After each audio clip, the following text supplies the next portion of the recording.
read the silence.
Order, please rise for Mayor Michael Fougere.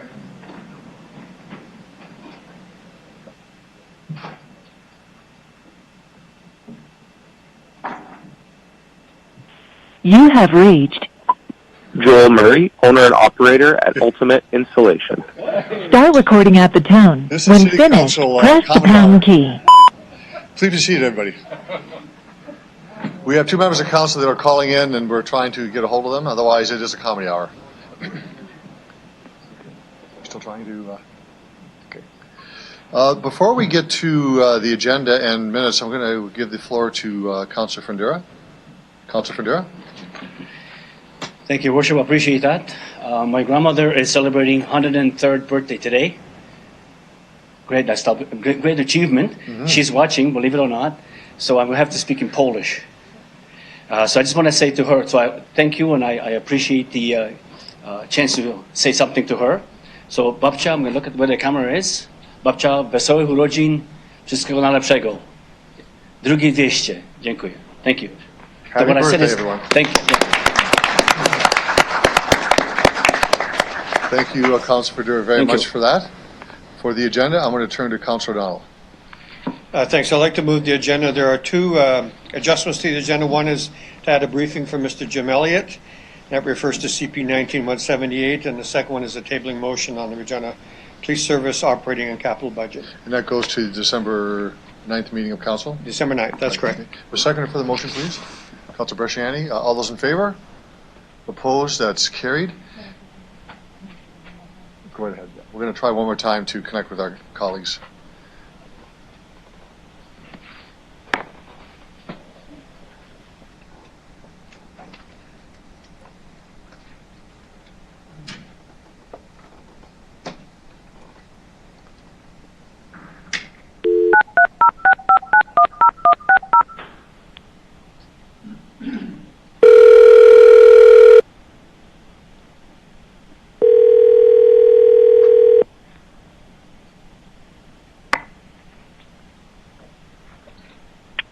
Hello?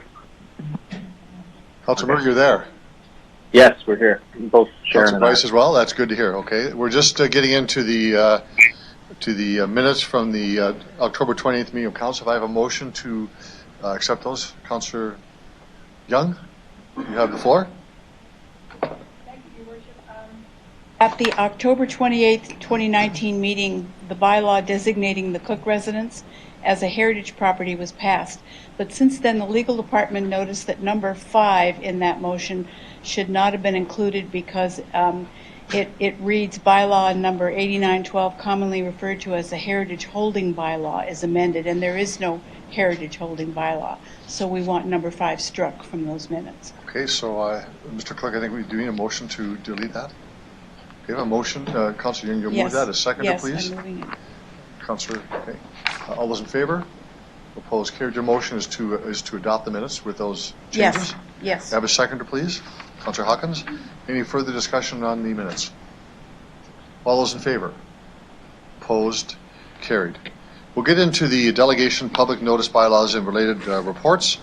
Our first delegation is Mr. Stu Niebergall. Mr. Niebergall, if you could identify yourself for the record, who you represent. You have 5 minutes for your presentation, and maybe questions from members of council afterwards. Great, thank you. My name is Stu Niebergall, the President and CEO of the Regina and Region Home Builders Association. We appreciate the opportunity to share our perspective with City Council.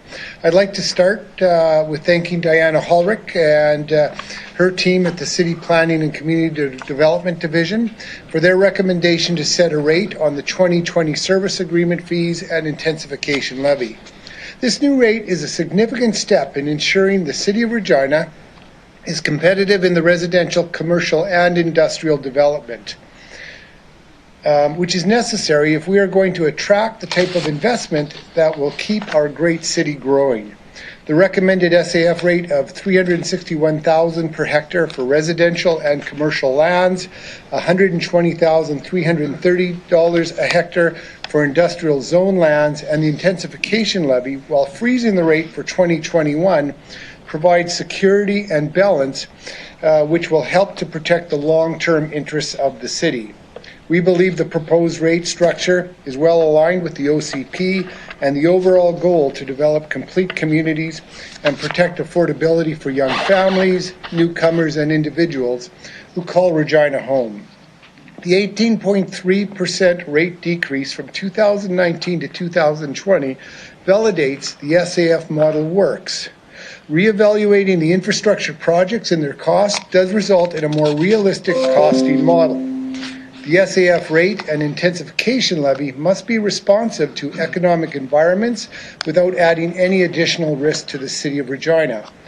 Any risk associated with a lower rate in the model is borne solely by members of the industry. This reduction is important and timely as the new housing sector is struggling to adjust to a slower economy, changes to qualifying clients for mortgages, increased costs from implementation of the latest National Building Code, and the PST changes. These factors have conspired in 2019 to create the largest slowdown in the new home market since 1996. In addition, we have seen the loss of a few thousand direct and indirect jobs in the residential construction sector. Economic Development Regina describes Regina as a city where you are free to be whoever you want to be, where you can be inspired to pursue your dreams and to find success in every aspect of your life. A significant component in achieving this has been the growth of our city over the last decade. We are now at a point where growth in our community and in our sector can no longer be taken for granted.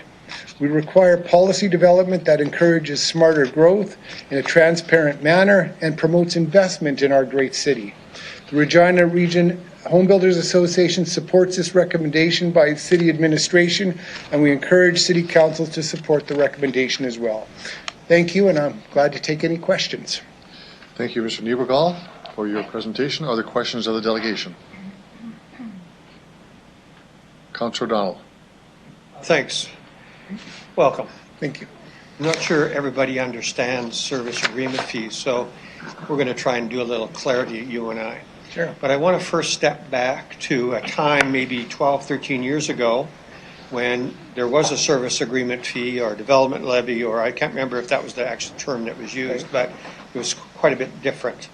And so over the years it's gone up. Let's first start with, what does this mean to actually have a reduction? So to understand, like, the service agreement policy is probably one of the most complex policy that the city actually has. And it's got lots of dimensions to it. But in its simplest form, it really is just a very simple calculation. It is all the infrastructure to grow to a population of 300,000 people divided by the total area. And that spits out a rate, right, from that perspective.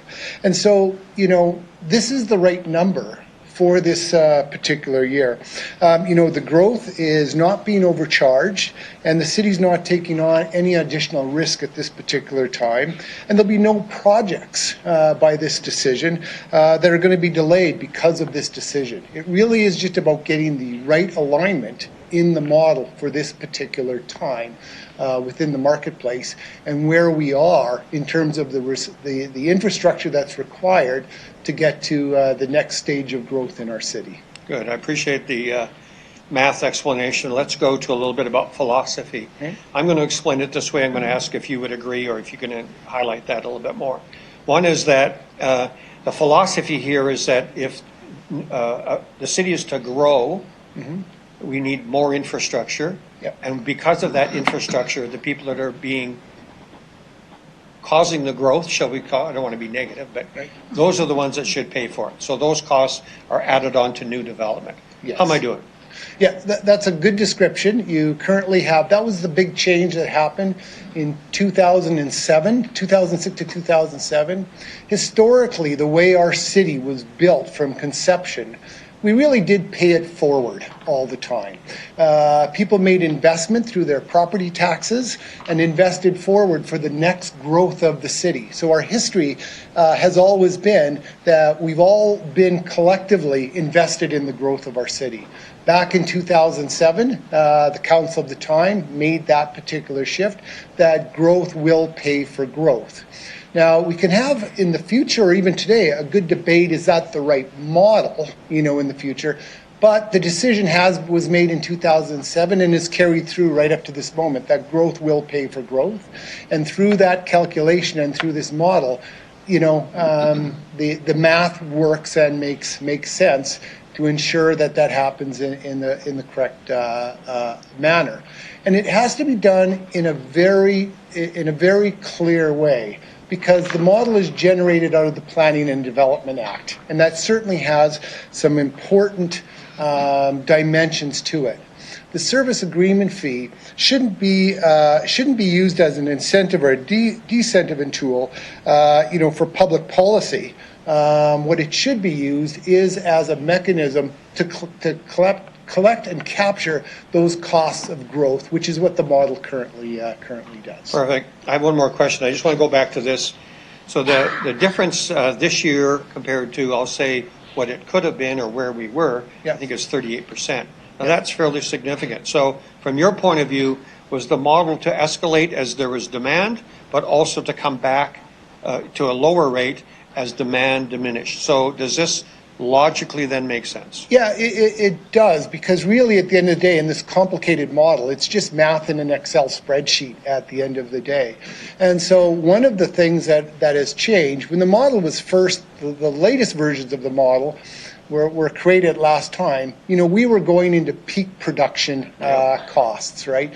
And since that particular time, especially in the past couple of years, and especially in the last year, construction costs have decreased in lots of areas. So as an example, you take the transportation cost, which is about half the size of the SAF model. Those costs have dropped by more than 20%, right? So the model should reflect that at that particular time, right? Good. So again, that's why we're suggesting very strongly, like the model, that the decision today puts no additional risk to the city today as it is. In the future, if growth starts to accelerate and at a faster rate, and project costs change and more projects come into the model, the rate will then go up correspondingly at the same time. Good. So let me finish with one political question. I noticed that you made reference to the PSD on construction. Yes. And then maybe it's had a bit of a negative effect. Yes. Can I ask you if you ever told that to the Minister of Finance in Saskatchewan so that she understands? Yeah, we've had lots of conversations with the minister, and in fact, we just completed a study which we just shared with the ministry very recently. And again, we're having some very good discussion with the ministry, as one would anticipate. Glad to hear that. Thank you. Let's get away with that one, Councillor. Now, this is about SAS, but not income tax. I get it. Councillor Stevens. Perfect. Thanks a lot. Through the chair. Good evening, Stu. So we're seeing a 18.3% proposed reduction here across greenfield, intensification, and industrial. And your membership is predominantly greenfield, correct? Well, we carry members who are working in both environment. I think what it represents, our membership in many ways in the work, represents exactly where the city is in terms of where that development is happening. Right. Thank you. So can you maybe translate what that reduction means? So are we going to see an 18.3% reduction in home prices when someone goes to buy in a greenfield neighborhood? When land is being developed, both within the existing footprint or within greenfield development, your costs are always going to be generated under the service agreement fees of that time. So tomorrow morning, right, the price of a lot's not going to fundamentally change because the lots today were priced based on the current service agreement fee. Absolutely, in theory, you can't talk in fact because it's future facing, but in theory, that should work its way through to the pricing of that future land that would be serviced, for example, in the next 2 years at this particular rate. And because it's a private sector market, which the city also participates in, there certainly is a level of competition, within the marketplace. Right. Thank you.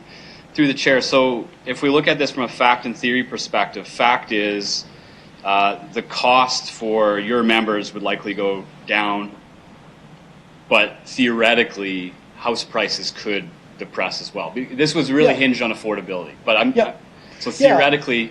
Yeah, absolutely. A new house is based off of the price of all the components that make up that house, which is the lumber and the construction and the infrastructure that makes under that, and the margins that go along with each of the players within the industry. Terrific, thank you. Yeah. So if we break this down, and I appreciate your insight, if we look at several reports that we've read, the city's overbuilt. Yeah. So I can understand reducing the intensification levy, even industrial. Yep. Greenfield reduction actually seems counter to our policy objectives and the reality of where we're at in terms of infill intensification versus greenfield. Would it make more sense to keep Greenfield where it is and to reduce the cost for the others? Well, I think there's a couple things around. You bring up a couple factors. One of them, let's just talk about first the overbuilding side, right? From the time I was in front of the Finance Committee to tonight, one fundamental thing has actually changed in the marketplace.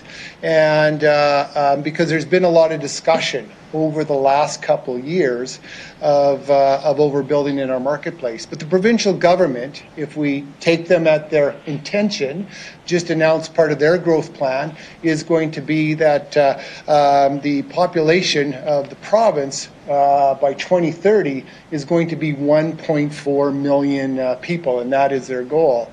So on Friday, we're going to do the solid math on this, but on Friday, after I went through the plan and I worked that math backwards in terms of what that means for our province here, we got about a year and a half of existing inventory that needs to flush its way through. After that, that's going to mean Saskatchewan's going to have to build about 7,000 to 8,000 housing units a year to be able to house 1.4 million people. If you work that back to the city of Regina, which is typically historically picked up about 40 to 45% of that construction cost, that's 2,000 to 2,500 housing starts a year for a decade. Again, if the province can develop, on its part of the marketplace. So the issue of overbuilding. When the city was in a housing crisis and we were at 0.6% vacancy rate and all the challenges of that boom, I was in front of council at that time saying, you know what, our industry will build itself out of this problem. You know what, this will also self-correct over time, and that's the nature of the housing sector. Okay, thank you. Through the chair, so as you imagine the market rebounding, the housing market rebounding, naturally then the SAFs would have to go up because the cost of that infrastructure would inflate as it did during the boom. So this would respond accordingly, correct? Yeah, absolutely. And I'll probably be in front of you saying they should be lowering the service agreement fees because we're not competitive at that time. But it is the right number for today, right? That's the point of today. It's the fair, correct number for today. Okay, thank you. Great. Thank you, Councillor Stevens. Councillor Barshani. Thank you, through the chair. Thank you for coming forward.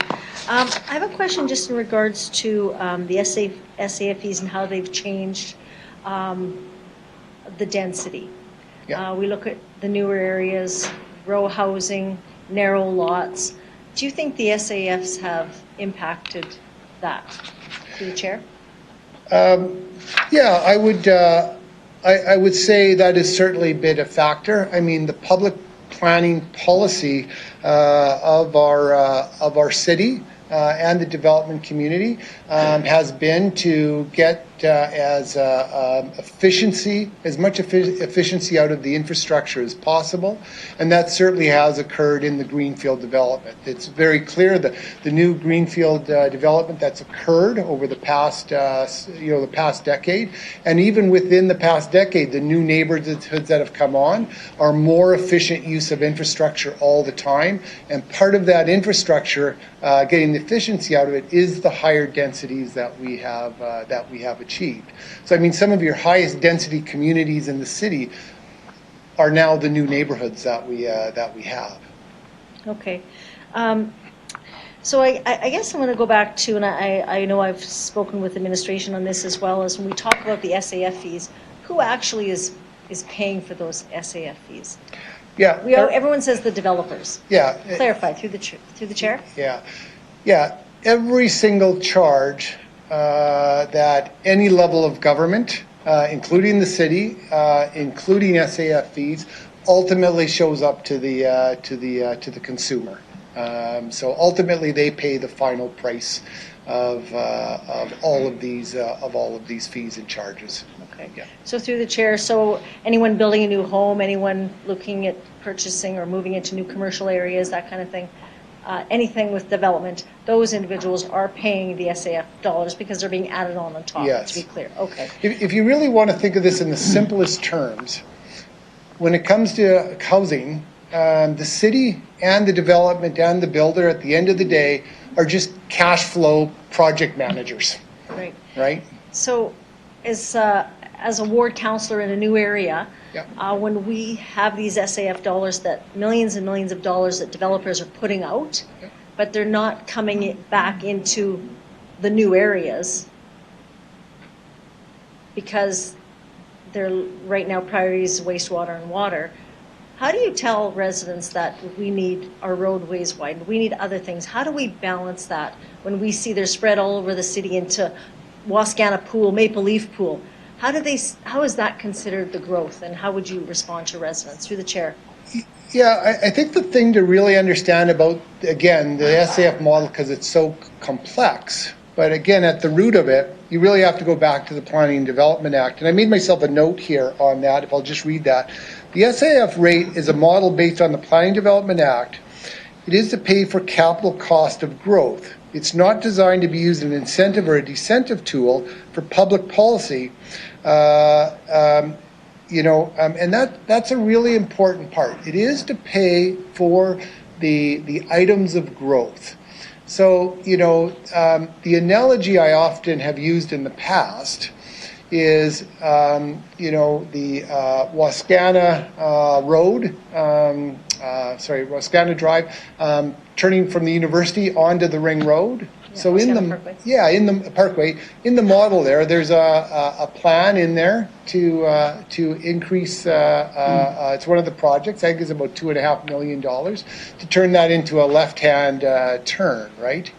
And so that's in the model because it's been allocated as a growth item that we wouldn't need that particular additional left-hand turn if no more people added to the city. Having said that, anybody who goes to the university or attends that road knows that corner has been a problem for decades, right? It was a problem before. And I think this is always a tricky balance sometimes, in the public perception, what are growth items and what are not. Now, the last round of service agreement fees, the policy change that occurred from that was a lot of things went in that currently were paid for under the service agreement fees went internal to the subdivision, right? So the developer is paying for those things directly. And the policy moved to things that were area-wide, that service the whole area. So a third pressure zone might be an example of that. And then what's allocated out is what percentage is benefiting existing taxpayers and what parts of that are going to benefit purely the new growth. Because if you added a third pressure zone, a whole broad part of the city would benefit from that. And so that's the policy debate on item by item that we often have with the administration, right? About, okay, how do you allocate these things properly? But I think we've had a good history of in this particular model of working through those items. One of the things that I think will be really positive going into 2020 is that the model discussion is coming up with the administration, and I think we can talk through lots of good opportunities about what the model could look like in the future. But for today, based on the model we're working with today, again, this is the right rate. Okay. I'll leave it there. Thank you. Thank you, Councilor Shaney. Councilor Flagel. Thank you. Through you, welcome back, and it's good to see you. Hey, I was wondering, we're talking about this implementing into 2020, but you mentioned there's a whole bunch of land that's been sold at the higher rate. Mm-hmm. Do you see a year, 2, 3, 5 years before this new rate will actually come into effect, or is it going to happen next year? What's your? That's going to all be dependent on the rate of growth, right? I think again, one of my oversimplistic analogies here. Imagine you owned a lumber store, right? And you bought lumber at $4 a board and you were selling it at $5 a board, and tomorrow the price of lumber went down to $3 a board, you can't sell it at $4 until you through all the lumber you have, right? And then you can bring on the new supply of lumber at the lower rate. Right. So the growth of the city will really make a difference, as the development community tries to work through the inventory of lots that they have. Through you, Mr. Mayor. When you see the land sitting there, if we have 50 acres of SAF land pricing today, if we have that, I don't know what the number is.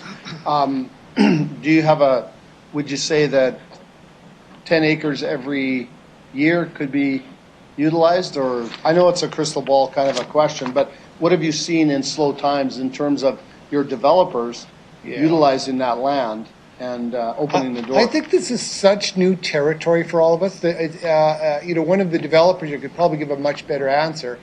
The growth of our city started in 2001 and it went into perpetuity till 2014. We didn't start to see a slowdown till 2014, and then it started to soften off and then fell off a cliff, this year. So the previous models were essentially built off of 80 hectares a year in terms of what that growth looks like. Today, of course, we're nowhere near that, and I don't have the numbers in front of me that would that we could work through that. Thanks. Through you, I was just wondering, and a short answer, if I was to ask you, you say this is good. Yeah. Why? Good to which part? Because I think I said it's a few whole times. SAF, the new rate. Why is it a good thing today?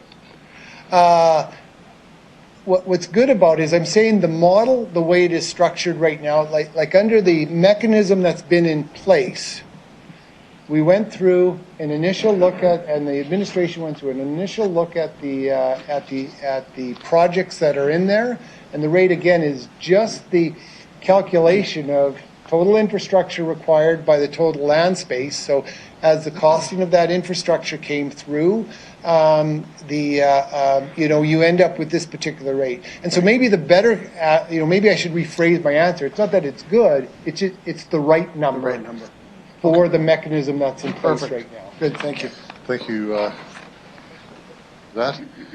There appears to be no other questions. You can return to the gallery. Thank you very much.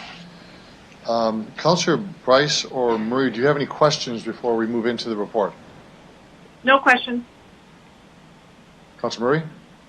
No questions. Okay, that's good. Councillor Bryce, you chair the committee, so if you want to introduce the report. Sure. CR 19-96, which is the City of Regina Greenfield Servicing Agreement Fee and Development Levy Annual Rate Review. If I can get a seconder, I'll go over the recommendations. Seconder for that, please. Councillor Hawkins. Thank you. Number one, that the 2020 Greenfield Servicing Agreement Fee and Development Levy rate be set at $361,000 per hectare for residential and commercial development, and $120,330 per hectare for industrial zone development, and approved effective January 1st, 2020. Number two, that the 2020 Greenfield Servicing Agreement Fee and Development Levy rates be maintained for 2021. And I'll keep going. Number three, that the intensification levy be reduced in alignment with the Greenfield Servicing Agreement Fee and Development Levy rates effective January 1st, 2020, as in Table 1. Number four, that 2020 intensification levy rates be maintained for 2021, with recognition that new rates will only be brought forward for council approval if the calculated required rates for 2021 vary more than 5% from the 2020 rates if approved in the recommendation number three, and that the city solicitor be directed to prepare the necessary bylaws. Just a little bit of background on this. The SAF and development levy rates are reviewed and set annually, so that's what this is, to ensure the most current information is used in the calculations. This report facilitates the setting of the Greenfield SAF and DL rates for 2020 and 2021. Thank you. Thank you, Councillor Bryce. Speakers to the report. Councillor Stevens. to administration through the chair. If you could, can you walk me through how the costs might be different when it comes to intensification, industrial versus greenfield? Everything seems to be indexed to greenfield here. But is there a similar reduction in the cost associated with growth when we come to intensification as well as industrial? Ms. Harlock? Your Worship. So the way the model works, it looks at what are all the projects that we need to get to our population and up 300,000. So the greenfield rate sets that rate. What we did with the industrial, and we passed an industrial policy with respect to that, was that industrial development doesn't take as much capacity onto our systems. And so we based the industrial rate on the 1/3 because they're less pressure onto our system. So that was the rationale for the industrial rate. The intensification levy, it is made up of not all of the projects through the SAF. So it's only made up of a portion of the projects, the overall projects. And so when we took those projects and applied the methodology based on the index, that's how we got the reduction. So the actual reduction in the intensification levy is a little bit less than the greenfield because it's not made up of the same projects. It's only made up of a certain amount of projects. Terrific, thank you. What do we know about the costs associated with growth in those different areas? So for instance, and this is really focusing on capital, what do we know about the cost of greenfield growth and the growth associated with greenfield development versus intensification? Ms. Harlock? Through you, Your Worship. So with respect to the actual capital costs, well, we know the projects that we need to build. So I think we have those, and then when it comes to the costs, we cost those out. So when we looked at that on a yearly basis, we go back and we look at all of the costs, all of the projects that are in the model, and we make sure that our estimates are correct based on what we're seeing with industry. A lot of the model goes out further, and so they're placeholders. So with all of our master plans that we have been doing over the years, we're getting more accurate information in terms of the amount of projects or the projects that we need to build in order to accommodate all the growth. Great, thank you. Final question through the chair. If I'm looking at our infill intensification targets versus greenfield, we're a bit out of whack here. What would be the implications if we only pursued industrial and intensification levy reductions and not greenfield? Can that be done in this report and model? Ms. Harlock? Through you, Your Worship, as Mr. Niebergall indicated, we are governed by the Planning and Development Act, and it is very specific on the charges that we can charge to this for these fees. So the short answer is no, because we have a process upon which we look at the projects that we need and the costs that they are. So it would not be in keeping with the Planning and Development Act because, as Mr. Niebergall pointed out, we can't do policy advancements through that. If council wanted a different policy with respect to incentivizing, that's a different policy, and that would come forward if there was an area that you wanted to incentivize in let's say in a intensification area where that fee wouldn't be paid. Someone has to pay for it. That means that we would want to have the taxpayers would pick up that portion. Okay, terrific. Thank you. Thank you, Councillor Stevens. Councillor Bresciani.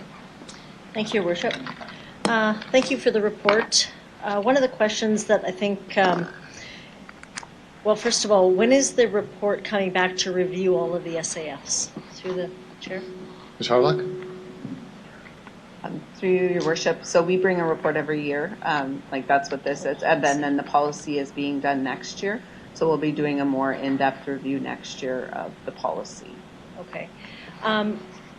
So I hear from administration many times that this has just been a great policy. Many other cities around Canada would like to adopt a policy like this. Do we know have any other cities adopted a policy, an SAF policy like this? Through the chair. Ms. Harlock? Through you, Your Worship. Most municipalities have an SAF policy, and they are all set based on their specific projects. So when we say that we work very collaboratively with our industry to come to understandings with respect to what's in the model, what's out of the model, all of those splits. And then with respect to what Mr. Niebergall indicated, the last policy we did shift costs over into onto the developer side, and so municipalities have asked us with respect to that and have looked at it, but I haven't done an in-depth review to see exactly if they've adopted the exact same policies. Each municipality is different, and they put policies in place with respect to what their needs are, and legislation is different from province to province. Okay, thank you for that. I support what's here to move fluid with the economy, but the concern that I've heard and I've seen it in the greenfield areas is the fact that we have high density. A lot is so much more expensive. It's unaffordable for our young people to afford a home, a nice home, a larger home if they want. And now that we've moved these fees onto the developer, that doesn't mean the developer, that means the purchaser. And that's my concern, and I will be very vocal when it comes to be talking about in this report when it comes in the next year, because it changes the whole landscape of our city. And I've heard it from many residents around the greenfield areas that they want to live in a home that's got a bigger lot where kids can play. But now we've gone to high rises, row housing, and packed them in like sardines. So I will be speaking with that, and I think moving it on to the developer means moving it on to the residents of Regina. So I'll leave it there. Thank you. Thank you, Councillor Brashear. Other speakers to the report? Councillor Flake, will you take the chair, please, for a moment?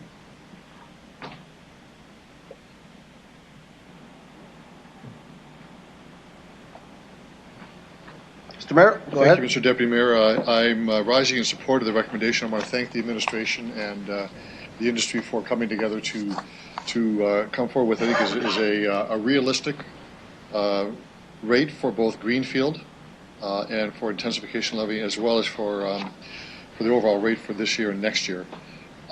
This is important because the price we see here is actual cost. And the modeling is, in my view, and I think in council, what we want this to be a rate that is reflective of economic development or the economic times, as well as the input, the projects we're looking at as part of the equation. So I'm pleased that we are now seeing in times of difficulty that the rate is reflecting a reflection on what the inputs are, as well as what's actually happening on the ground. It is going to change, and a question to the administration, Mr. Deputy Mayor, is that the rates that will come forward now, the system that we'll be looking at, will be and should be responsive to the market and our costs for doing projects as well. Ms. Harla? Through you, Mr. Chairman, yes, that is correct. We'll review all of them on a yearly basis, and the policies that come forward will reflect that. So again, this is very important, Mr. Deputy Mayor, because it could be that if we left the model the way it was and we had the inputs of projects that we wouldn't see built for 25 years, we could see contributions for homeowners through builders to pay for that today. And that is unfair for the developers to be efficient, but also to homeowners that would be paying for something they would never see.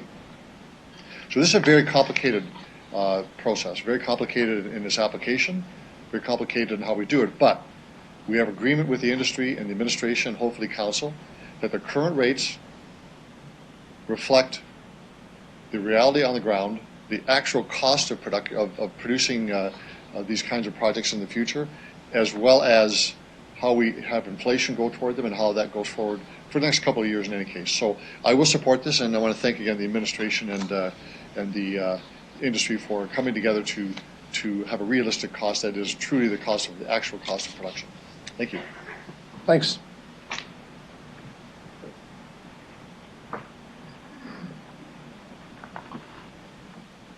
Councillor Bryce, do you want to close debate? Or should I ask Councillor Murray if you have any comments first? No comments from Councillor Murray. No, I'm fine. Thank you. Okay. I'm going to call the question on the report. All those in favor? Opposed? Councillor Bryce and Murray? In favor? In favor. Thank you very much. That's good. We'll move on to our next delegation. This is relating to an application at 2109 York Street. Brandy and Doug Moskalik are here to answer questions only. So do you have any questions of the delegation on the report? Hello. Hi, how are you? Good evening. Thanks for So do you want to allowing speak, us do you want to speak to the report? No, we're just here to answer any questions. We found out recently there's Did you want to nobody else introduce speaking. yourself? I'm Douglas Musklick and my wife, lovely wife Brandy Musklick. Okay, so we've all read your presentation to us, so I will see if there's any questions of the delegation. There are none. You can now return to the gallery. So I will now give the floor to Councillor Young. Councillor Young. Oh, you're on now. Thank you. There you go. Your Worship, I'm bringing forward CR 1997, the zoning bylaw amendment application for 2109 York Street. Could I second for that, please? Councillor Vendura. So I would ask council members to refer to Appendix A1, to the map in Appendix A1, which will make this easier to understand. So the lots on the east side of York Street on that map, including the city maintenance depot, are all city property. The land is considered park open space without a municipal reserve designation, and so it's owned by the City of Regina Real Estate Branch. It has a sewer easement on it, and it's in a flood zone. It will not be developed land. The lane that's visible on the east side of the park lots and the house is not a developed lane or a legal lane, although it's been used for many, many years by the owner of that property over the years to access the back of their property, and by garbage trucks who picked up, if you recall way back, we used to pick up garbage in alleys, and now it's in the front of the house.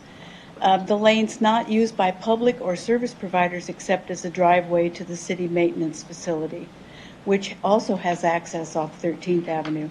The one house on this park open space has been there for many years, and as I said, has accessed the rear of their property using the undeveloped lane. The owners will, if this lane in the next report that you're going to see is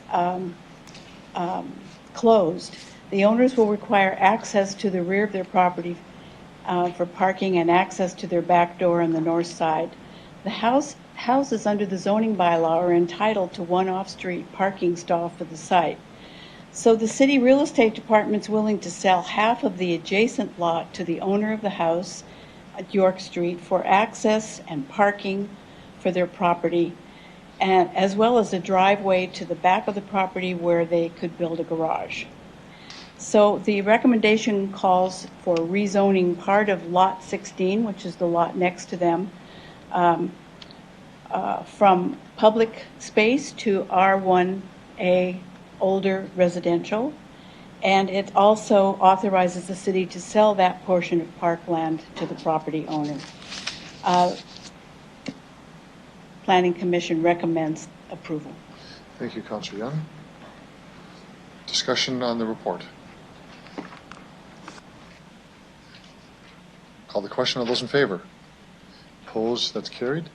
Councillor Young, the next portion, the roadway adjustment. Okay, thank you. I bring forward CR 1998 lane closure application for the road right-of-way adjacent to 2150 Alexandra Street. Seconder, please. Councillor Val. In this case, I refer you to Appendix 3 and the map on Appendix 3. This is an application for closure of road right-of-way as shown on that map to create Parcel A. The City Regina Real Estate Branch owns this property and proposes to close it and consolidate the property. The property was never built as a lane. It's not used by the traveling public or service providers. It's used as a driveway. It has been used as a driveway to access the city parking lot at the maintenance facility or the home on York Street. And there's no connecting driveway. Approval of the last recommendation means that the house in the previous motion has access from York Street now to the rear of their property. The northern part of the right-of-way will be utilized by the City Park Depot facility as a driveway into their parking area. There will be no development allowed in this area, as I said before. So the Planning Commission recommends approval of the recommendation. Thank you, Councillor Young. Is there any discussion or questions on the report? Okay. I would ask the administration if if there is a plan to actually close that street so that people won't use it, it creates dust in the neighborhood, or will it just be left as it is? Ms. Howard? Through you, Mayor, I'd ask Mr. Krawcheck to explain whether or not it will be closed with a bollard or something. Through the chair, my understanding is that Parks will look at putting some bollards up to prevent access through what was the unofficial driveway, which would eliminate the dust problem. Thank you. Thank you, The Councillor. Plan Commission recommends approval. Thank you very much. So no one is asking a question. I'm going to call the question on the report. All those in favor? Opposed? That's carried. So we have 3 bylaws. Councillor Flagel. Thank you. I rise to bring out bylaws 2019-56, 57, and 58. Moved by myself and seconded by Councillor Young that bylaw 2019-56, 57, and 58 be reintroduced and read a first time. Mr. Clerk. Thank you, Your Worship. Council will now review the 3 bylaws requiring a public hearing. 219-56 respecting the proposed closure of a portion of the right-of-way adjacent to 2150 Alexandra Street. 219-57 to allow the sale of a portion of Lot 16 located at 2109 York Street and consolidate it with 2165 York Street. And 2019-58 outlining how service agreement fees and development levies will be charged and collected in development intensification areas. If there's anyone in the gallery who wishes to address council on any of these proposed bylaws, I would ask that you indicate your interest at this time. There appears to be no one, Your Worship. Thank you, Mr. Clerk. I'll call the vote on first reading. All those in favor? Opposed? That's carried. Moved by myself, seconded by Councillor Stevens that bylaw 2019-56, 57, and 58 be read a second time. All those in favor? Opposed? That's carried. Moved by myself, seconded by Councillor Mancinelli, that council hereby consent to bylaw 2019-56, 57, and 58 going to a third reading at this meeting. All those in favor? Agreed. Opposed? That's carried unanimously. Moved by myself, seconded by Councillor O'Donnell, that bylaw 2019-56, 57, and 58 be read a third time. All those in favor? Opposed? That's carried. Thank you, Councillor Flagel. Now we'll move into delegation and related reports and motions. We have 2 delegations related to the Board of Police Commissioners. The first delegation is Mr. Bob Hughes.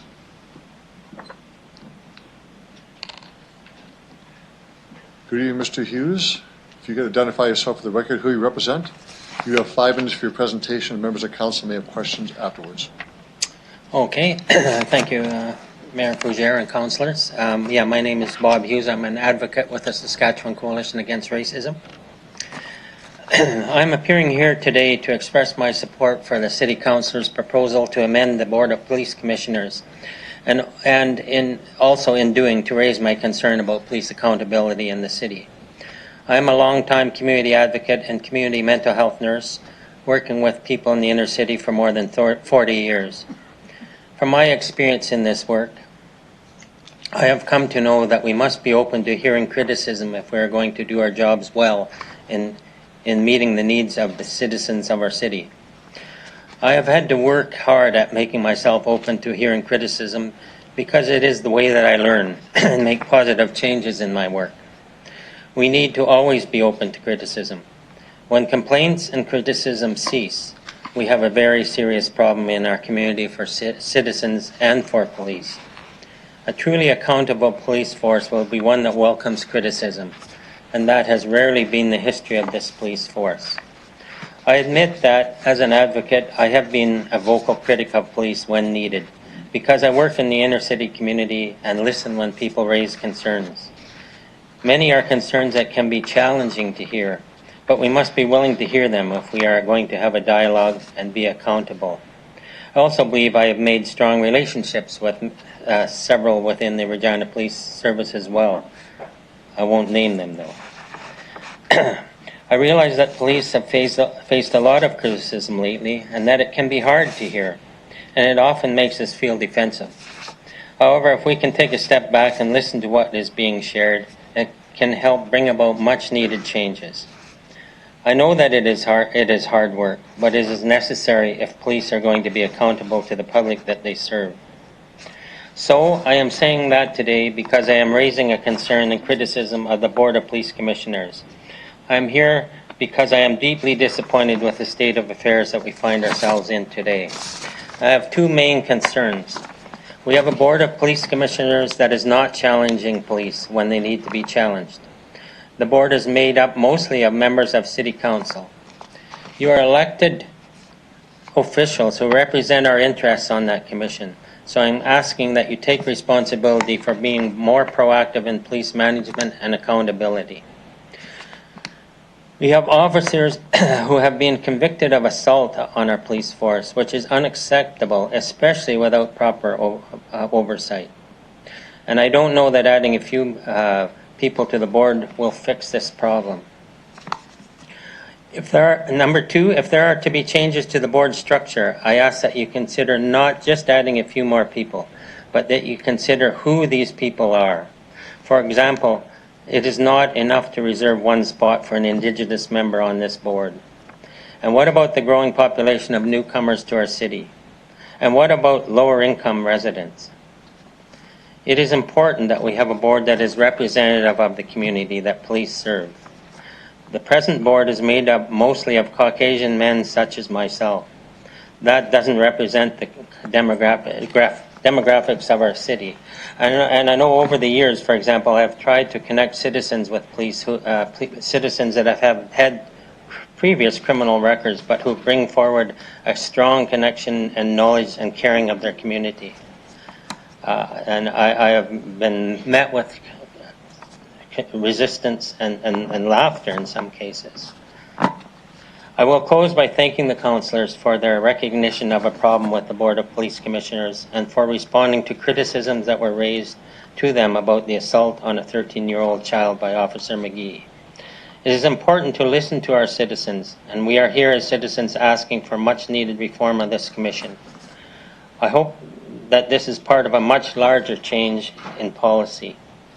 Until then, we will have a police force that is out of touch with a large portion of our city's population with no effective mechanism to hold the force responsible. Thank you. Thank you very much, Mr. Hughes, for your discussion. If I have any questions from members of council. Councillor Stevens. Thank you. Thanks, Bob. Through the chair. Bob, if you could, you're raising 2 points here. One about the value of diversity and representation of civilian members on the board. The other is about accountability. Could you imagine then, what would it take then to improve accountability? So if this succeeds and by whatever measure there's more civilian members added to the board, how does that enhance accountability? Well, it certainly, you know, depending on who we're adding to it there. But for sure, it does increase accountability because you have people from various communities and various community experience that are going to be asking questions and are going to be challenging police with various actions that they have taken or haven't taken there. So, and of course, you know, beyond that, we certainly need the provincial government involved in providing proper oversight. Thank you. If we stretch that a bit further, what does that look like then? If we're thinking about the provincial government's role in enhancing accountability, because we live under the umbrella of provincial jurisdiction here, what does that look like if we take it to the next step? Well, you know, I'm not an academic, but for sure, I mean, you know, most jurisdictions or most provinces have a civilian oversight agency that you know, we have, you know, in this province we have one police force oversees another police force. You know, I've been involved in inquests where it became obvious that the police force that was overseeing the other police force was actually just overlooking what had happened, and there were very serious issues there, which even the Department of Justice became aware of, but no action was taken from the provincial government. So. Thank you. If we come back to the Board of Police Commissioners through the chair, what do you imagine being the most accountable structure, however imperfect it might be in your mind? Do we want more civilian members? In other words, people that are appointed that aren't elected officials? Would that address some of the concerns? Simply to outnumber the elected officials? Yeah, for sure. I think there needs to be. I think those people need to outnumber. As far as appointing and as far as picking, I that is something I guess that probably needs more discussion there. I think even that requires community to be involved in the putting forward names or the picking of those people there. Terrific. So we'll have a chance to address this when the report or the motion comes forward. We have time for questions with administration. So it's not just numbers, as you say. We should also ask questions about what does diversity look like, representation, and then put together a system that's fair and itself accountable in terms of who gets on. Yeah, I think that's it too. It's not just numbers. It's definitely who and how we get to those people. Wonderful. Thank you. Thank you, Councillor Stevens. Councillor Bresciani? I think Councillor Stevens has asked a lot of my questions, but one that, is there anything, through the chair, is there any initiative? You sound like you've got some background here. Is there any initiative you think would be worth the police board to look at?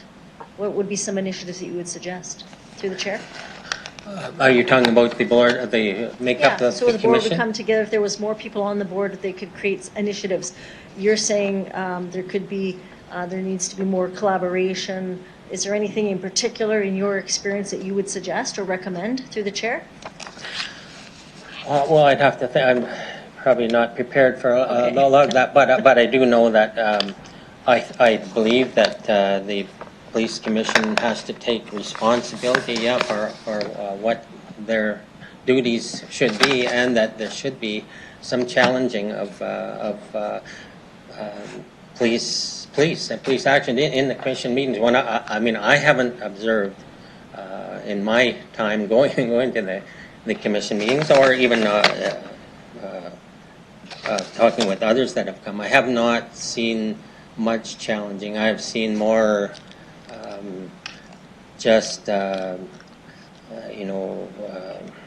I think more cheerleading and more just agreeing with what has come forward, rather than some serious questioning or challenging even of serious issues that have come up. So, yeah, I think for sure we need a board that is willing to do that, willing to challenge. It's healthy for police and it's healthy for the community. And the last question through the chair, you indicated that you'd like to see more civilians, less elected officials, or keep the same but add on. What do you think the perception is from your experience when you see more elected officials on a board than you do civilians or residents? Through the chair? Yeah, well, I think there is a perception. I think there's a perception, and it's not just because of that there are more elected officials there, but it's what has happened within the police commission meetings, that there is a lack of challenging, and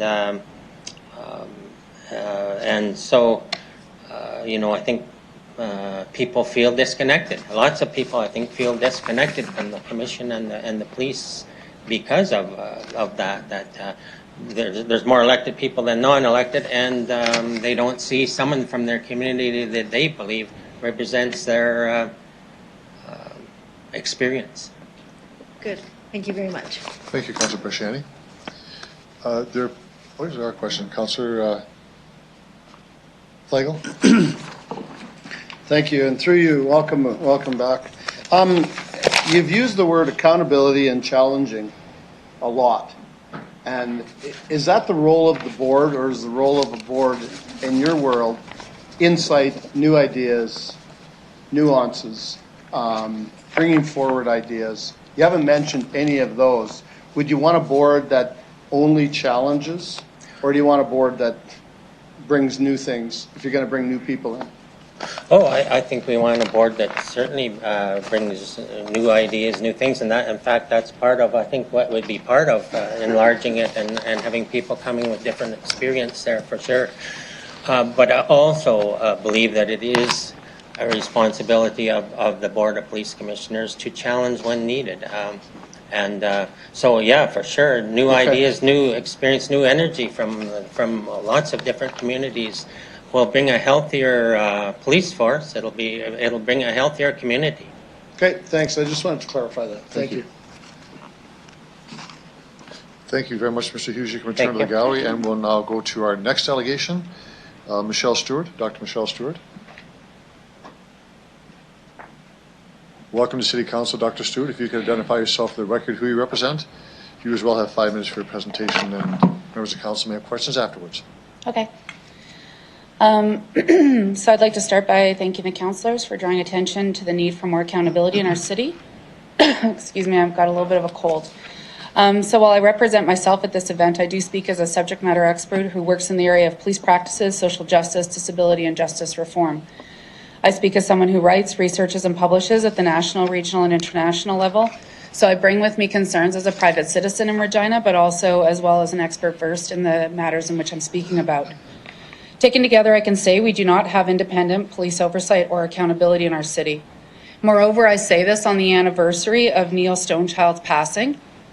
And I also say this in honor of the many people who have been not given access to justice or equitable investigations, including Nadine Machiskanik, Haven Dubois, and their families.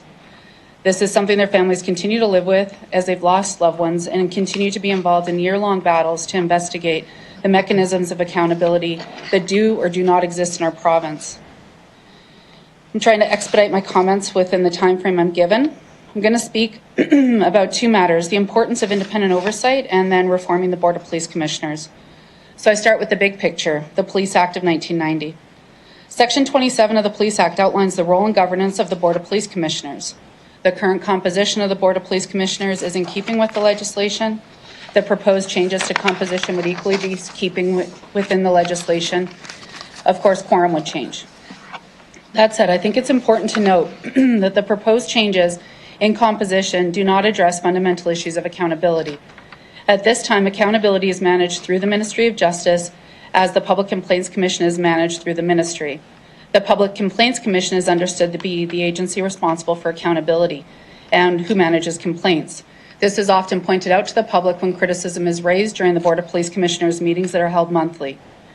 So a review of the terms of reference for the Board of Police Commissioners indicates that the board is, quote, responsible for the delivery of policing services within the municipality and for providing general direction, policy, and priorities, and developing long-term plans for the police service, end quote. This means that the board is responsible for oversight and accountability. Moreover, a review of the Regina Police Service website indicates that, quote, the Board of Police Commissioners is the governing body of the Regina Police Service and the vital link between the community and its police. And so while the board appears to be a mechanism of accountability, I would argue in practice it is not. I say this as someone who attends board meetings regularly in our city. And from my perspective, this is a bureaucratic space in which crime stats are delivered and budget decisions rendered. This is not a space of rigorous engagement.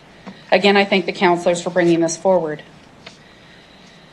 This matter has come up in specific response to the recent conviction of Constable McGee and his conviction as an on-duty officer for the assault of a 13-year-old child in custody.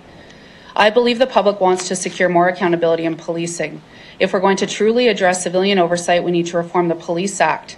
Civilian oversight means taking accountability mechanisms out of the Ministry of Justice, and it means populating police boards and the Public Complaints Commission with independent civilians and subject matter experts. The Council can do this through its own reform of the Board of Police Commissioners. I submitted a little bit longer comment, and I'm just going to summarize in general here. I raise concerns that every month when I do go to the Board of Police Commissioners meetings, that we are confronted with a standing agenda that includes letters of appreciation and social media posts praising the police. And it's my understanding that this is brought up specifically as a morale booster for the Regina Police Service. I don't see how that has a place within the terms of reference of the Board of Police Commissioners. And instead, I've recently asked that the Board of Police Commissioners, effective January 1st, replace that item if possible and just turn it into feedback from the public so that there is some open space in which the public can meaningfully engage with issues that are coming up between the meetings, because that space doesn't exist right now. This is the state of things that we have within the current Board of Police Commissioners. Once a month, the board meets with the police and there are a few reports read aloud, and then the board moves forward with an agenda that includes a social media post and the praise of the police. This is, from my perspective, selective hearing at its best, and I would like to propose that City Council undertake a broader review of the board. You have 30 seconds left. Yep. Undertake a broader review of the board and its role in connecting the police with the community. For true accountability, we need independent oversight. We don't have that at this time. And so I'm asking that we think about the fact that we do have active police officers on duty that are convicted of serious offenses, and that we ask how much more time the board will spend on accepting agendas that included letters of appreciation instead of asking tough questions about police practices, including the investigations and ongoing calls for justice for Haven Dubois and Nadine Bachiskinik. And I will also add... I have to stop you. I'm sorry. Maybe a question after I do have to stop we don't you need 5 more minutes. police. Thanks. Thank you for that. If there are questions, Councillor Stevens. Thank you. Through the chair. Thank you, Michelle. Thanks. So you mentioned, like Bob, big picture and really what we're capable of dealing with here, which is the Board of Police Commissioners. Yep. Could you maybe go back over how us talking about accountability, representation on our board can translate into those bigger public accountability questions you raise? So you want small picture or big picture? Well, we're working from where it exists on the ground floor. Yes. How do we work from that to addressing the larger question of accountability you mentioned? I will answer your question, but tell me if I didn't answer it. I've been teaching. I think if we're talking from the ground up, I understand I'm talking about reforming the Police Act, right? But ultimately, if we're talking about the composition of the Board of Police Commissioners and we're talking about the work of the Board of Police Commissioners, from my perspective, at a monthly level, the first thing that can happen, no matter who is on that board, is that there's just a little bit more flexibility in the schedule itself. I understand there's not time for endless discussion in those sessions, but right now what we don't even have is a mechanism for open criticism. I have no idea how we put ideas onto the agenda when issues arise. Each month, there's all sorts of things that happen in regards to policing. There's no space for the public to engage. There's a fine spot for the public to engage, and most people that I see go in, they usually put their comments within feedback, letters of appreciation and social media. That seems to be the stand-in for people to actually offer any sort of criticism. I think, speaking to Bob's comment as well, we're best when we're able to accept critical feedback. And so if there's no mechanism for there to be an open space for dialogue, the police chief is there. Chief Evan Bray is more than willing to have an open conversation with the public. It can be facilitated in that space. And then going to Bob's comment, of course, diversifying who is on the board. Going to the councillor's comment, why does it matter if we have only or predominantly elected officials? There's an issue of perception there. When I walk in each month, it's disproportionately, as Bob already spoke to, it's disproportionately mostly white men speaking, whether we're talking about the police force or we're talking about if we're talking about the board. There's a lot of opportunity to expand. I'm just saying, in addition to changing the complement of who is speaking and who is representing the city, also think about how the board itself produces its own agendas. How many items go into a closed session, and is there more space for rigorous conversation and debate? Okay, thank you. Through the chair, to the one point you mentioned about representation and diversity, as well as Bob, is this simply a matter of, for starters, changing terms of reference to make sure that people identify, at the very least in the application process, as falling within these different categories, for lack of a better term? I think that's one of the challenges that the City Council will have to figure out, is how do you actually speak robustly to the question of equity and diversity? And I'm sure you have a number of mechanisms in place and staff folks that are thinking about that in really meaningful ways. I think one of the challenges is also, how does the board even say that there's an open application process happening? I know I happen to find out because I'm told, or I happen to see it on the council's webpage, or maybe it's being promoted on social media. Why not have a town hall in advance of when that time period is? Listen to the concerns of the community and then remind the community that they could be on the Board of Police Commissioners if they're so inclined. I think right now a lot of people look and they see members of City Council. So I don't know if people really see themselves as being part of a Board of Police Commissioners. And as it stands, it looks like a very bureaucratic vehicle. Okay, thank you. Through the chair, and I have this question as well for the city solicitor because I don't know the logistics of it, but what would your thoughts be on during the municipal election, we also elected members of the Board of Police Commissioners, so not just appointed civilian members, but people at large that are elected? I think one of the challenges with that is that we once again have it look like it's something that's quite bureaucratic. And so I know that there's a number of provinces that have sort of multiple tiers, and the way in which they engage with civilian oversight, they'll still largely be housed or managed through something that looks like the Police Act. And then they'll have a number of different sub-organizations. And one of the things I think we could look at is that, yes, we have a Board of Police Commissioners. Yes, we have the Public Complaints Commission office. But also, what does it look like for the city to actually facilitate and hold a space for civilians to be inside of that board, not be elected, not to try to take on the burden of an election, but rather think robustly. Find the people that have been vocal critics in this city who understand all the mechanisms of accountability because they've looked at them. They've gone everywhere from the Public Complaints Office to the Ombudsman's Office. Rochelle Dubois is a case in point of excellence in understanding every mechanism of accountability. Vocal critics that can speak very specifically to issues that are quite important to a vast majority of people in the city. I don't think an election is what we're looking for. I think what we're looking for is true civilian engagement and true civilian oversight, which is independent. Last question through the chair. The motion effectively asks for an environmental scan of best practices and what reform might look like. Could you help us and point us in a direction? What would be the gold standard in Canada that we should look to, or gold standards we should look to if we're about to start with this reform process? I think if the council is trying to do a reform process, then I think you want to actually engage in public consultation. So I'm not in a position right now to tell you gold standard. I can tell you that there's a number of individuals that could come together and help you and offer guidance in that regard, that there's great examples of activities in a number of provinces, but again, they might not be the right fit for Regina, for Treaty 4, that we might not want this multi-tiered, that there's the official office and there's a secondary office, and the secondary office is quasi-judicial. Like, they're quite nuanced, right, when you strike that distinction to civilian oversight. And we would have to ask, is that what the city wants? And again, I think asking folks in Regina, what do they want? That comes in the form of a town hall. That comes in the form of more engagement, not 5:30 on a Monday night. Okay, terrific, thank you. Yeah, thank you. Thank you, Councillor Stevens. Councillor Bryce or Murray, do you have any questions? No questions for me. Not at this time. Thank you very much for that, Councillor Brasciani. Thank you, through the chair. Thank you for coming forward. Just in a synopsis, Saskatoon has taken on some initiatives because they've expanded their board. Mm-hmm. In your experience, what are some of the initiatives you think that could be considered with our board? Through the chair. And I think this is a similar question you'd ask Mr. Hughes. So when you're saying initiatives, you mean like actually just like particular activities that could happen? Yeah, yes. through the chair. Yeah. So, speaking off the top of my head, I think there's a number of things that could be done. I do think the first one is more engagement with the community. A series of town hall meetings and conversations that are facilitated that think about what is important to the community. Was it important to the community to buy a tank? Could we have spent more money differently and better? I think many people would have thoughts about that, but we've already bought the tank.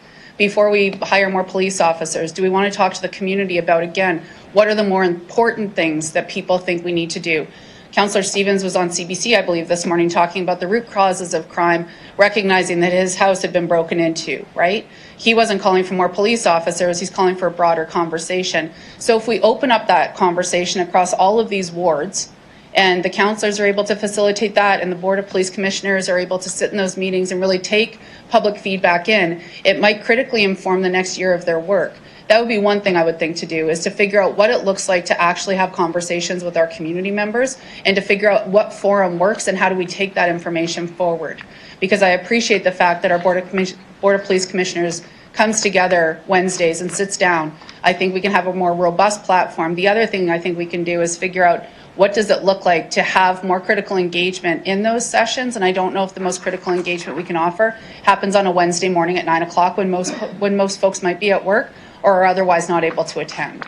And so I think the one thing I would ask is, if we're thinking about initiatives, can we look across Canada and, for that matter, in other jurisdictions to figure out what does rigorous civilian engagement with policing look like, and how do we take some lead from those examples? Great, good. Great suggestions. So the last question that I do have, were you aware that the National Inquiry into missing and murdered Indigenous women and girls, this was one of their recommendations? Were you aware of that at all? Not Through the chair? directly. Sorry, not directly, Okay. no. Okay. Okay, good. Thank you for coming forward. Thank you. Thank you, Councillor Bresciani. I have one question. Oh, sorry. Hello. All points well taken, consistent with our conversations at the Police Commission. I'm just wondering if you have spoken with provincial officials related to changes to the Police Act.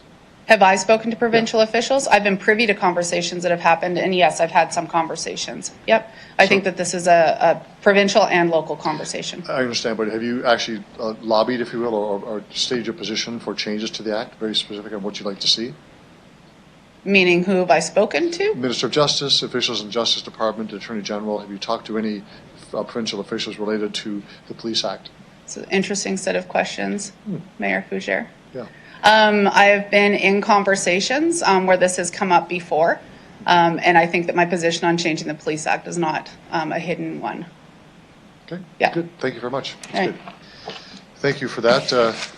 Councillor Young, do you have a question? Well, Keep on wandering off, sorry. Okay. Councillor Young. Okay. Thank you, Michelle, for coming and bringing up some really important items for us to talk about.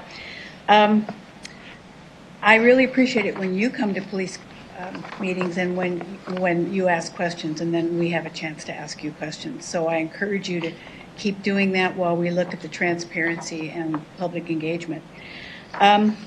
I would like to talk for a minute about provincial civilian oversight, because that's something that we've been talking about at the board level.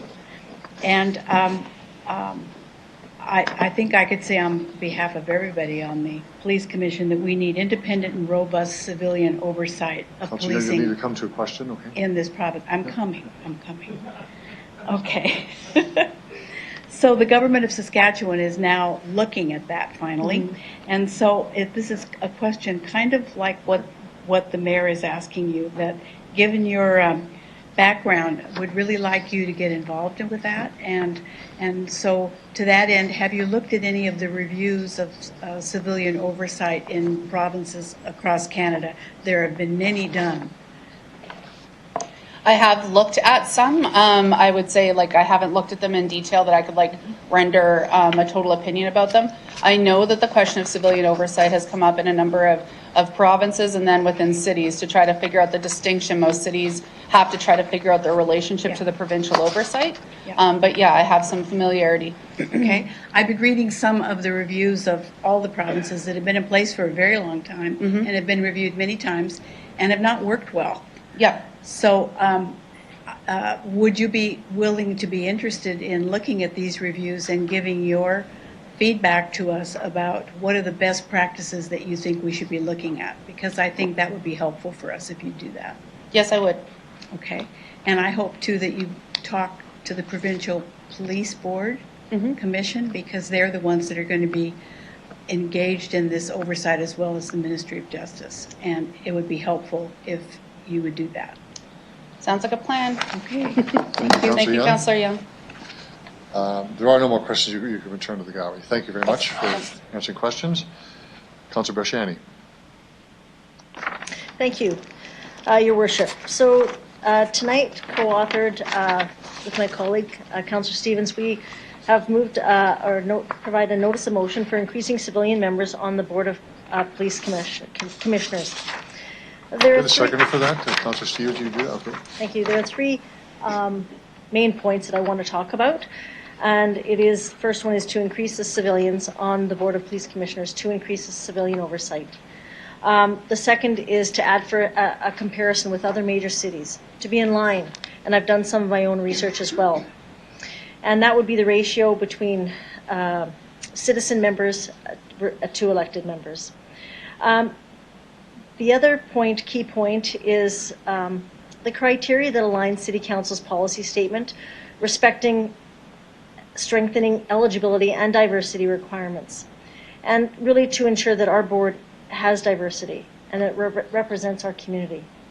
So those are the main ones. I do have two that I do want to add, and It would be, and I'll do it right now if I can, onto this These are motion. amendments? Yes, amendments. Okay. So does my time keep ticking? Go ahead. C would be how are members appointed and by whom? So in other jurisdictions, there's different ways that people are appointed to. They're vetted in different ways. And then I think it's, again, most of it comes to council. And then D would be the length of a consecutive term for a civilian and councillor that can, or mayor that can serve on the board.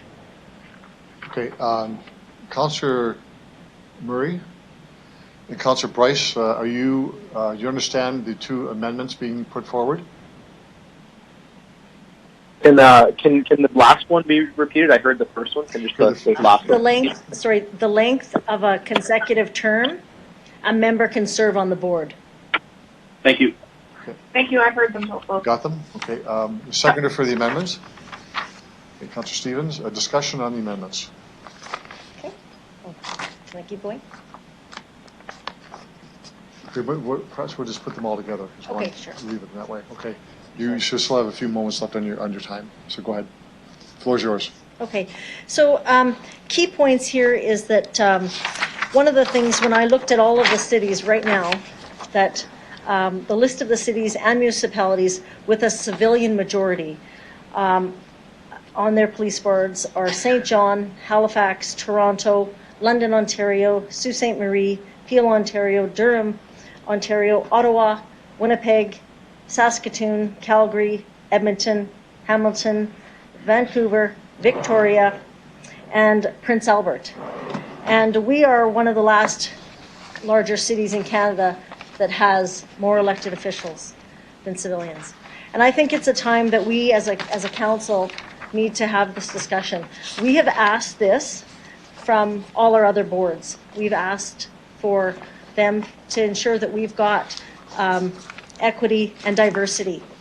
And so tonight, when we look at that, one of the key things there is that we had over 17 applicants come forward to apply on the police board. And when we only have 2 positions, that means that, and if they stay on, which we know that many of them stay on 5 or 6 years, these are the civilians, there's no opportunity for more people to be on that board. So the second piece that I talked about is ensuring that all of our boards represent our community. That means diverse backgrounds with skills, different skills, getting key people in there to move an agenda forward. I contacted the city of Saskatoon. They have gone to 4 civilians. Their chair is an Indigenous woman, and she spoke very positively about the things that they can do on their board with the added 2.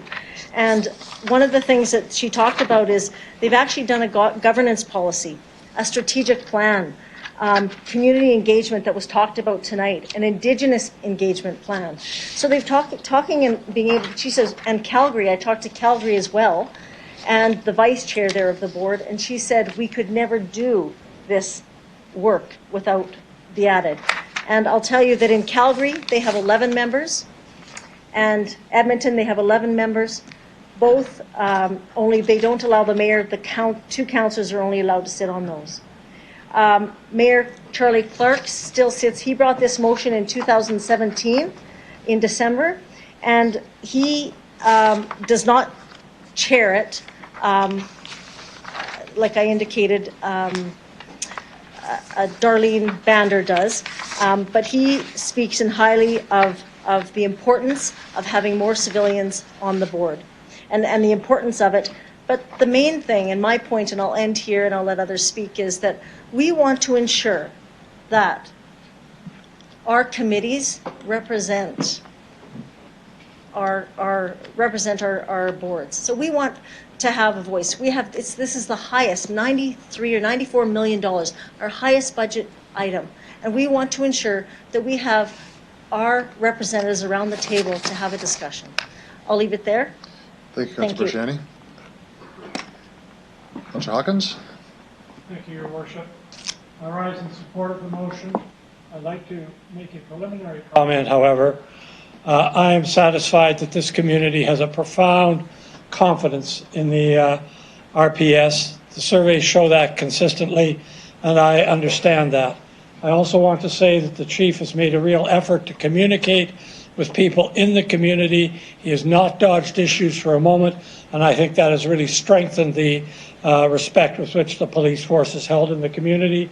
And I also want to say that this is a police force that understands that its job goes beyond simply arresting people and investigating crime. It's a police force that looks seriously at the social aspect of policing and puts much effort into it. All of that said, I want to say as well that this is not a debate or a report about the police complaints office, and it's not really even a report about provincial civil, the possibility of provincial civilian oversight. Important as that debate is, that's not this debate. This is a debate about the size and composition of the police board, and it's a request that the administration report back to us on those aspects. In respect of that report, I could imagine that the input of a larger police force would be important, that we would get different community perspectives and different expertise that might be valuable. I can understand that room for more diversity on the police board would be important, and I think that this report will address that. And I can also understand that the community's confidence in the police, already strong, would be even stronger with a somewhat restructured and larger board. So for those reasons, I support this motion. I'm also impressed by the fact that many other jurisdictions have larger boards, and that suggests it's time that we look at that as well. So for those reasons, Your Worship, I support the motion. Thank you, Councillor Hawkins. Other speakers to the report? Councillor Flegel. Thank you. What I'd like to, maybe I'll ask the mover one other thing. What happens if this all comes back in the report? And maybe you could add this to the report, is find out if you were to go forward and do what this ask is, but in 2 years, council says this is not working. This is not where we thought we were going to go for that council of the day. What's the retraction motion? How do we get back to the way we were, if that's where we want to go, or make those changes again? Is it as simple as coming back to council chambers, or is there something under the jurisdiction that we need to know about? If you wanted to go back to something different than what we've agreed to going, let's say this does go forward.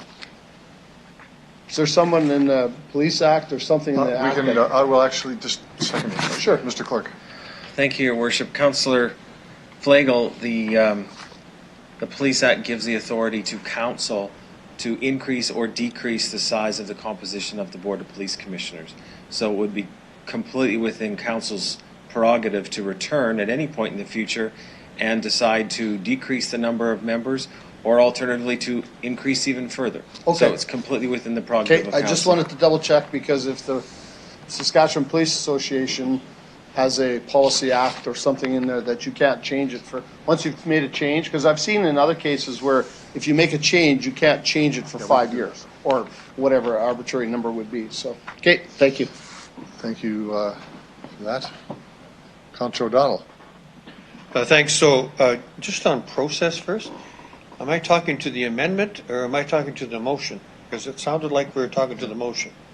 We're talking to the motion.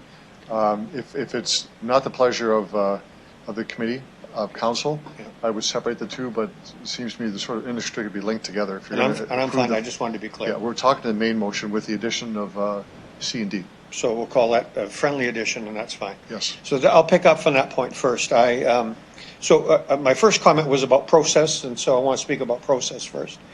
If we're going to ask for input, then I don't think we should determine a predetermined number as to how many people it is. So whether it's 1, 2, 6, 12, or whatever it is. So I don't like that's included in there, simply because if we're asking for input, that's one.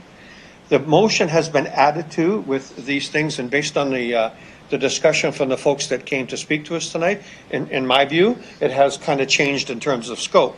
So unless we're asking our administration to work overtime at Christmas so that it can come out in Q1, I'm not sure that I agree with the time frame that's there either.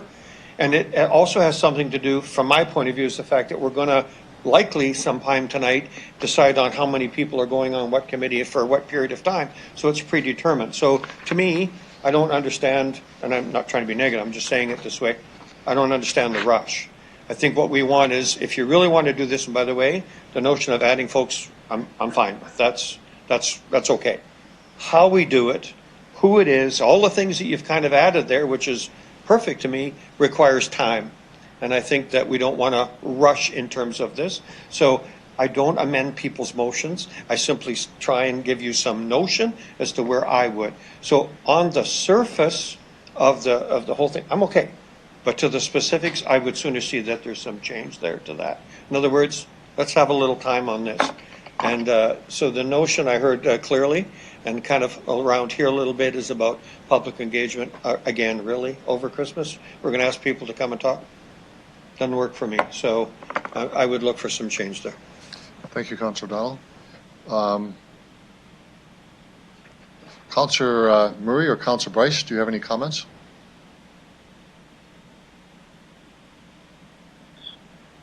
I do, if someone else is. Councillor Murray? Thank you very much, and thanks for the councillors for bringing this motion forward. I think it's a healthy discussion and a good topic.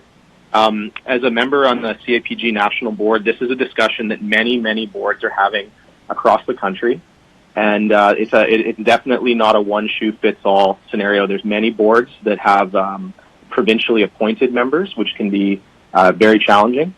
So my one request would be that in some way that the two citizen board members are engaged heavily in this discussion as well, our two existing, Commissioner Yee and Commissioner Pancras. So at some point, if someone moves a motion to at least have the commission also talk amongst ourselves and bring a report, I would be supportive of that. Thank you, Councillor Murray. Councillor Flake, could you take the floor, please, for a moment?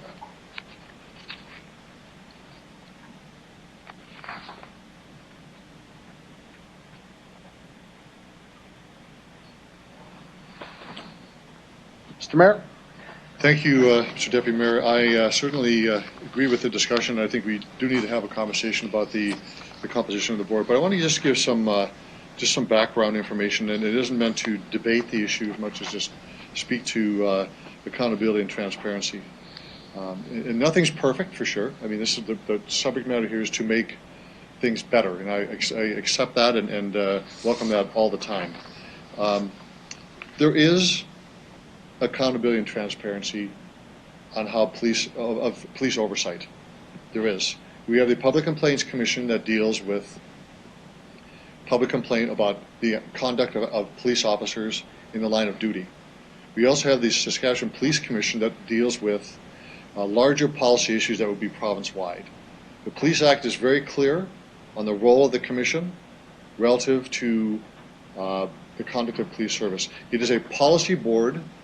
It is not a management board, so issues related to individual, we'll say, problems with a constable or an officer is not subject for discussion at the floor of the commission, because it actually is going to the Public Complaints Commission, which is not governed at all by the Board of Police in Regina. It's a provincially appointed body that is separate and away from the commission itself. So is that perfect or not? I don't know. Some of the discussions about the items of discussion on the floor of the commission, we have been having some pretty robust conversations, and one we will be having very soon is going to be on the missing and murdered Indigenous women and girls. That report of the police response to that is coming to a public session of the Police Commission. We've had these before related to several issues, speed checks, what that actually means for the public. So there has been for the last few years a change in the public discussion at the Board of Police. So I have no issue related to adding more citizens to this. I think it's healthy to have that conversation. I will tell you, though, that even Saskatoon does have its social media, as we have in ours, because what that's for is not to blow the horn of police officers. It gives good examples of interaction between the police service and residents, how they feel about that. These are generated not by police, but generated by residents who have had interaction with police. So it's a standing item that can take place. Any member of the public can go to the police commission and listen to what's happening. They can be a delegation to talk about anything that's on the item, the same as council. They can come in and have a conversation what's on the agenda. We're looking at some things in the future to reform how we bring people forward and what reports they have. Information's on the website, etc. Councilor Murray raised one point, though, that I think is important, and I want to follow up on this one, and I would ask members to consider this. Yes, let's look at a review. This is a fulsome review, and Councilor Dowland's points, I think, are well taken in terms of the amount and size and depth of the review. But I think when we're going to talk about changing a commission or a body, we should ask that body what they think as well. So I'm hoping that as part of this discussion, we will refer this motion to the Board of Police so they can have a conversation, and that includes the citizens that Councilor Murray mentioned, to give their reflection on what they think as well. This is not a small review to go forward, and I think it's important. But I'm going to ask one statement. I'm going to ask the solicitor a comment on this one. And I think it's just the way we approach the issue. This is not our committee. There's a fundamental issue for policing that the police commission and police service is separate from political oversight from council. We do approve the budget, but we can't break it open and analyze as parts.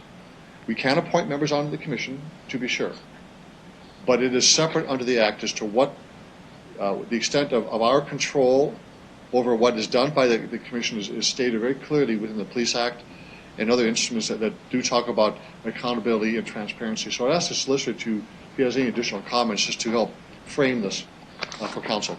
Mr. Weary? Mr. Deputy Mayor, a couple of points to make.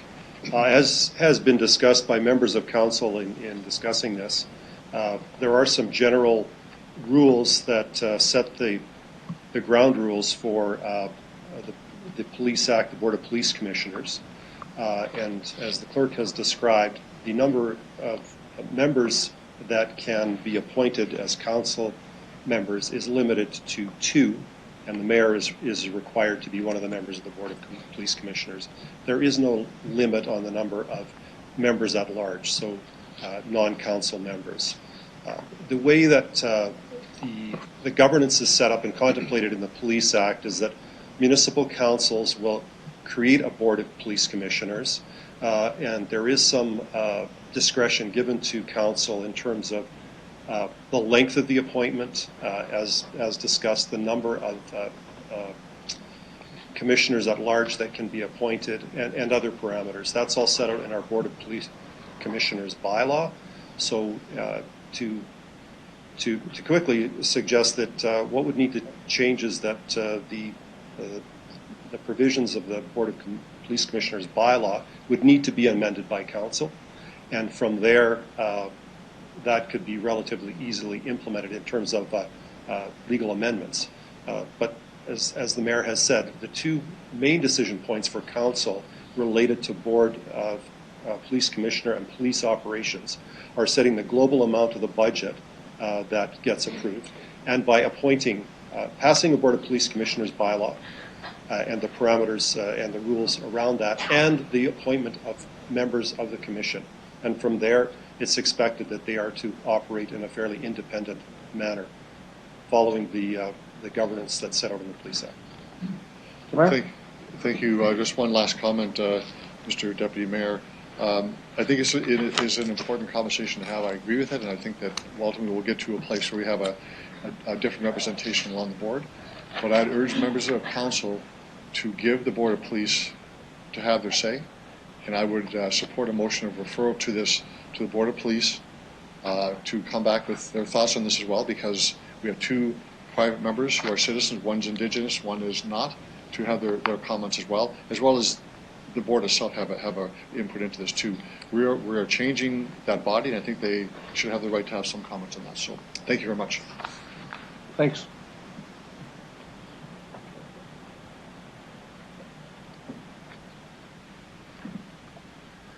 Councillor Young?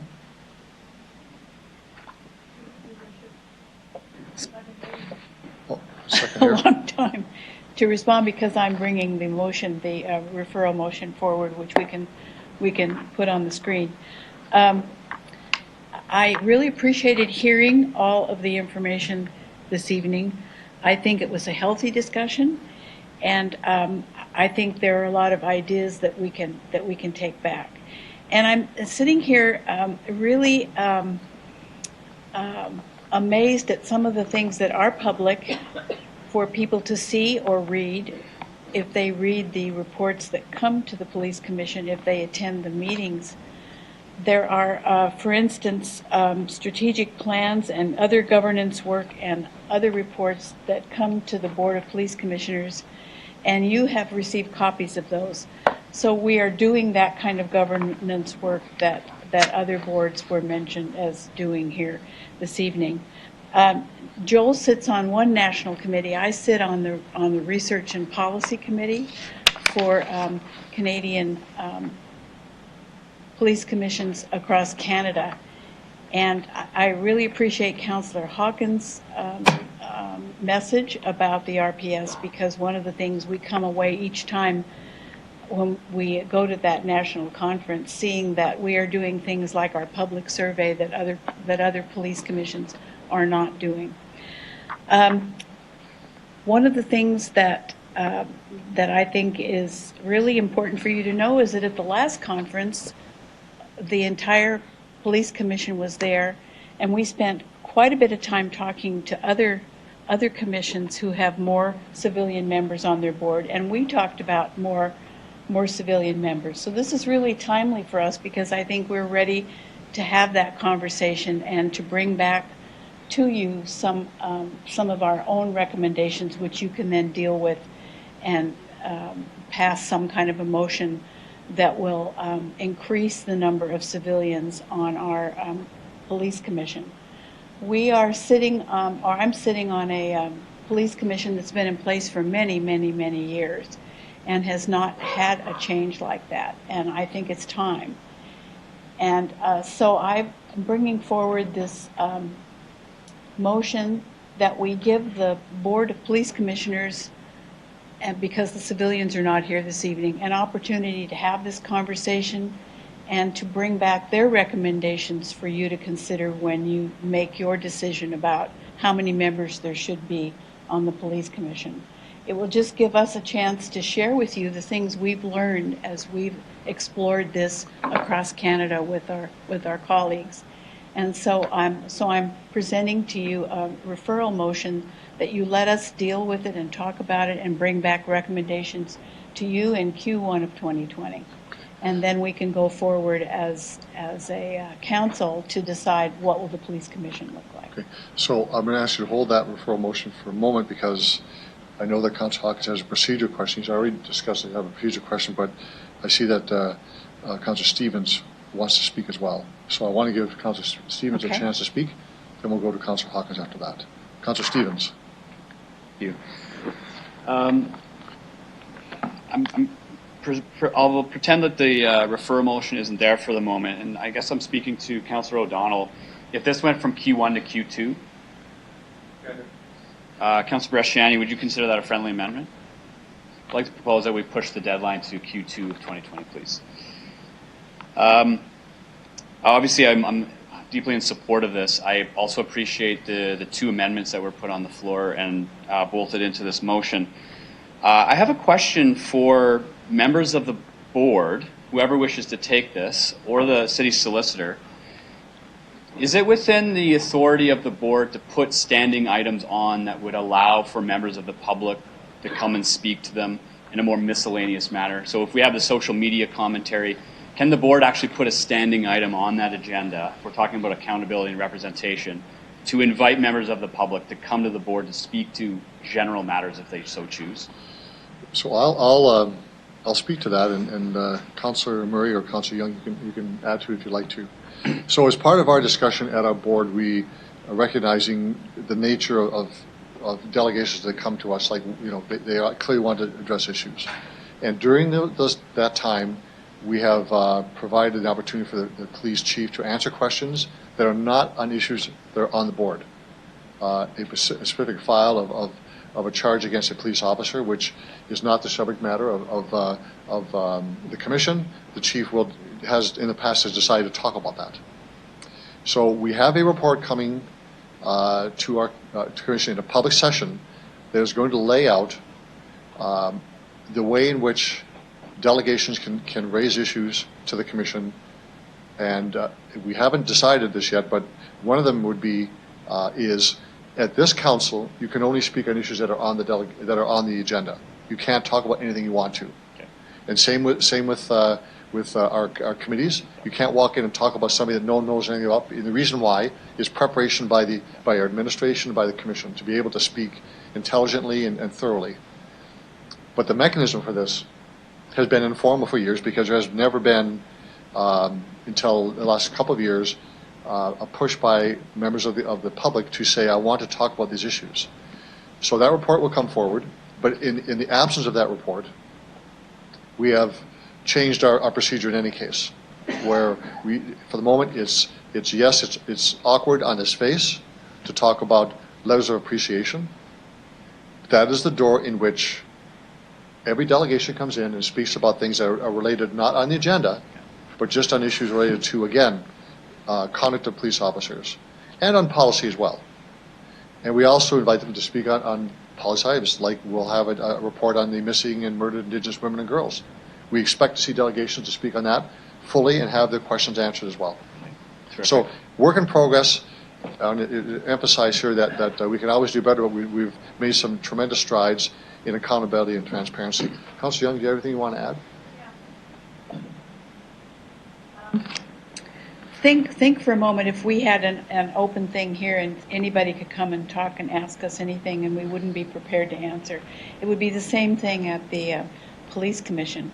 I really like the idea of public engagement sessions where we might have a topic like reconciliation or missing and murdered women, and people could come and engage with us, not at the police commission table, but in an open forum. I think that's something we could certainly think about, unless it's on the agenda. And this coming Wednesday, it's on the agenda, and anybody can come and speak to us about it.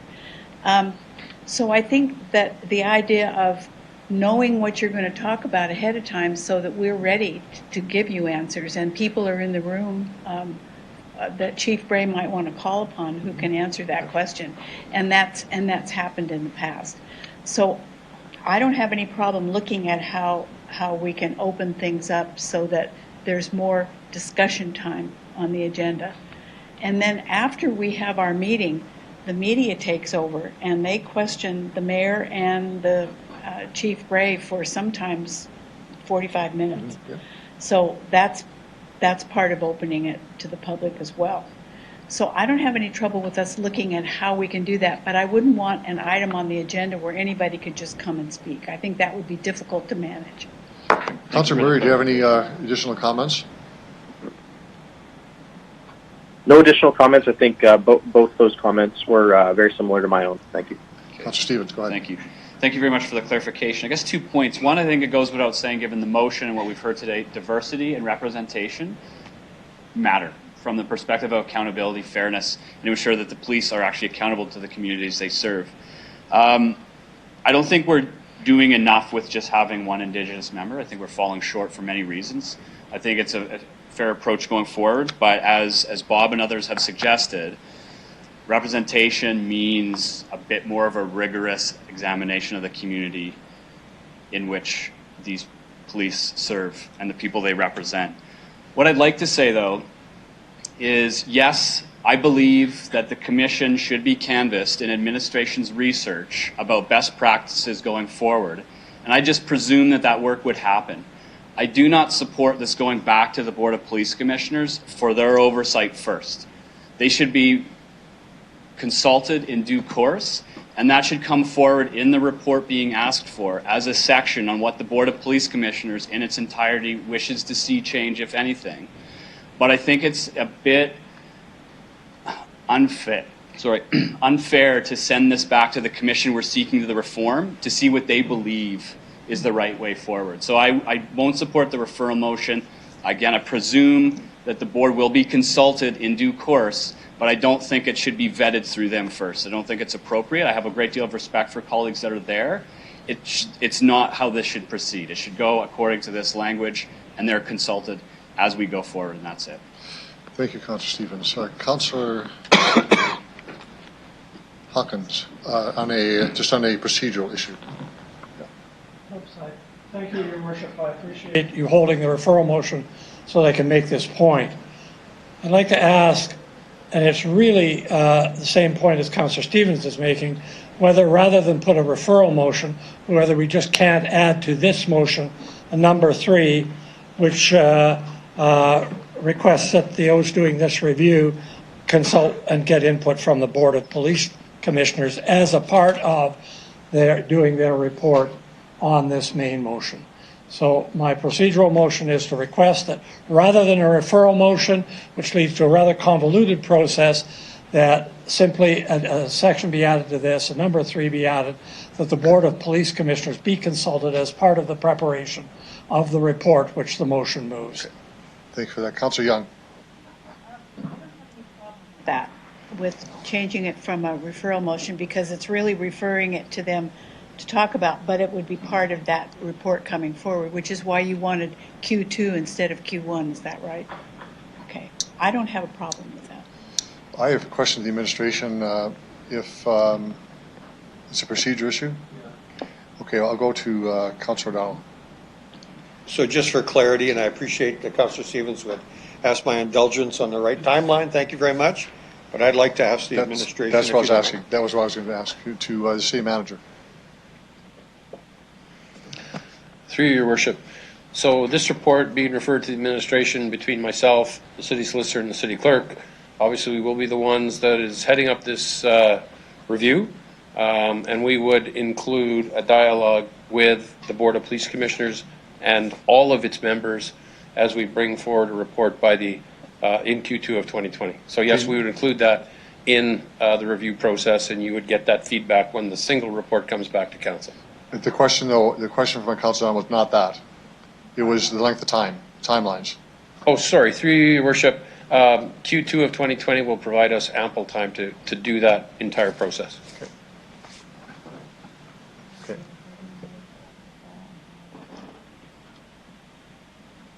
So we're going to need a wording for the for this at the administration. Okay, because. Okay, that's good. Councillor Young, you'll move that? Councillor Young? Can I move that? You can't, because you actually was appointed, you can't actually do that. You had already spoken. I'll get Councillor Young to do it. Can the change be read?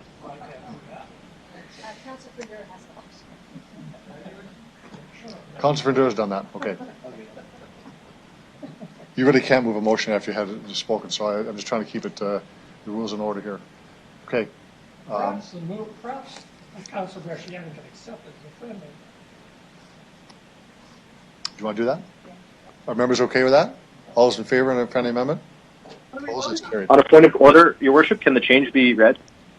Yes, it's that the Board of Police Commissioners be consulted as part of this review.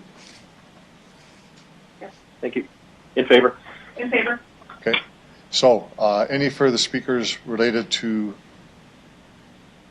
Councillor Hawkins? Is this a procedure issue again? Your light's on. Okay. Okay. Okay.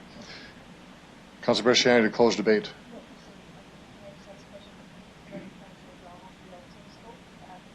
Comment. I just want to clarify what he had asked. He talked about us asking for a number.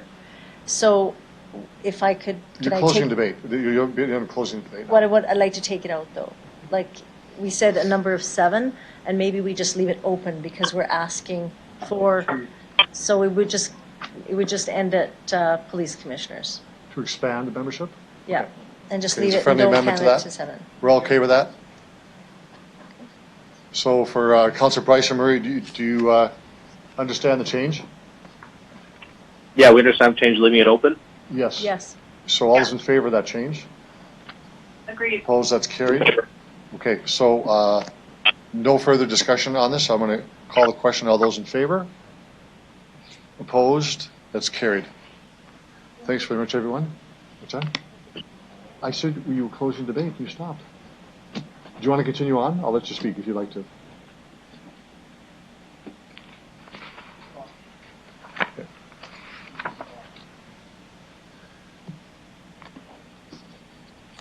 Move on to our next delegation. This is Ronnie Nordell. Mr. Nordell, if you could identify yourself for the record, who you represent. You have 5 minutes for your presentation, and there may be questions afterwards. Thank you. Good evening, Mayor and Councillors. Ronnie Nordell, and I'm here tonight as an individual, a resident of Regina, and someone I think that I stand here as someone that cares about people in a room full of like-minded. I'm speaking tonight in addition to my October 16th letter I wrote to Mayor and Council and my November 14th written submissions. There is no question, but there's a crisis in Regina. Many residents of our community are facing numerous challenges, including homelessness, poverty, unaddressed mental health issues and addiction, trauma, racism, and stigma. These are some of the root causes which manifest in behaviors that put the safety and well-being of Regina residents at risk. This is not a problem someone else has. This is a problem that affects me, my children, my loved ones, and could as easily affect anyone in this room. This is about unaddressed issues we have as residents of Regina. It's not us and them. We are in this together. These are social issues that can be addressed by assisting individuals to gain recovery capital and by Regina becoming a recovery community. Recovery capital includes social capital, such as healthy connections and relationships, material capital, such as housing and food security, human capital, such as mental and physical health, training and employment, and cultural capital, such as being able to live and practice your values, beliefs, and traditions. My focus has been on addiction, more accurately changing the conversation from a problem focus to a solution focus, one of recovery. But recovery occurs when individuals are provided with appropriate resources and support to deal with the root causes. Individuals need hope, strength, ability, and opportunity to seek recovery in whatever form that means for them. Just over a year ago, from a single email sent to community and public organizations and other stakeholders, including persons with lived experience, a group gathered together to share thoughts, opinions, and ideas. Persons who experience substance use disorder, whether in recovery or not, and community organizations and service providers spoke, and they talked to each other, and they listened to each other. All were clear that despite doing their best with the resources available, it's not enough, and the crisis is growing. I believe the City of Regina has pieces to solve one part of the puzzle. Community organizations, stakeholders, and persons with lived experience also have pieces of the puzzle, and the provincial government needs to put in the remaining pieces of the puzzle. In 5 short hours, a grassroots group came up with ideas of a basic action plan, but will of a grassroots group is not enough. I've had numerous meetings with politicians, community groups, peer support people, and people with lived experience, and it's clear to me that there is a lack of collaboration, continuity, and coordination in the City of Regina of those groups and with the city that is hindering the good work. A Regina Community Action Committee, working with the assistance of a coordinator, could develop a plan to address the safety and well-being of all Regina residents by looking at many of the root causes of the crisis and looking to change community attitudes to reduce stigma and have visible, accessible, culturally appropriate, and diverse sources of support available, while still respecting personal choice and acknowledging there are a multitude of pathways to be followed.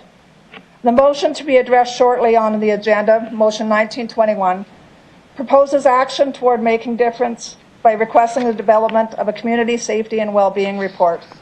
And while I speak in favor of that motion, I believe that much of the work has been done, and there is opportunity for the timely establishment of a community action committee similar to that of the Saskatoon model. Mr. Dell, you have about a minute to go. Thank you. Saskatoon Safe Community Action Alliance is an informal group of community organizations and stakeholders who meet quarterly and seek grassroots solutions, presently focused on housing and crystal meth. From what I heard, they are making progress. I've also provided information regarding actions the City of Lethbridge has taken. I believe Regina can become a recovery community, and that the first step is the development of a community-based action committee. What is now required is support from Regina City Council to move good intentions into action. It is said addiction equals isolation and recovery equals connection. We have the opportunity to connect as a community, and I'm urging Mayor and Council to make Regina a recovery community. Thank you. Thank you very much. Right on time. Thank you very much for that. If there are any questions of the delegation. Councillor Stevens. Thank you. Ronnie, thank you very much for the work that you have done in the community. You have mentioned here that you don't have to reinvent the wheel. I get it. And a lot of what you did was with grassroots organizations. Who's at the table? And in your mind, who needs to be at the table to take it to the next step? At the table of meetings I've facilitated has been everyone from Sask Health Authority has been there, Regina Police Service, Carmichael, YW, YM, Neo Yatina. I met with All Nations Hope Network 2 Fridays ago. The fact is, I can't, AIDS Program South Saskatchewan, SWAP, I can't name them all, but they're all so exhausted from doing what they can with what they have. To come together and talk, we need the decision makers who can actually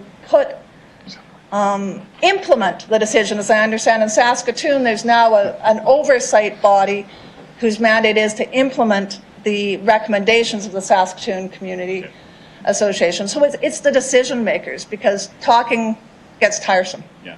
So Ronnie, I was going to ask you what role the city itself plays, the corporation of the City of Regina. And you'd mentioned a coordinator role. Is that what you're speaking of? So the city's representation and its affiliation is really coordinating and drawing information into the circle of the policymakers at the municipal level? I think the city has 2 roles. Number one is, earlier in the agenda, the city provides the budget to police. And I think obviously there needs to be some discussion and you know, we can't arrest our way out of the problem, but certainly there can be city-led initiatives that can divert the problem, can address the root causes. As far as a committee, in Saskatoon there is a coordinator. First thing that coordinator did was actually canvass and prepare a report on the needs. I think we've done that. The second thing is to coordinate quarterly meetings, have agendas, actually make decision items, break it down, because when you're working off the side of your desk and you're already a bare bones nonprofit that may not even have lots don't even have a color printer, may have, a copier that's out of someone's basement. I mean, it's to provide that assistance. My understanding is Saskatoon, the only budget Saskatoon puts in is $25,000. Board of Police Commission puts in 25, and Sask Health Authority puts in 25. And that's a pittance, and I think it would be money well spent. But there is a leadership role, which is Yes. important. You have included a lot of information, and we've spoken before about the Lethbridge model. Would you be okay with me asking you questions? Are you comfortable speaking of it? I've spoken to Marty Thompson, the city manager in Lethbridge. They've also presented at meetings I've had. I've read the reports. Okay. I'll say if I don't know. So Lethbridge is half our size, small city, different jurisdictional issues in Alberta. What does it do? So if we're using perhaps Lethbridge as an example of what this approach would look like, what's going on there that we should be looking to and perhaps modeling ourselves on? The city of Lethbridge, though smaller, my daughter lived there too. I mean, demographically, I think it's quite similar to Regina. The city of Lethbridge started by pulling together all the organizations and saying, what do we do? So how many organizations provide breakfast? How many provide shelter? How many provide after-school activities? And then they looked at, okay, there's actually 3 within this 3-block radius that are providing lunch, and none are providing supper. And I'm simplifying matters. Instead, they talked to those organizations. They looked at the money coming down, and they said, what if you did lunch, and you did supper, and you focus on what you're really good at, and instead of everyone trying to be everything, because no one is being it all, they looked at what are the strengths, and they did, as a community, got together and realigned resources, They looked at the funding that was coming down. Where is it coming to? Where is it best used? And then they looked at where can it be best used. Terrific, thank you. Through the chair, in the Lethbridge model, it's a very comprehensive report. You talk a lot about substance use, and part of that conversation means harm reduction, perhaps safe inhalation injection sites, but also recovery, so detox, etc. How does that model bridge these two things? So there's substance abuse use, recovery, and a question of safety. How does it bring all this stuff together? I think when we look at community well-being and safety, we're looking at risks. Good people do bad things. My son is an addict, and he uses that word to label himself. It carries no judgment in my house, so I'll use it only about my son. My son stole from me, stole from his employers, he stole from residents of this city when he was in active addiction. And when he could seek treatment of the root causes that were causing him to use to hide from those causes, that's what brought him wellness. That was his recovery. Not everyone chooses abstinence, and that's okay too. But what we need to look at is how can what someone is doing not affect the rest of the residents of Regina without stigma, without judgment. And I think that's what harm reduction, All Nations Hope Network has the best example on their website. Harm reduction may include abstinence, but doesn't always. And it's about keeping people alive while they learn to deal with the issues that are causing them to use and providing them the support to learn how to deal with those issues. Thank you very much. Thanks. Thank you, Councillor Stevens. Any other questions? Thank you very much. You can return to the gallery. We'll move on to our next delegation, Lance Dudar. Mr. Dudar, thank you very much for appearing before City Council. If you can identify yourself, who you represent, you have 5 minutes for your presentation time as well. Thank you, Your Worship, City Councillors.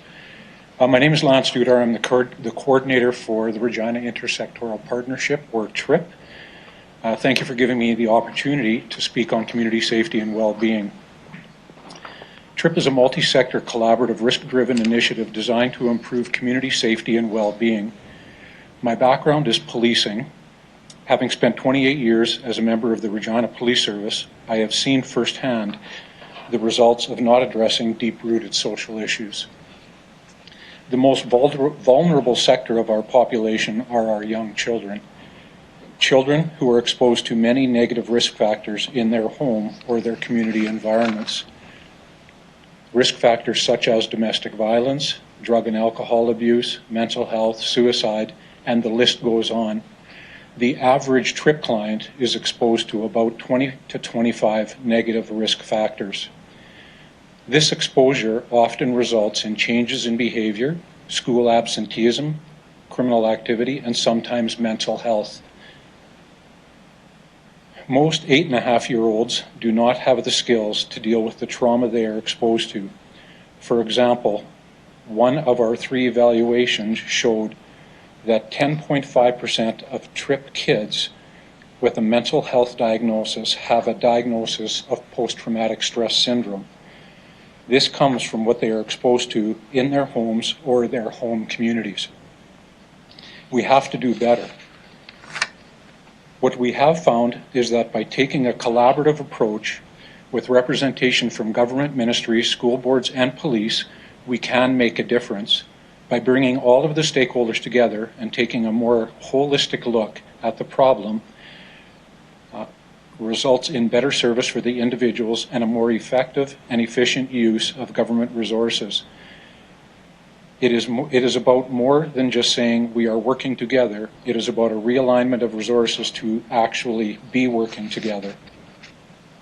Many families may face numerous barriers to accessing activities and services. Simple activities like swimming lessons or art classes. Barriers to these activities are such things as transportation and poverty. I think it's a given that we all as parents, want better for our children. We want our kids to have a little more than what we did, to do a little better than what we did. But what happens when parents can't give that? And the generation that follows has less skills than the generation before, and that cycle continues where we continue to have generations with less skills. I think it's incredibly important that there's an intervention of some sort that is going to provide these young people with the skills or the assistance that are going to help them do better than possibly what their parents did.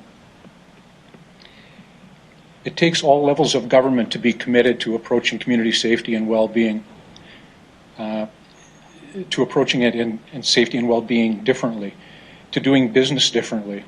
We are hopeful that the City of Regina will take a leadership role in helping to improve the community safety and well-being for the citizens of our community. We're grateful at TRIP for the support that the City of Regina provides us with transportation barriers,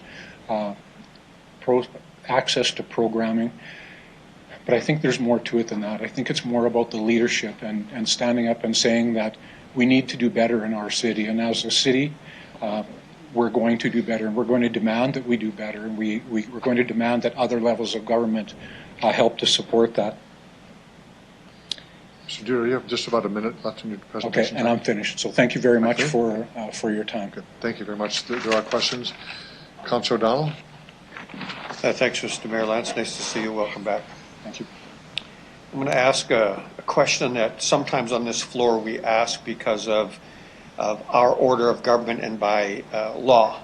So why should this, and Councillor Stevens kind of asked the previous nice lady, so I want to change the question a little bit. So why should we lead? Because many of these issues by law fall under the jurisdiction of the province. Why don't we go to the province and say, here's an idea, run with it, and we'll be there, but you run, you lead. Why should we lead? Well, I think it's important that you lead, as you folks are really responsible for what happens in this city. So in a sense, you're responsible for everything that happens with my children, my grandchildren, your children and grandchildren. So from a leadership perspective, I think it's important for the city to stand up and say, we need to do better. So as a group, and I don't mean pointing the finger or saying that it's your responsibility to the province, because it's not. I think it's a collaborative approach, and we all need to be on board. I think the city plays a large role in that, in taking that leadership piece to say that we want better for our city, and we would like to work with the province, other levels of government, to make sure that our city gets what it needs. Thanks for that. I'm going to make a comment, and Councillor Stevens will know from what I've told Maureen, I'm going to ask him some questions as well. This is one of the questions I'm going to ask him, and I'd like to hear from you as well.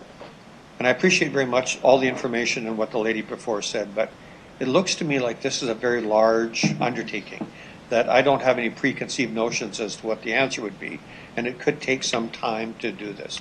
And in fact, we may need to do some longer engagement to bring people together to really find some solutions. How do you feel about what I just said? Absolutely. This is a long-term investment. Yeah. I think it's taken us 100 years or 100 plus years to get in the shape that we are in today, and I think it's going to take us a long time, possibly a couple of generations, to get out of it. I don't think there's a quick fix to this. I think it's important that we help those that are currently adults that are addicted and suffering from mental illness, that we support those people and give them the skills to sort of survive. But I think it's more important that we focus on the young people and the generations that are coming up, that they can do better and they're self-sufficient, that they can survive. So it is a long-term investment. It's not something that we can fix overnight, absolutely. Our investment with these children is anywhere from 6 months to 5 years that we spend working with these kids and their families to help stabilize or overcome some of the challenges that they're currently going through. So it is a long-term investment, absolutely. Thanks. Last question, if I could. So let's assume this goes through. Let's assume there's a report. Let's assume something happens. So you and I are now having coffee 3 years from now. What's going on? What's the difference? What are we seeing? I or think, what's our dream? Our dream. Sure, yeah. And what I see having coffee is that we are doing business differently than we currently are today. I think the way that we're doing business in a lot of senses isn't working, and I think that's why we are where we are today when it comes to social issues.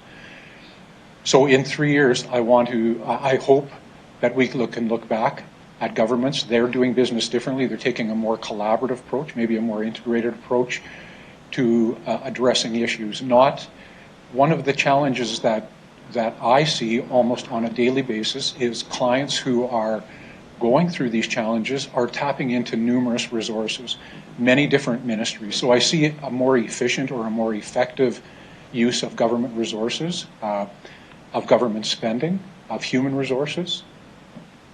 Good. I appreciate that. Thanks. Thank you, Councillor Dowell. So I just want to remind members, we do have a bylaw that says we take a break at 7:45. I'm going to suggest we continue with delegations, then go to the motion afterwards. Are we okay with that? I'll ask for motion because this isn't a bylaw. Councillor Dowell, seconder. Councillor Bershani, all those in favor? Opposed? Carried. We do have other questions for you, just do a procedure matter there. Councillor Young. Thank you, Your Worship. Thank you, Lance, for coming. TRIP is well known in the community, and you've had 3 independent evaluations. Can you tell us what those evaluations told you? Sure. TRIP has always had an independent evaluator involved with the work that we are doing. Right from its inception, we've had somebody involved that has guided us through our development and the work that we are doing. So our first 2 evaluations were done by the City of Regina, an evaluator there. They showed very positive results in reduced contact with police, reduction in risk behaviors for young people that were involved with us, increased community involvement for young people, and increased school attendance. As we went forward, and in 2017, we received another evaluation, a 2-year analysis done by a company out of Prince Albert, independent evaluation again, studied kids that were involved with us for 2 years. This study focused on vulnerability or aggregate vulnerability. So the activities that these young people that were involved with that were resulting in very complex behavior changes. So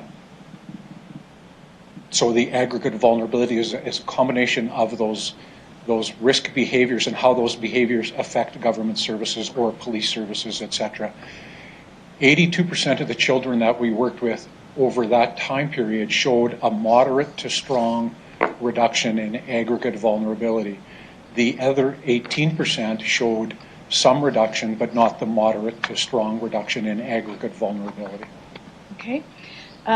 Lance, you have a waiting list right now. Can you tell us how many children are on that waiting list? We currently have a wait list of about 20 individuals, 20 families who have been referred to us. That's a bit of a challenge when you're working with early intervention work, because a lot of the time the crisis is right now and you need to get to that right now to be effective. So having that wait list is definitely detrimental to the well-being of some of the young folks in our community. Okay. And where do the funds come from that allow you to do this program? Where do the funds come from? The funds currently come from, so we have 2 components. We have the 11 and under initiative, which was the one that we started with in 2010, or took our first referrals in 2010. That initiative is solely funded by the Ministry of Social Services. The second cohort that we have is 12 to 18, which we started a couple of years ago, 3 years ago, and that is funded by Sask Sport. So they fund for programming only, where the Ministry of Social Services funds for programming and salaries. And I understand, and you can correct me if I'm wrong, that your budget was cut this last year. Our budget wasn't cut, but our budget hasn't increased. So we have lobbied hard with the provincial government to have our funding increased based on a demonstrated need for more human and financial resources.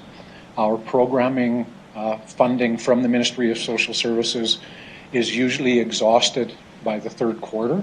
Mm-hmm. Some might say that that's poor fiscal management, but it's just a matter of there's only so many dollars to go around. So we do what we can, and then we have the ability to tap into some of our Sask Sport funding to support the 11 and under initiative. And that information came from the RPS that said they're not able to do as much as they could do the year before, and that's probably because the funding has been exhausted. Okay. Could you just give us a quick overview of what would happen if a child is referred to you, and it's not just a child, it's the family as well, correct? Sure. What happens? What happens? So we typically get referrals from a lot of our referrals. The majority come from the school divisions for obvious reasons. They spend a tremendous amount of time with the young people. However, that being said, we get a number of referrals from police, we get a number of referrals from government agencies, and we're also getting a number of referrals, self-referrals from families themselves who are parents or caregivers are identifying changes in their children that they don't really understand and want to address. When we receive a referral, we reach out to the family, number one, to gain consent from that family because we're consent-based. And that's what allows us to share information amongst our ministry partners, all of our stakeholder partners, is it's consent from the family. It's a familial consent, so it's not just about the young person, it's about everybody that's under that caregiver care and the caregiver themselves. So we receive that information. We have a staff that goes out after receiving a verbal consent and acknowledging that that family wants to work with, so they go out and they complete a number of questionnaires with the caregiver, with the child themselves, and with the school that the person is attending. We as a group, all of our stakeholders, then review that file every Wednesday afternoon. We score it based on the amount of risk with a tool that was developed specifically for the work that we're doing. We decide whether we're going to work with that file or not. If we are going to work with it, then we reach out, we assign a lead to the file, and we reach out to the family to let them know that we would like to work with them. We set up a case conference with that family.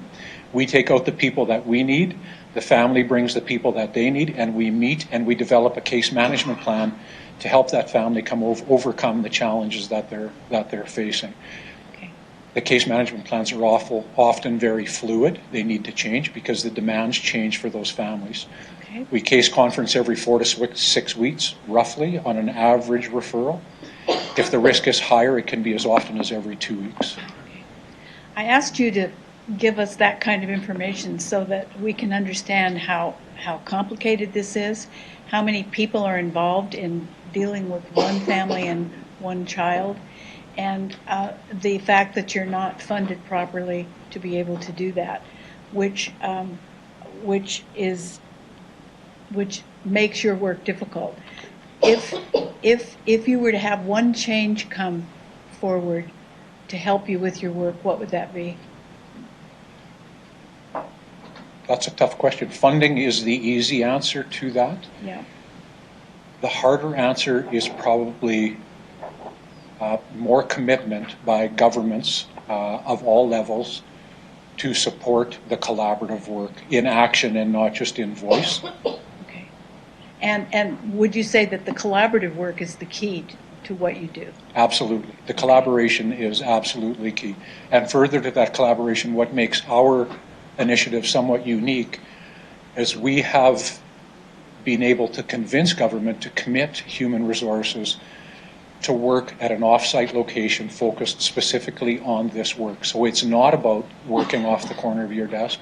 It's about taking resources from our ministries and from our police and from the school divisions and putting that group together in a set of offices to work specifically on this issue. And then just one more question.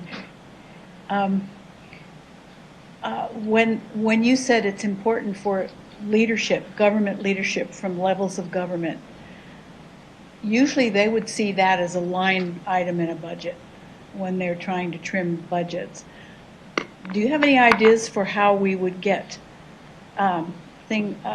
people like council and senior administration from the city and senior people in health and government to understand the program you have and how important it is, besides just seeing a line in a budget? I don't know the answer to that because I'm going to say that we have attempted almost everything possible when it comes to lobbying government and convincing government, right from lower levels of government to minister levels of government.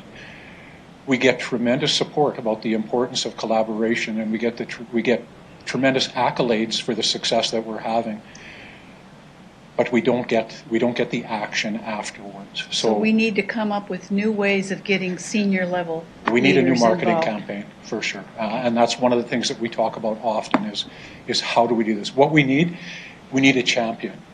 So we need a champion at the municipal level that can stand up and say that we need to do better and we want to do better, and we need governments to support and take part in something like this. Or we need provincial government champions who will say, we need to do different. We had one, we lost one, right? Okay. So we're close, but we're not quite there. Thank you for the work you do. You're welcome. Thank you, Councillor Young. Councillor Price or Councillor Murray, do you have any questions of the delegation? Not for this delegation, thank you. No. Okay. Councillor Stevens. Thank you.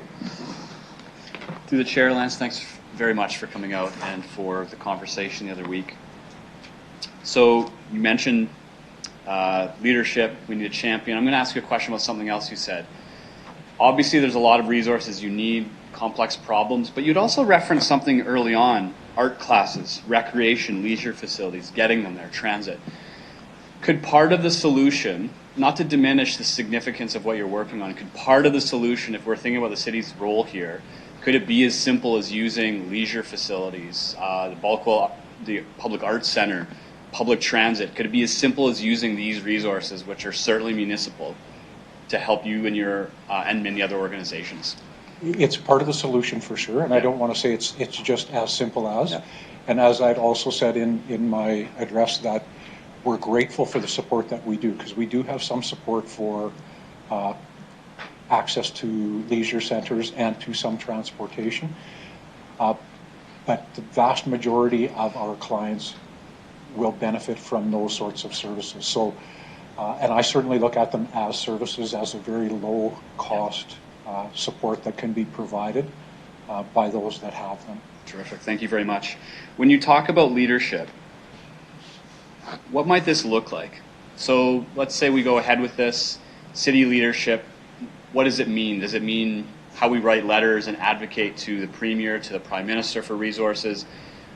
How else might we see it in action? Not just see it saying things, but how would we work in a leadership capacity? Well, and I think part of it is just what you say. What is the action? And I think the action is how the leadership is shown, right? By taking a leadership role and saying that we want better for our city. And we're going to get better by supporting an initiative such as this, and not just our initiative, because there are a lot of initiatives that are doing good work for young people, for people generally speaking, but it's about we're going to support in whatever way that we can. And trust me, I've been around for a while. I understand the challenges with financial and human resources. But I think that message of leadership, and by showing that leadership in some of the actions, resonates with others that you're trying to convince that this is important. And I, if I could, I would use one of my previous bosses, Chief Troy Hagan, when it was his suggestion that we start something like this, working with kids under the age of 12, in about 2008, which I think was very progressive for a chief of police to look at this sort of prevention. I was at a meeting with Chief Hagan where he stood in front of all of the stakeholders, provincial stakeholders, at the DM level, etc., and banged his fist on the table and said, I've shown my commitment. I have a $250,000 investment in this initiative. It's time for the rest of you to step up. So I think it's that sort of leadership demonstrated that convinces others that it's good. I mean, the work speaks for itself. The evaluations will speak for themselves. Perfect. Thank you very much. Thank you, Councillor Stevens. There are no other questions. Thank you very much. You can return to the gallery. Thank you for your presentation and answering questions. Last delegation is Pierre Hawkins. Mr. Hawkins, if you could identify yourself for the record, who you represent. You have 5 minutes for your presentation as well. Thank you, Your Worship, councillors, members of the administration. My name is Pierre Hawkins. I'm Public Legal Counsel for the John Howard Society of Saskatchewan, on whose behalf I appear tonight. The John Howard Society of Saskatchewan serves and advocates on behalf of those most at risk with interaction in the justice system, and those who are interacting with the justice system. I'm going to try to keep my comments brief. I echo many of the comments made by the speakers before me, and I in many ways defer to their expertise. The motion before you is an important one. It acknowledges that crime, community safety, and community wellness are problems that extend beyond the reach of police. The motion seeks to place the city within the larger community safety discussion.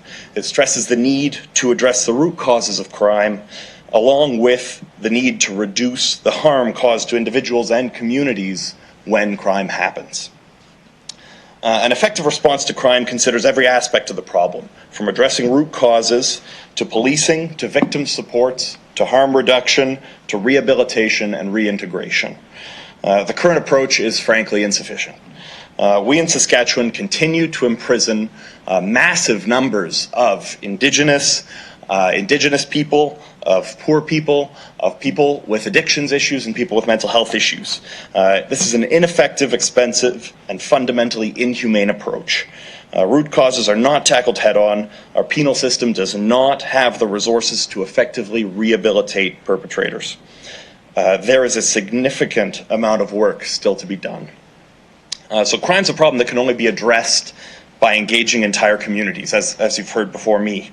It's a fundamentally personal transgression from the perspective of perpetrators, victims, and the surrounding community alike. It requires a personal and empathetic response.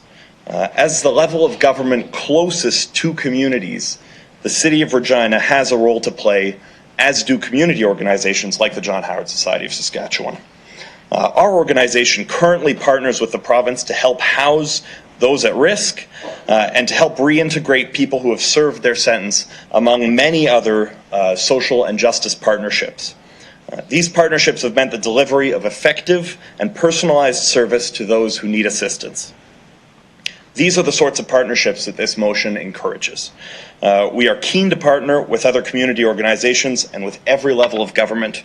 We are particularly keen to engage with the municipal level of government, which, as I said before, is so close to the communities that you serve. Finally, this motion is important because it recognizes the impact that city decisions can have on poverty, addiction, isolation, and the other root causes of crime.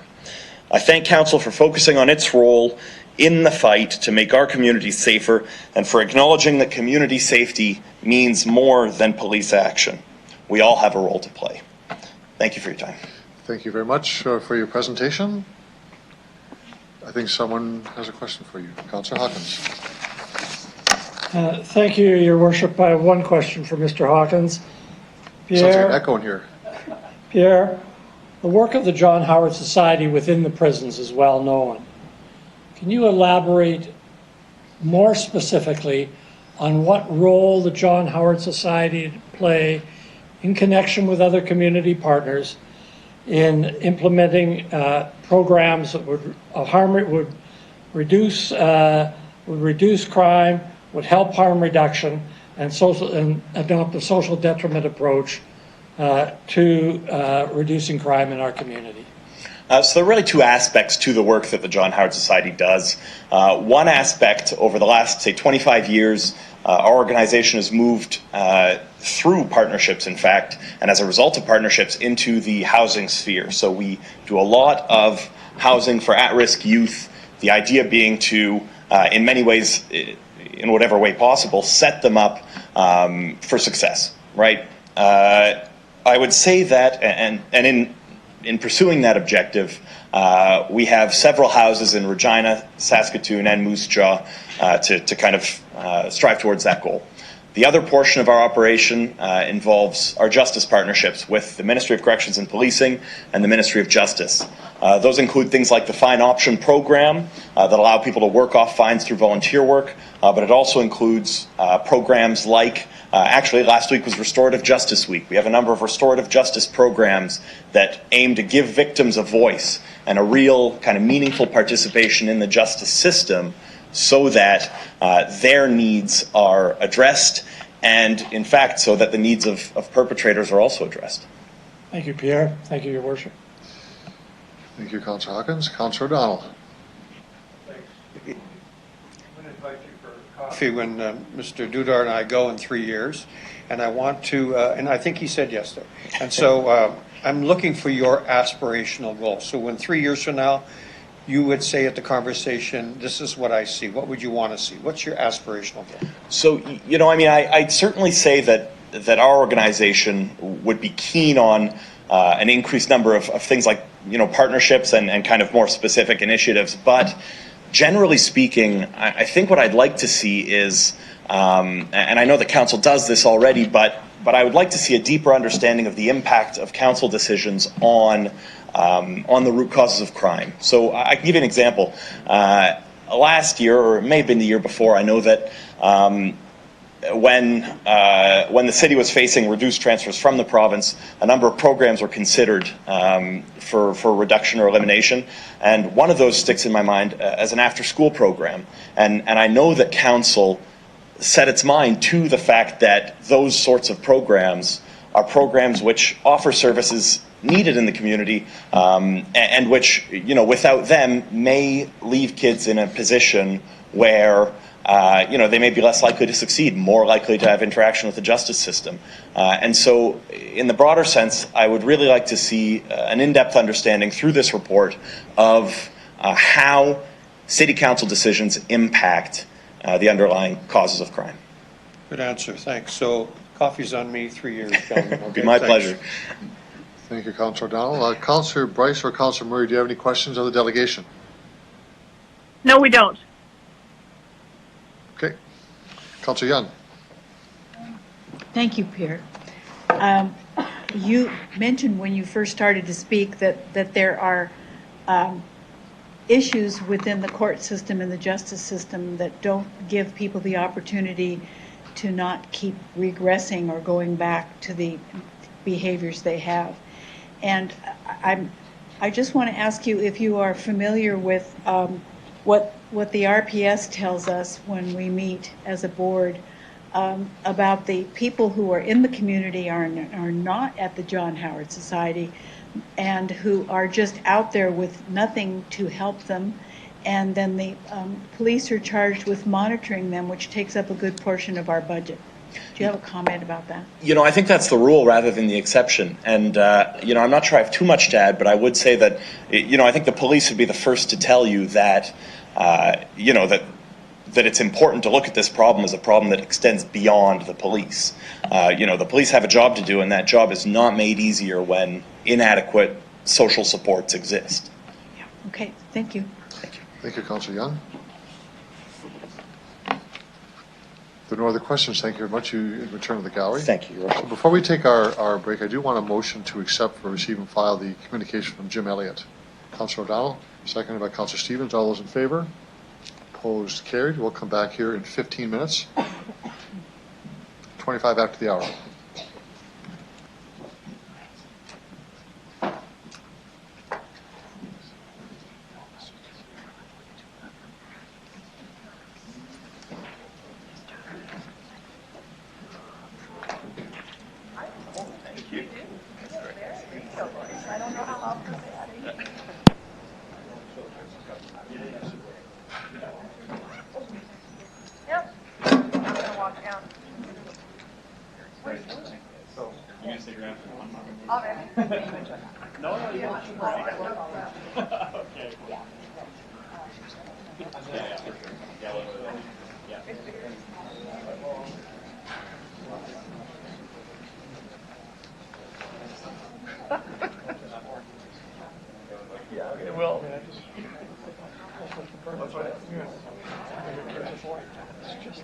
There he is. I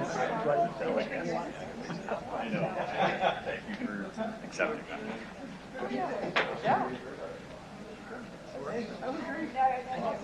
You're in the gallery all the time. Finally you jumped over the fence. Yeah, and I'd like to see. You did a good job. Thank you. Thank you very much. Very good. Hello. Can I break? How are you doing? I'm good. I'll see you again.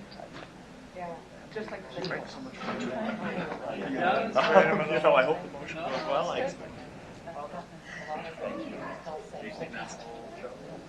You don't have It's the, oh, and this part could go. I'll never say that. Never. I always worry. Yeah, well, up forward, but that, there's at least 5. Yeah, that's right. We can bank on that. We know we can bank on 5. Yeah. So figure it out, get fixed. Well, unless someone has some. Well, there's 6 of us on their side, so it's bad. We know that. I'm never so optimistic. No, I know. No, It makes me nervous. It does. It does make How are you doing? Good. Well, that's pretty much. I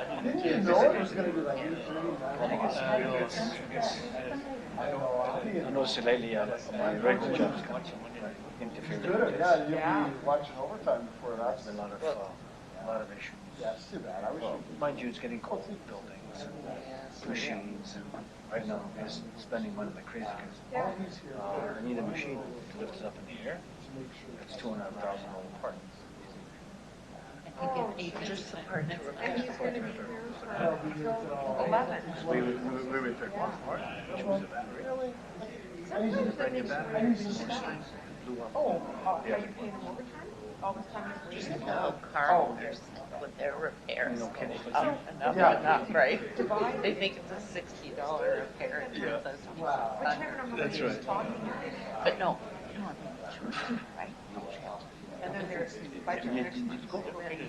Again, within the 9 dealerships, you can put that money across. Yeah, yeah. You have the $2,500 divided by 9. Yeah. So Yeah. it's not like one. Yeah, and it's not that one group is throwing all money out. There's a lot of moving parts. I gotta make a lot of money to pay the wages, keep the staff going, making sure that there's still a profit. So, but they diversify it because they're all across the country, right? So it's a national. Maybe Rogela's not making, maybe some other ones making. Maybe trying to keep the balance, right? And same as this year, trying to keep the balance. Trying to keep the balance. Sometimes it's not. Yeah. That's it. There's a lot of things that probably. Well, like when you look at the individuals on the police force, yes, we talked about what's growing us in well, and then we're talking about the Mr. Flagel. Said diversity. That's what it is. Hard work you guys are doing here. What's growing us? It's serious. We need their input. For instance, I've always been kind of critical of the nurses side. The federal government gives us the cash. It gives us nothing. Yeah. We had the secretary. And then they fold it. And then they on the street, in the jail cell, they're in front of you, you do plenty. Yeah, they got a break and enter, they go stealing, they get talked into. No, it's they can't afford to raise the families. It isn't just the indigenous or whatever. I didn't realize a problem. Oh. There's even like when you think about the Do we appreciate it? Really? And pushing cars on families that are there. And once they get caught into that. living in Harbor Land. Absolutely. Is that when they get caught up in that? How do their parents know they don't speak English? How do they get help? Well, that's hard, right? When the kids are getting into trouble, parents have no idea. Or even I was dealing with elementary school. I was dealing with Johnson Smith. Where kids getting parents couldn't figure out what they were doing now. There was letters are coming home, but they couldn't read it.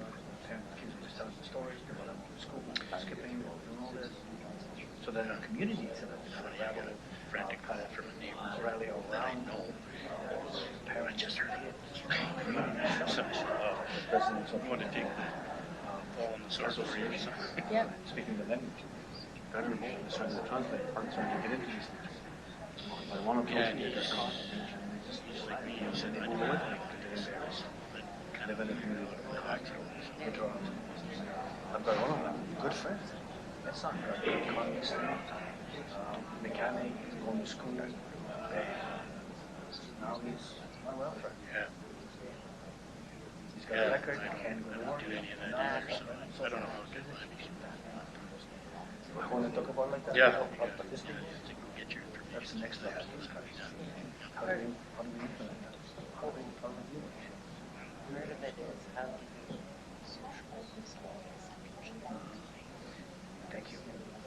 I'll write it down. That's how do you get somebody no, actually, I'm if they show that they want even to either. How are you? Well, thank you.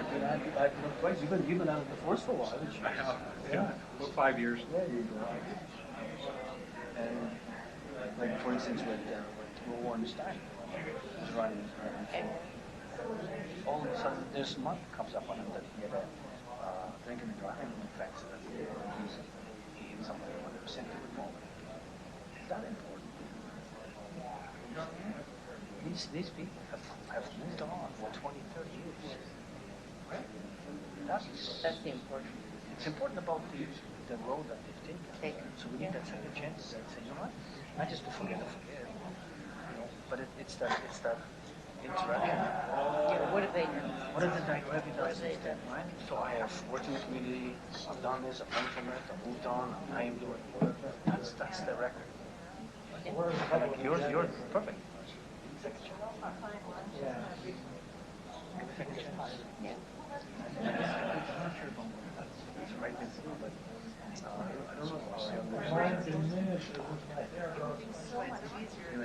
don't know.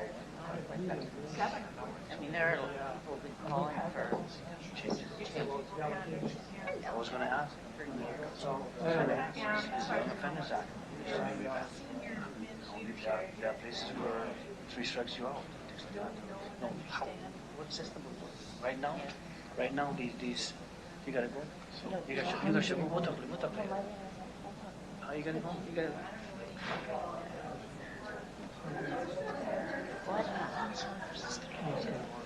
Until 10:30.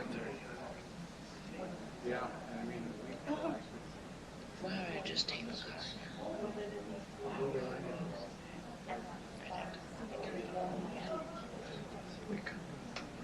Otherwise, I'm too I'm tired.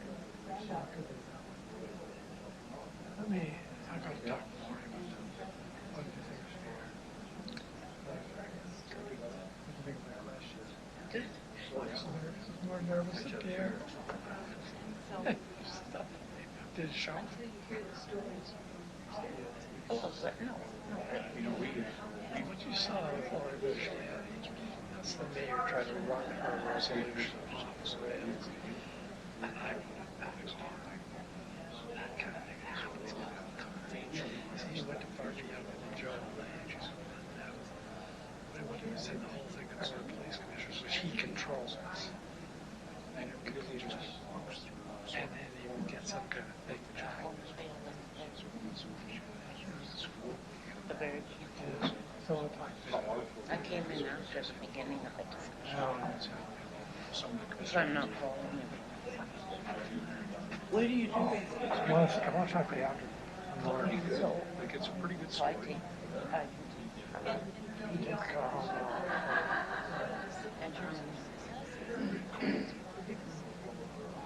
You've already.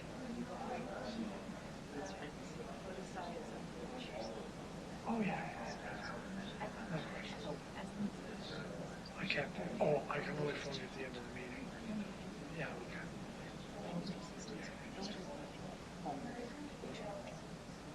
Yeah. You can also work in one of the rooms out here. If you just want to work your computer. Yeah.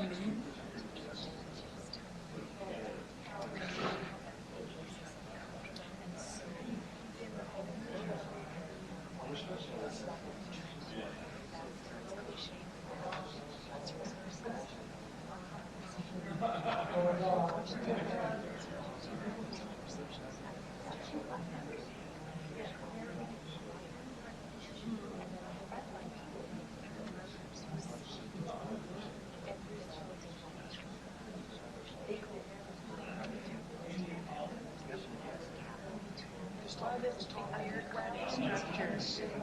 have this job, don't ask me to do this job.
Oh, that they can walk into.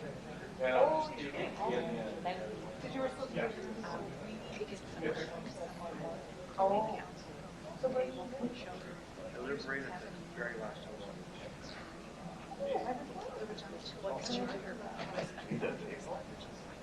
No, right.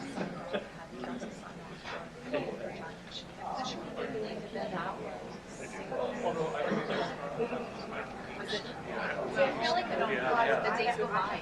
Okay, so 8 to 10. I can't remember where I was working. I remember going over to school in the cathedral. Sitting first. That's Detachment. Oh, what's that? Yeah, purple.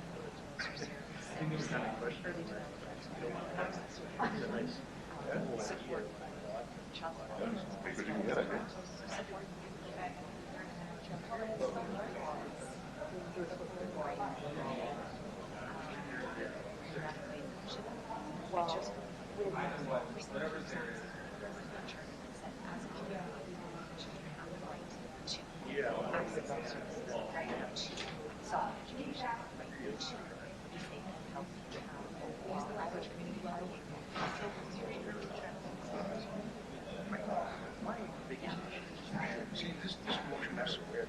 I don't know what leadership had to say. And this motion is if they for the sake of saying, we as a council,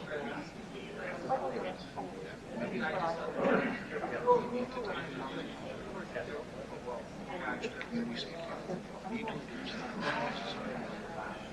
and we're going to try and do what we can do.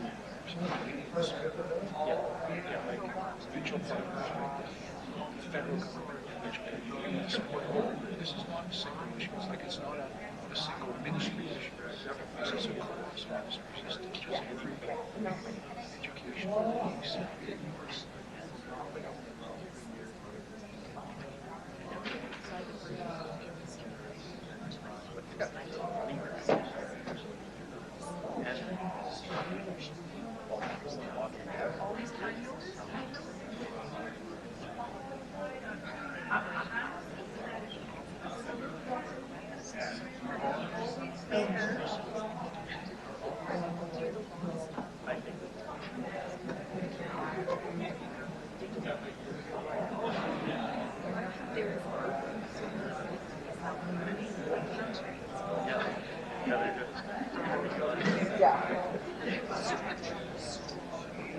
That's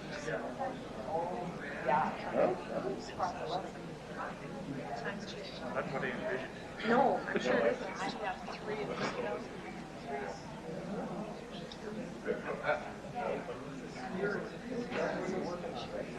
Well, I wish there was more, but.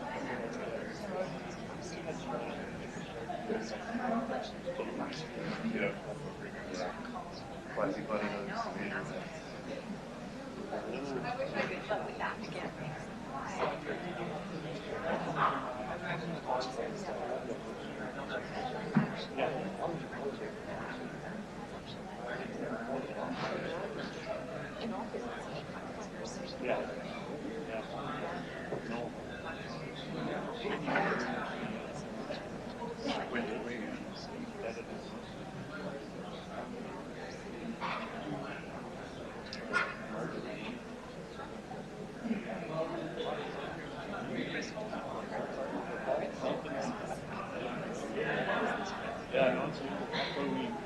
social development. Social development, I feel like the part of social development. So that's a long. I would have to.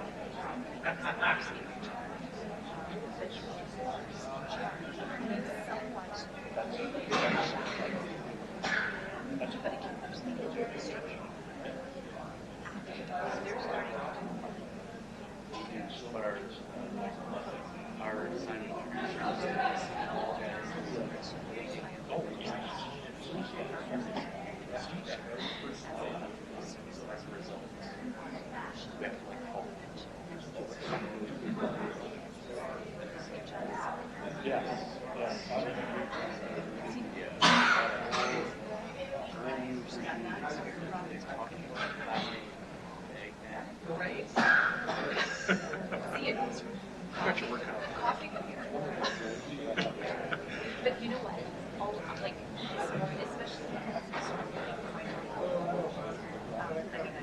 it's with last one day.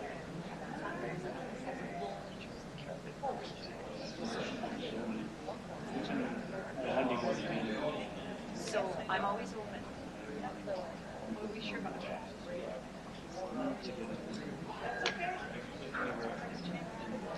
We got about 30 minutes. No, this will be 30 minutes.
That's what's interesting.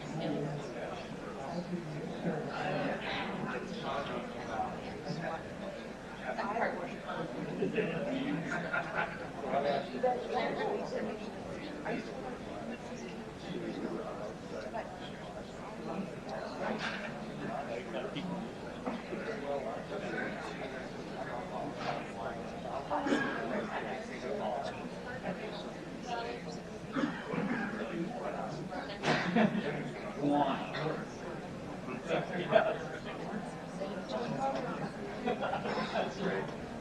like to call the meeting back to order, if I could, please.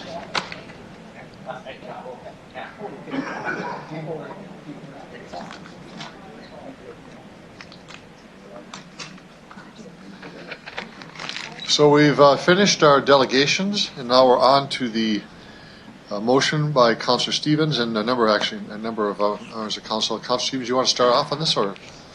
Okay. The floor is yours. I guess I'll need a seconder. Seconder for Councillor Barshani. Terrific. Thank you very much.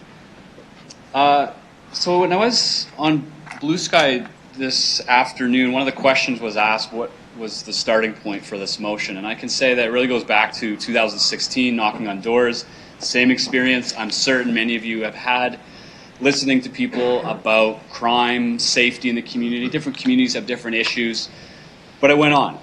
And living in Cathedral, hearing what's going on in Heritage, North Central, downtown, this just gets amplified over the years. And for me, the motion really comes out of a frustration of not being able to do anything about it. I could talk to the RPS that I liaise with, but really there's nothing within the wheelhouse of my authority as a councillor, and only once a year do I get to hear about and deal with questions related to crime and public safety very generally, and that's during the police budget. And for me, it was really about doing something different. The other thing that sparked my interest in this approach is actually learning from Fire and Protective Services. They had issues around people dying and being hurt by common household incidents, cooking fires. So what did they do? They went to the social determinants. They consulted with the community research unit. They did research. Fire and Protective Service staff who responded to calls were also doing field research by asking questions of people involved with these incidents. And the recognition there was that if we actually prevent fires, we might actually save lives and a lot of money. And I think what we've heard from the community and what I've heard in the simple straightforward presentations today, right to the point, is the same thing. We can spend this money more effectively, reduce harm to the community, and address all sorts of complex issues through both a human and a cost savings lens. So that's really the thrust behind this motion. The other thing I'd like to highlight is not only was this really a process that involved talking with people, but it was also, at least in the last 6 months, conversations with community associations in various neighborhoods, with community-based organizations, people that deal with youth, adult homelessness, poverty, anti-poverty organizations, really a broad spectrum. When I released this on social media, I got all sorts of very interesting responses from residents I've never heard from. What about leisure passes, transit? What's at the disposal of the community and the city as it is? And I think to that point, we're already doing a lot. This motion is not about reinventing the wheel, taking over some other jurisdiction and other levels of responsibility from other levels of government. This is about coordination and leadership. And that's because the current model doesn't work. Every year we'll see a $3 million upon $3 million upon $3 million increase to the Regina Police Service budget. That's part of the solution. But the problem is the police are forced into being at the center of this response when it should be the city, and it should be city councillors who are accountable for many different areas of the city that could be part of the solution. So this is actually about taking a leadership role and doing things in a bit of a different way. We can learn from other communities. We've seen what Lethbridge has done, a city with far less of a population investing more per capita and in real dollars than the city of Regina. Same jurisdictional framework in that province, doing a great deal. How do they do this? Through these precise moments of thinking, listening to the community, and actually developing a strategy that is about collaboration and partnership, not kicking the can to the federal government or the provincial government, seeing what you can do at home, realizing those opportunities, advancing it, and advocacy. So to that point, I'll kind of walk through some of the points in this motion. So the be it resolves. Identify roles and responsibilities of all three levels of government, just to kind of get a sense of who's responsible for what, who we should be advocating for and towards, what's in the wheelhouse of our authority. Councillor Steve, you have just under a minute to go. Yeah, thank you. Harm reduction, anti-gang, anti-poverty initiatives. Again, a whole spectrum of root causes that we can address. I also want to see short and long-term action items. So it's important that in this deadline we see things that we can actually do. We see specific parties, partners, and we also look at the list of things that the city is already accomplishing and the different organizations that we're working with. The one thing I would like to add here by way of an amendment, which is a final point, and that is that $50,000 be budgeted to acquire the services of a third-party consultant to draft the report and equip city staff with the expertise to advance the community safety and well-being strategy. And the reason I say this is based on some research on what organizations like the Canadian Municipal Network on Crime Prevention are doing. There are organizations out there that can help us alleviate the workload and stress on staff, equip us to do this ourselves, but in the short term, help us craft a blueprint, bringing that expertise and advance that. Okay, so to that point, I'm looking for council support. Your time is up. Love to hear some questions. You've got an amendment that you've asked for to add $50,000 for consulting services. Put that as a question. That's an amendment. Okay. Have a seconder for that, please. Councillor Massanelli. Discussion on the amendment.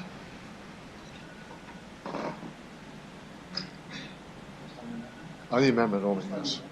I could speak to it if you wanted, but if others have questions, it's fine. No, you can. You've got 3 minutes on that, though. You're finishing your main motion discussion, but you can speak as for 3 minutes if you want to. That's very briefly. This came as a result of a conversation with administration about, one, how to dig into the expertise that's there. Two, perhaps, and there are procurement policies and processes, I get that, but some organizations, again, like the Canadian Municipal Network on Crime Prevention, this is a collaborator we should think about resourcing if possible. They have the expertise and the capacity to equip our staff in our city and potentially council with the capacity to do this going forward.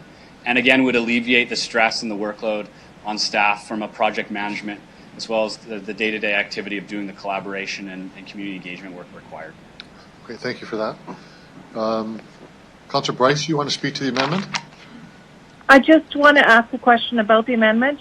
I know that there's a dollar value attached to it, so I'm wondering if the mover, where's that money coming from? Because I know during the budget process we usually direct where the money is coming from. Councillor Stevens? Well, I would ask administration to comment on where that would come from. I've seen these decisions come forward and there isn't a direct line item that we draw from, but if administration could comment on whether or not there is something in the existing budget or if this is simply a matter that I would have to bring up during the budget deliberation in December. Mr. Holden? Oh, Mr. Lacey, passing the buck, eh? Okay. Mr. Lacey. Through you, Your Worship. So, well, we have not identified a specific source of funding with respect to this type of request. I would put that in the context of the overall city budget that in total is in the hundreds of millions. And so as a result, we would manage, especially with this request coming forward so early in a new fiscal year, we would manage within that overall budget to find the necessary funds should council adopt this motion. Thank you. So I'm not clear what are you saying this is, you want this referred to the budget process or you'll just find the money? Mr. Lacey, I think you said both things. So is it that you want to refer to the budget or do you want to say you'll find that if we pass the motion? Mr. Holden. So through Your Worship, obviously this is a motion. It may get approved, it may not get approved. The best way would be for council, if they approve this motion, to refer to our budget process. At that point, we'll take a look as to whether or not we have some capacity within allocated consulting dollars that we manage to cover off $50,000. As Mr. Lacey has indicated, $50,000, although it's a significant sum in the context of our entire budget, it is potentially it's something that we may be able to manage. But I think it should be referred to the budget process, and then we can do some further analysis. Thank you for that. Councillor Bryce? Thank you. That's what I wanted to know. Okay. So Councillor Stevens, that would be the direction from the administration. Do you want to have that added, that we refer to the budget? Okay. If you add that to it, please. And who seconded that motion? Councilor Messengill, you did. Are you okay with that? Okay. Others on the amendment? Councilor O'Donnell. I could address my comment and question to Councillor Stevens. So how comfortable are you at this dollar amount? Because I don't know what you're referring to, these other organizations or whatever, that actually will cover and give us a real deal. I don't want airy-fairy. I don't want nice words. I don't want a nice, out framework, looks good, maybe on colored paper. I'm saying, is that enough? Councilor Stevens. So the number comes from a discussion that I had with administration. I don't want to defer it, but I do defer to their expertise and the estimate that they've provided. If they would wish to comment on what that money would get us or potentially could get us, it might be best addressed to them. Gotcha. I'll leave it at that. Thank you, Councilor O'Donnell. Okay. Councilor Hawkins to the amendment. Thank you, Your Worship. I have one question for the administration, and it's this. Is this your preferred method for going about this? The motion requires that the administration report. You're going to have to write a report. Is this how you would want to go about writing the report? Is this the kind of assistance that would be helpful? Holden.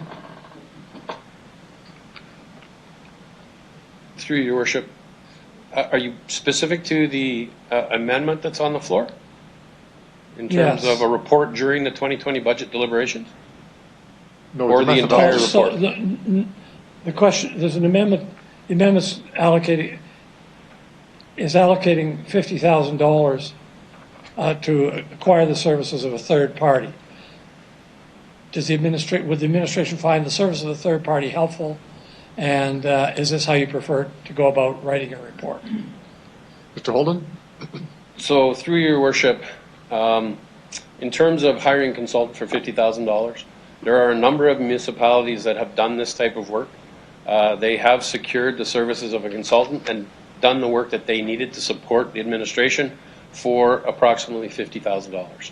So that is something that we'll take away through the budget process, and when we come back to council on the 9th, should this motion be successful, we'll provide some advice to council as to whether or not the $50,000 can be accommodated within the proposed budget that we put forward, or whether we would need some additional funding. Or whether you'd want to do it at all? So through your worship, if I may, and I feel a bit conflicted standing and raising this, given that, the motion itself, I don't think anyone can argue with the purpose and the intent of what the council would like to accomplish, and I think what delegations have referred to. I go back to last month's council meeting, where I flagged for council, as motions come forward, we need to look at those in context of the overall workload that the administration has on its plate. Our job is to take direction from council, and if council approves this motion and gives us a timeline, obviously we'll deliver the work. There are implications to other priority work that we have. So it really becomes about a balance of priority and what council would like us to undertake first. So I know that Ms. Harlock is prepared to speak to, should council decide that this is a priority and you want to move it forward, we have an obligation obviously to make sure that you have an understanding of the impacts on some other work that has been directed by you as council, and potentially the impact as to work that may need to slow down or be postponed. So at this point, until council has this discussion this evening, not really positioned to say whether this is the way we would want to undertake the work. I mean, doing the report obviously is something that if directed to do, we can do. But I would have Ms. Harlock either now or at a further question provide some direct input into the impact that this work may have on other work of our parks, community, and recreation area. Thank you, Your Worship. If she could provide that now, it would be helpful. Ms. Harlock, please. Through you, Your Worship. So as the city manager indicated, there is a number of projects that are within this area that would have to do that. That's Park Recreation and Culture. So currently, there's some examples such as the Winter City Motion, the Downtown Washroom Pilot Project. There's a solar lighting project. There's Pathways, there's Heritage, there's the Snow Angels program and construction of the pools, etc. So those are just a few. And then, of course, we have the Parks Master Plan that's also looking at coming forward. So we would need to go away and prioritize what are the ones that would need to slow down in order to accommodate this work. As Mr. Holden said, this is very important work. And one of the things when Councillor Stevens was speaking to administration, we suggested that there is expertise out there, but there's still an impact on the staff even when we hire a consultant, because they're still managing the consultant, making sure they're going through all that, and so that has an impact. So there, we'd really need to go back and determine what really needs to slow down in order for us to move forward with this and bring a report or something to council so that you understand the full impacts. Lastly, Your Worship, my understanding is that the budget process will be the process by which you'd be able to arrive at those conclusions. Is that correct? Mr. Holden? Through Your Worship, I'll go back to last month's council meeting. Council has to make decisions. Our job is to make sure you have the full information in which to make that. Ms. Harlock is suggesting that we would bring back a subsequent report that would give you the information in terms of impacts on other priority work. I want to be clear. It's not that the administration doesn't support this work or doesn't think this work is important. We just have to balance it in terms of all of the work that council has directed us to undertake, and we only have so much capacity, and we do resource our personnel to make sure that we can deliver on the priorities of council and deliver day-to-day programs and services to citizens. So the budget process in this case, obviously it requires the assignment of staff. If we were to use the consultant, it would require the additional $50,000. That $50,000 discussion we'd be prepared to have with council on December 9th and 10th. The rest of the work, I don't believe that we'd be in a position to bring you a report in terms of the implications that Ms. Harlock has outlined by December 9th. But the two could, the other report and the decision could come after, specifically if we determine that we have sufficient capacity in the proposed 2020 budget to accommodate the additional consulting. Thank you. Helpful. Thank you. Thank you, Councillor Hawkins. To the amendment, Councillor Flegel, you're next. Thank you.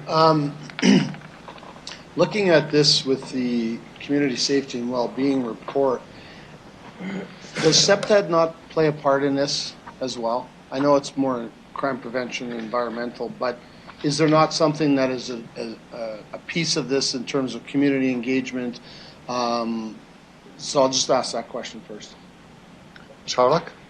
Your Worship, definitely that would be something that would be part of the discussions. As we heard from the delegations, it's really understanding all of the factors and then working with that. But it's a social side too that we're looking at with the police and all of those other things. So it all comes together when we're looking at it all.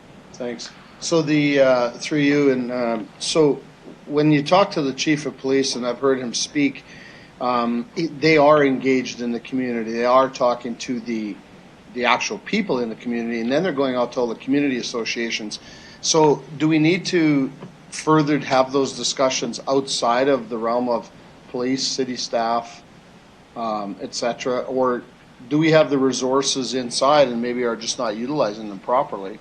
And to put another report together, not to take away from this report, but to put another report together on top of another report and maybe 4 other reports that have already been done, are we kind of beating the horse again? Have we got the resources and maybe the reports in front of us and we're just not using it?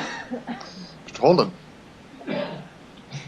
Through Your Worship, when we undertook the reorganization of the city, we actually created a new branch called Social and Cultural Development.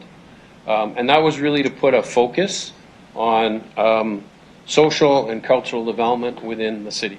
So, as the delegations have spoken about tonight, the issues that are occurring are issues that happen in our city, that happen in our community. So we believe as a city we have a responsibility to participate in conversations and programs and initiatives that occur. And if I go to Lance Dudar's language tonight about collaborative, integrated approach, our staff are engaged in those conversations. These aren't new issues, but it really is about bringing organizations together and looking at how we can be more effective collectively. And that's work that we have greater capacity and greater resources to do today. So this motion is alignment with in the direction that we want to move as an organization. It's a matter of timing and capacity. And the report would do what for us? Bring that all together? Mr. Holden? Through you? Through your worship, if I go to obviously the motion itself, it would bring a conversation about those initiatives and how the city can provide leadership and participate with the other organizations that exist in the community. It's not new work. The organization, the city, and many other organizations have been coming together for a number of years now through a variety of, I'll say, reincarnations of entities, whether it's the Regina Intercity Community Partnership, whether it's TRIP. It's challenging to do. And I go back to, if you have Chief Troy Hagan pounding his fist on the table to try and bring organizations together to participate with each other, that's what this report would do. It would be able to allow the administration to describe the leadership role that we can play and what role and responsibility we have in terms of participating, because we're not in the case management field, but we can do some things on prevention and intervention. Mm-hmm. Thank you. Just to this, when I saw the 50,000, it made me think back in 2005-4, we spent 400 grand on a core service review. And the document sat for 3 years before we implemented anything. Well, not to your fault because you weren't the city manager. But at the time, we had the resources for 3 years sitting in front of us. The paperwork was there, the books were there, and we never used it. We started to go back and use it. Well, all of a sudden, we found cost savings here, we found this, we found that. So that's all I'm looking at is that sometimes we're going back and we've got the mousetrap all set. And are we looking to reinvent? We don't need to reinvent the mousetrap. We maybe already have it, and maybe just go pull it out from somewhere else. But Mr. Holden seemed to appease me on that one. But that was just always something I always thought of. We waited 3 years on a core service review that we had filed sitting here, and I just hope that we can put this all together and bring back a proper report to rectify a situation that's getting really out of hand. And I'll just leave it at that for now. Thanks. Okay. Councilor Bresciani. Thank you, Your Worship. So can I ask, how much money did we give to regarding a staff member with regarding to Truth and Reconciliation? Was it about $50,000 to $60,000 that I can remember that we allotted to having a staff member work on Truth and Reconciliation and that whole policy around it? There was some money allocated to that. Do we recall? Holden? Through your worship, I think the funding that you're referring to is the money that we received from the federal government. So we received $100,000 and we used that money to hire some coordinators to work on the creation of Reconciliation Regina. So we have staff that have done a significant amount of work in terms of creating our community action plan. So there was $100,000 that was used to hire staff, put the organization together in terms of being the nonprofit, and then start developing the community action plan. Subsequent to that, we have another $100,000 each year for 5 years, which is now in the hands of that nonprofit entity to continue to further those efforts in terms of reconciliation initiatives in our community. Okay. Thank you for that. So, we've had delegations come tonight. This is something that has been discussed within our council in many different phases with people coming forward. If it was homelessness, which was a motion brought, there's so many pieces to this. We have, I think our budget's, 400 and some thousand, almost $500 million. We can't find $50,000 in that budget to allocate, or, it's a very small amount of money for the work that could be started, initiated. But the second question, is there any opportunity to go to the federal government and see if there's any kind of funding there for an initiative like this? Mr. Holden? So through your worship, two comments. First, in terms of the 50,000, what I've asked is refer it to the budget process. Let us take a look at our budget. We do have a large budget. If this is a priority of council, if council wants to direct us to do this, we'll advise you on December 9th, 10th, how we're going to fund the 50,000.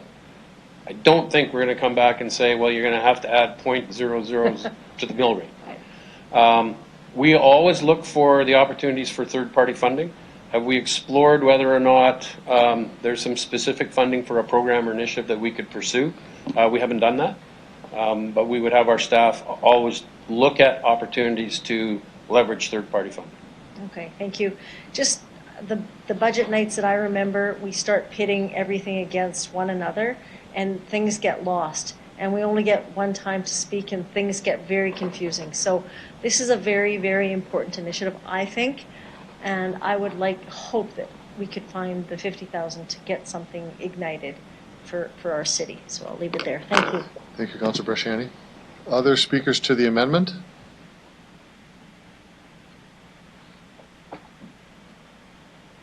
Call the question on the amendment. All those in favor? Opposed? It's carried. Councillor O'Donnell. Thanks. So, Andrew, I forewarned you I was going to have a conversation. I'm sorry you threw me on a couple things. One was the budget item, which I opposed, by the way, and on your dissertation at the beginning, which helped me to understand. So, not this time, but next time we'll have a conversation in front of everybody. Okay? I'm looking at this a little bit differently, and it's about expectation, I think. So, in my life, I like to win, not do. So it's kind of about scope first. And this is what I was going to ask Andrew, but I think what I'm going to do is take it on head on. So I look at this way. One, I think there are probably lots of communities, not only in Canada, but across North America that are doing some stuff. Great. I haven't heard anybody in the headlines lately say, we won, and it's done, and everybody's happy, and it's good. So for me, I want to make sure that we have put some resources into what is a very, very important but very good initiative. So for me, the phrase that comes to mind, takes a village to raise the child. What we want to do is center around that notion, in my view. When I go for coffee with the gentleman beforehand or after, 3 years from now, I hope that what we're really saying is, in fact, there is coordination, we have programs in place, and we're on our way to solving some things. So I look at it this way. One, this is an undertaking that is going to take some time, and I think it's going to take an awful lot of work. My preference would be that we give, by the way, it's your motion, I'm not trying to change your motion. There is no amendment coming from me. Okay? Yeah, I'm sorry. So I look at it this way. I would prefer that we charge, so the framework is there, charge the administration, give them some actual time, 2 or 3 months, and say, come back with a scoping for this. And set the parameters, they'll come back with parameters. And then we have a dollar amount. I don't know what 50,000 does. I'm sorry. I'm not going to debate that right now tonight. So I'd like to have a scoping done. And then what I'd like to say is that give the folks that are going to do the work, whoever they may be, in whatever context, time.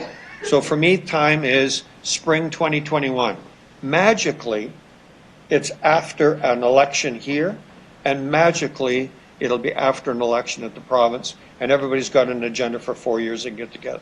This could become, just like sustainability, could become a real focus. So I don't want to limit what we're doing here. In fact, I want to succeed at what we're doing here. So those are my suggestions. Thank you, Councillor O'Donnell. Other speakers to the motion? Councillor Young? This is to the main motion, correct? We're on the main motion as amended, Yeah. That's right.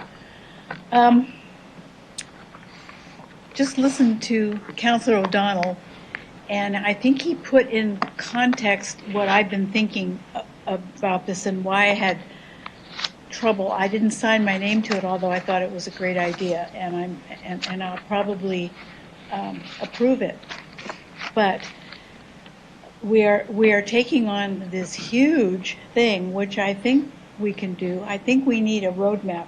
When I looked at the Lethbridge report, which would be a template, you get all of your stats in order so that you have a picture that you can show other levels of government. This is how bad it is. This is where we really need help and really need you. And that's a whole part of getting leaders on board. At the same time, we have things in our community that are working, that are collaborative, that need assistance now. We have programs within this city under social and cultural development that I don't think we know about, that are doing some specific on-the-ground things with children. And I was just talking to some people in the gallery at the break. Were any of you here when the Children's Charter was signed by the City of Regina Council? There was a Children's Charter some years ago, and out of that charter grew 3 early childhood centers that we have now in the city that we didn't have before. So I think I don't want to wait 2 or 3 years to get something going here. I think we should look at what we're doing now. We have money in the Social Cultural Development Fund, and there are a lot of great things happening. I've heard about some of them. I think we should ask that question. What's happening now that we want to increase or take forward? And is there something in the community that we can do right now that we can put our leadership toward? So I guess I don't want to wait 3 or 4 years. Look at how long it's taken us to work on homelessness. And we still haven't solved the problem because we're waiting for the provincial government to come through. So I think we need to demonstrate how we can do things and how well they work, and we need to have that information collected so that we can share it with everybody.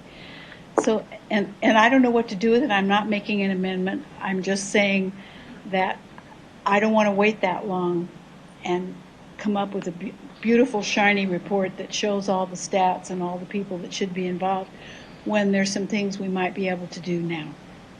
Thank you, Councillor Young. Councillor Bresciani. Thank you. Well, I rise in support of this because I think it gives us a start. If it's the social cultural fund that we have, then I think that's something we could start with. But I think we heard from many delegations tonight, we can't wait for the province. We can't wait for the federal government. We see where the homeless file has taken us, and we're still waiting. We can't wait.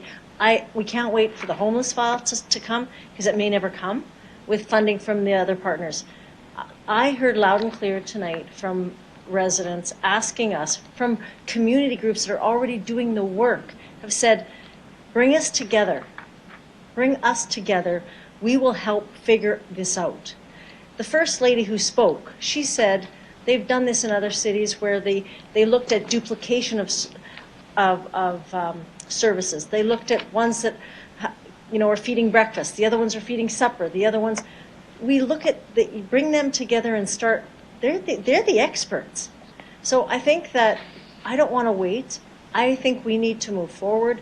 If it's a little bit from this fund, and if the dollars from the 50,000 or whatever gets started, it's better than waiting. I think we've waited on the homeless file. If we wait on this, again, it's just leaving our community partners out there who are doing the work.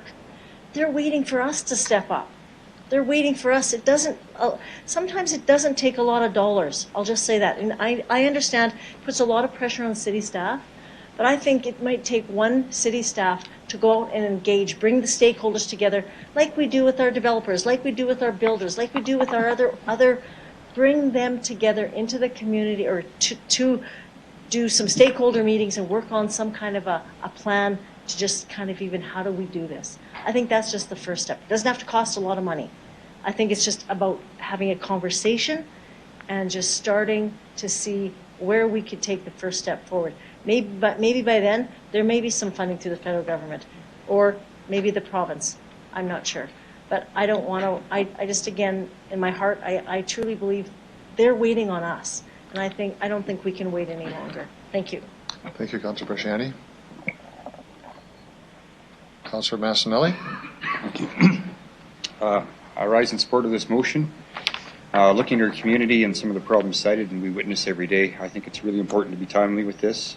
It's my belief that many of the points of information just need to be shared. The coordination and communication will help things look after themselves once it's uncovered.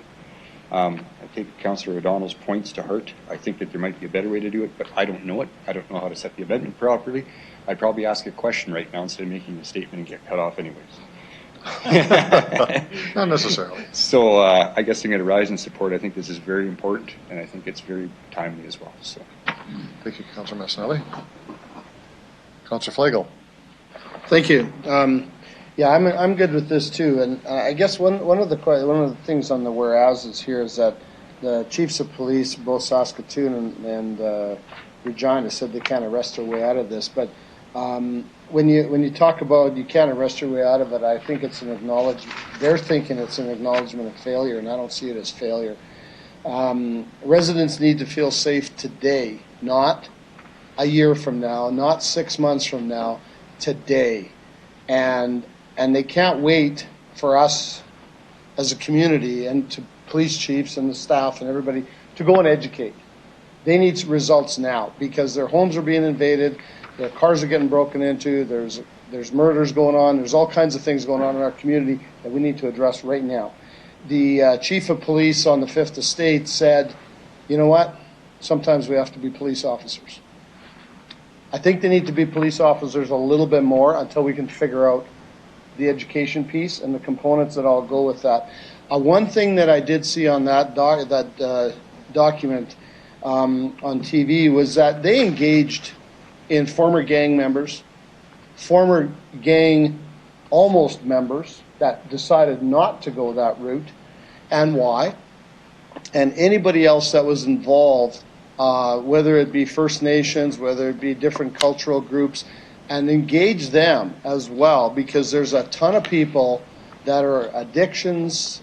We had different community groups coming here all the time. And the other big thing is that I hope we as a staff and as a city, we go back into our archives and possibly dust off some documents that might be there already and utilize those as well and put it all together in one. So I'll support this. I think it's a good cause, and I think we've got to go forward. Thank you. Thank you for that. Councillor Murray or Councillor Bryce, do you have any comments? Well, nothing to add here. Thank you. Okay. Councillor Murray? I'll take that as a no. You said nothing as well. Okay. Sorry, you couldn't hear. Councillor Fundura. Thank you, Worship. Through you, everything starts at home. I mean, a good home, safe home, that's where everything begins. Family. So the comment was made about councillors doing something. So each one of us have a community associations in our area. So I speak of mine, where community is involved in a thing called community connection. And Councillor Stevens mentioned about fire, education, policing. This community has been doing this for 9 years on behalf and with Public Library. And Public Library is another good partner of ours. And they've been doing a lot of good things with the new Canadians, with children or individuals that are having problems in school. That means giving help to do homework, keep them off the street, keep them occupied. A lot of programs going on. So a lot of stuff is already there. Blueprints are there. We just need to find the good writer and write this program and move on. And education is one thing. Another one as well within the partnership. Community like multicultural community. There was a program that happened. Your Worship, you were there at it. When there was a pipe ceremony, there was a feast, there was a citizenship ceremony, and then it was a round dance. Education, bringing people together. I think that's where our strength and our successes are going to be, is going into our communities and working from that. So education is a big part about that. But we have a platform there. And so maybe I took it as a challenge, Councillor Stevens, about councillors doing something. We all are doing our part, and citizens are doing their part. So I do support this motion. I'm one of the undersigners. We're looking at our indigenous, looking at our new immigrants. We need to bring ourselves together. So there's a blueprint there. Find someone to write this program. Let's get on with it. Thank you. Thank you, Councilor Pandera. Councilor Flake, will you take the chair, please?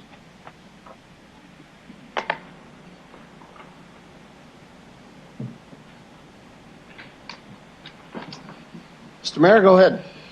Thank you, Mr. Deputy Mayor. I rise to support the motion before us, and I appreciate the delegation speaking about this too, and appreciate the comments by all of council on what's being said here. The intent, the purpose, the objective of a safe community and well-being, who can argue against that? Who can actually say this is a problem we should be debating of the goal? But the part I want to talk about is the way to get there. This is a massive undertaking. I want you just to read the words in the motion, which are great, and I support it. Identify the roles and responsibilities of all three levels of government. This is not a report to be taken off the shelf to read it. Identify ways in which the City of Regina can take leadership role in making communities safer. This is not an easy answer. It's not a report on the edge of a table somewhere. We have a different city than we were 5 years ago. Identify the role of harm reduction, anti-gang, anti-poverty, employment, and other strategies addressing the underlying causes of crime in our communities. These are few words, but the work behind this is massive. We can have a community meeting, and that's really good. But to what end? To say we need to do X, Y, Z. Fine. But who's going to do the work? Who's going to actually do it and get it done? Who is going to engage the federal government, the province, and all the ministries of the province to say we have a common goal here? We will not get this done in a couple of months. It won't be. I'm not being cynical. I'm saying this is, to my view, Councillor O'Donnell raised a good point. Councillor Young used a different word. We talked about scoping or a roadmap.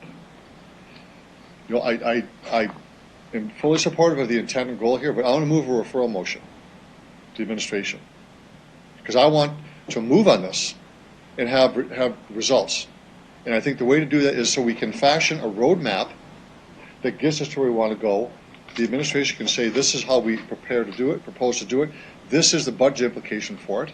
This is how we see it being staged. What I'm concerned about, as a comment, is that because this council is closest to the people, we are the ones who always receive the view to go out and fix this. And all the intent and purposes is fine and good, but we don't have, we have to watch our costs as well, that it falls to us to be paying for all this. That's my concern.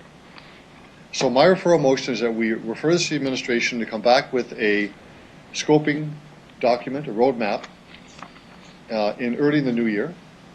I would say the first quarter of, second quarter or first quarter, the administration can talk about that. They will talk about how we begin to do this. So we know the strategic steps we're going to take, the most important steps, we go forward from there. So I'm diverging on the way we get there, not where we're going to go, but how we get there. It's a referral motion. I have a seconder for that. You good? Any seconders for that? Seconders? Councillor O'Donnell? Councillor O'Donnell. Okay. So the administration, when do you think you could get a report back? Through you, Mr. Deputy Mayor. We would be prepared to bring that scoping report before the end of Q1 of 2020. I ask members to consider this so we actually can marshal our resources to get this thing done. Otherwise, we're not unanchored in how we go forward. Okay. It's a referral motion. Referral motion. Yep. Say, vote on the referral motion. Process, yeah, go ahead.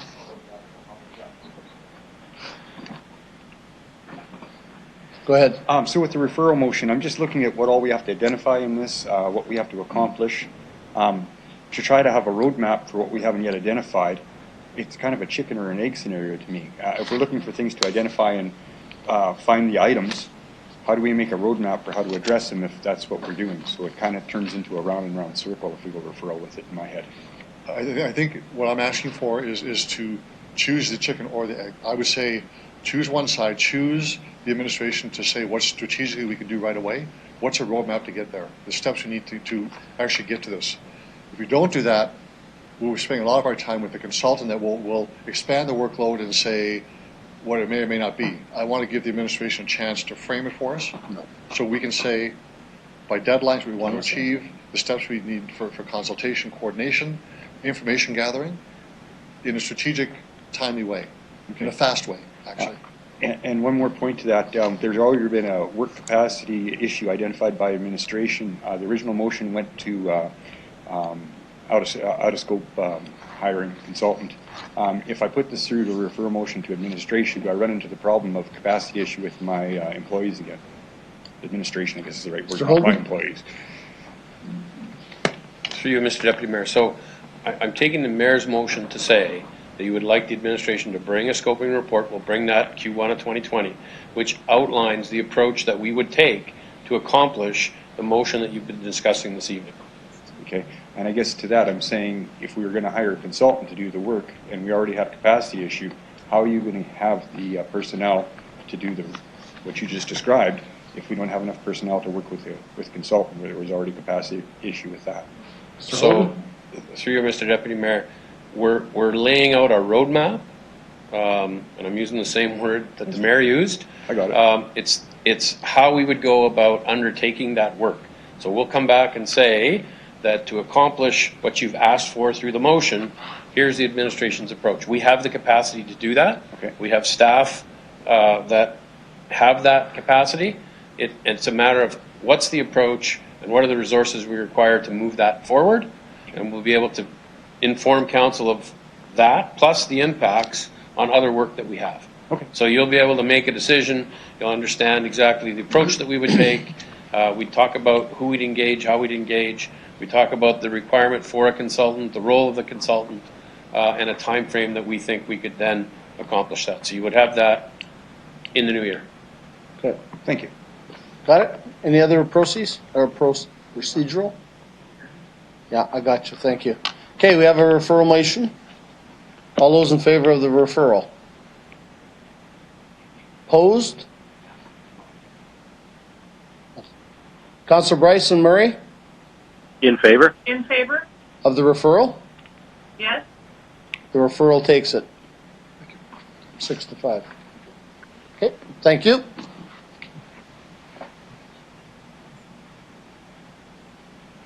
Thanks, everyone. A good debate.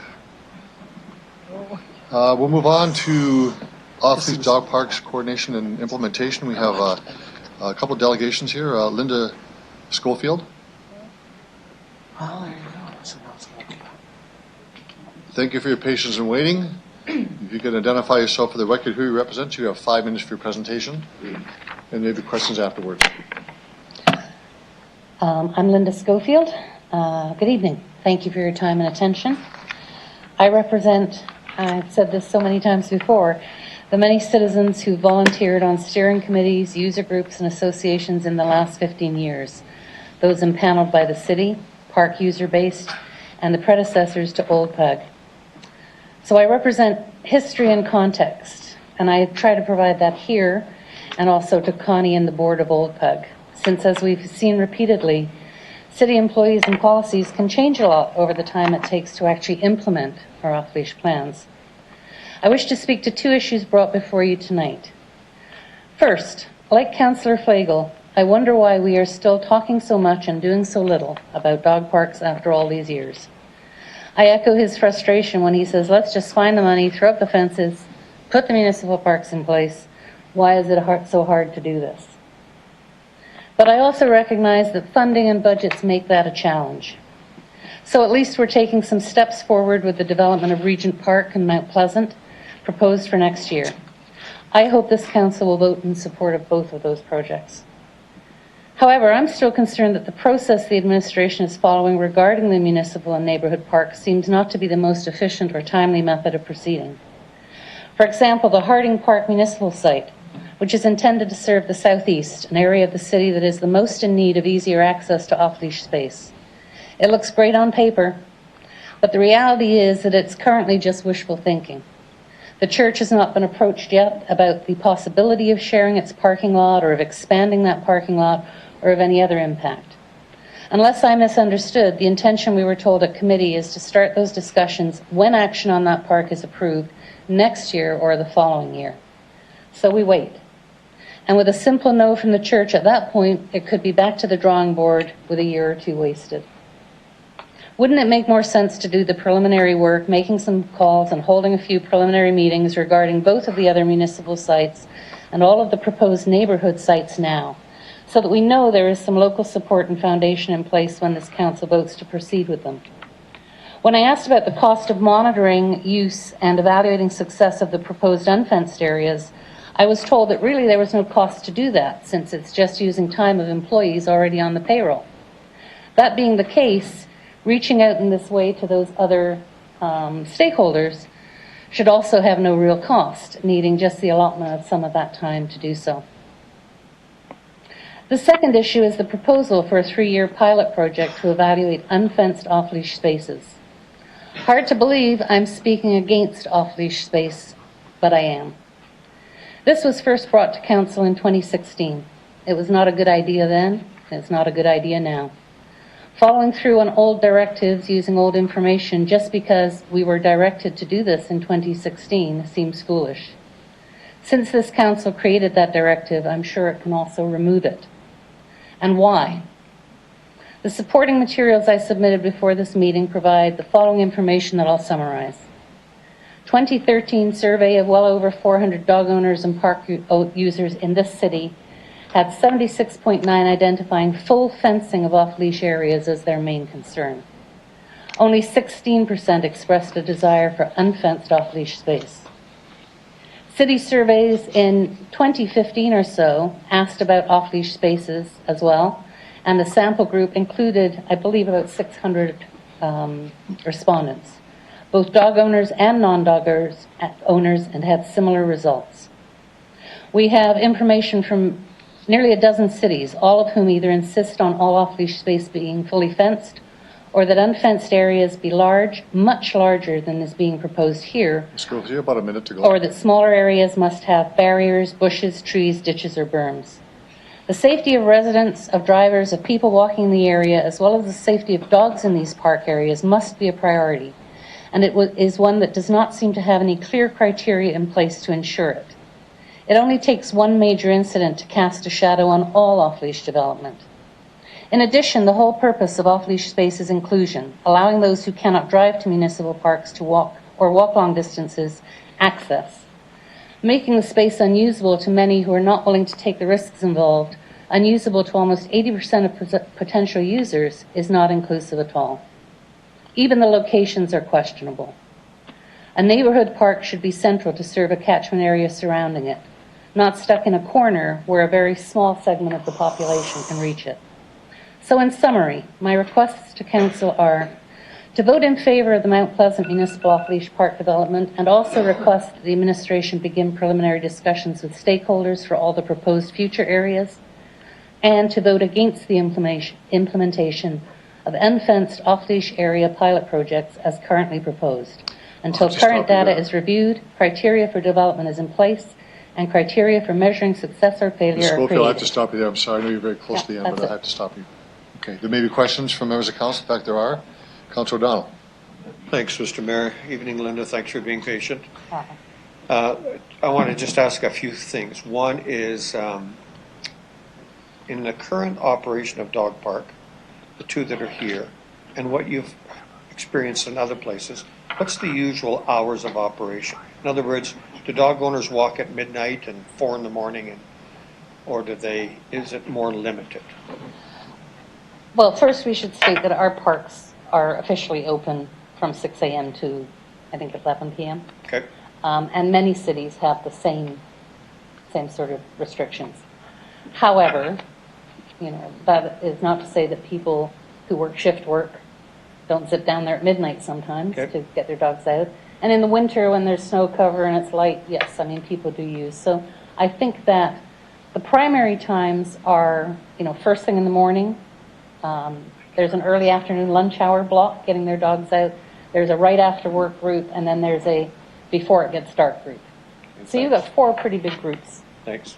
To the best of your knowledge, what's the kind of buffer zone between a house and a dog park? In different cities, it's different distances. Some it's 50 yards, some it's 100 yards. In some it's what kind of barrier is in place. It can be a smaller distance if there are barriers. Certainly when you look at 13th Avenue, it's ideal for the residences because there's a berm as well as a fence. But it's a variable, and I think it's something that probably requires some consultation of those who are affected. Good. Thanks. Thank you, Councillor Bell. Councillor Bershani? Thank you, and thank you for coming forward, committee as well. You talked about not recommending the unfenced off-leash dog parks. In the recommendation, they talk about a 3-year pilot project and looking at that. So what are your thoughts then on the unleashed? Are you indicating that we shouldn't be offering these in our city, or what are you saying, through the chair? I think, to be clear, I'm saying that offering these 2 locations is definitely inappropriate. In cities where they have off-leash areas that are not fully fenced, and those cities there are less of them as the years go by. Those areas tend to be very large, many of them the size of 13th Avenue, but all of them in the 3-4 hectare range. And all of them, if they are not fenced, have requirements for either partial fencing, visual barriers, berms, something that limits the likelihood of an animal running out, limits the likelihood of them imposing on vehicles, on residences. And these 2 locations really don't have that, and they're very small. We have lots of rabbits, and dogs don't read signs. And while we can say people should have control of their dogs, absolutely.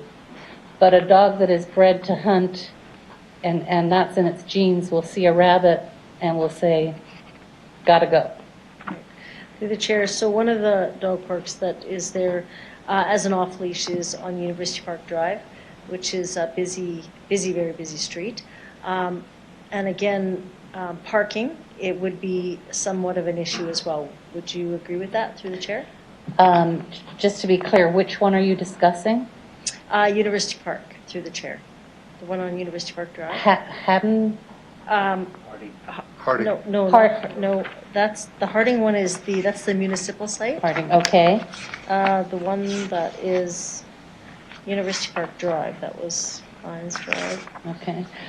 To be totally honest, I haven't looked at that site because the ones I focused on are the 2 that are specified as being unfenced on the books right now, and those are northwest and south. Good. Thank you. Thank you, Councillor Bershani. University Park Drive off. Any other questions of the delegation? Thank you very much. You can return to the gallery. Our next delegation, Connie Buchan.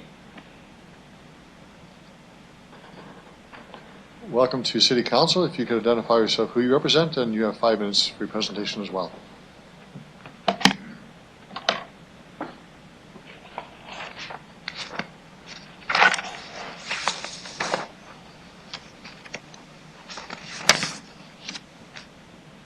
I'm Connie Buchan, and I represent the Off-Leash Dog Park User Group. Our acronym is Old Pug, and I've met many of you before.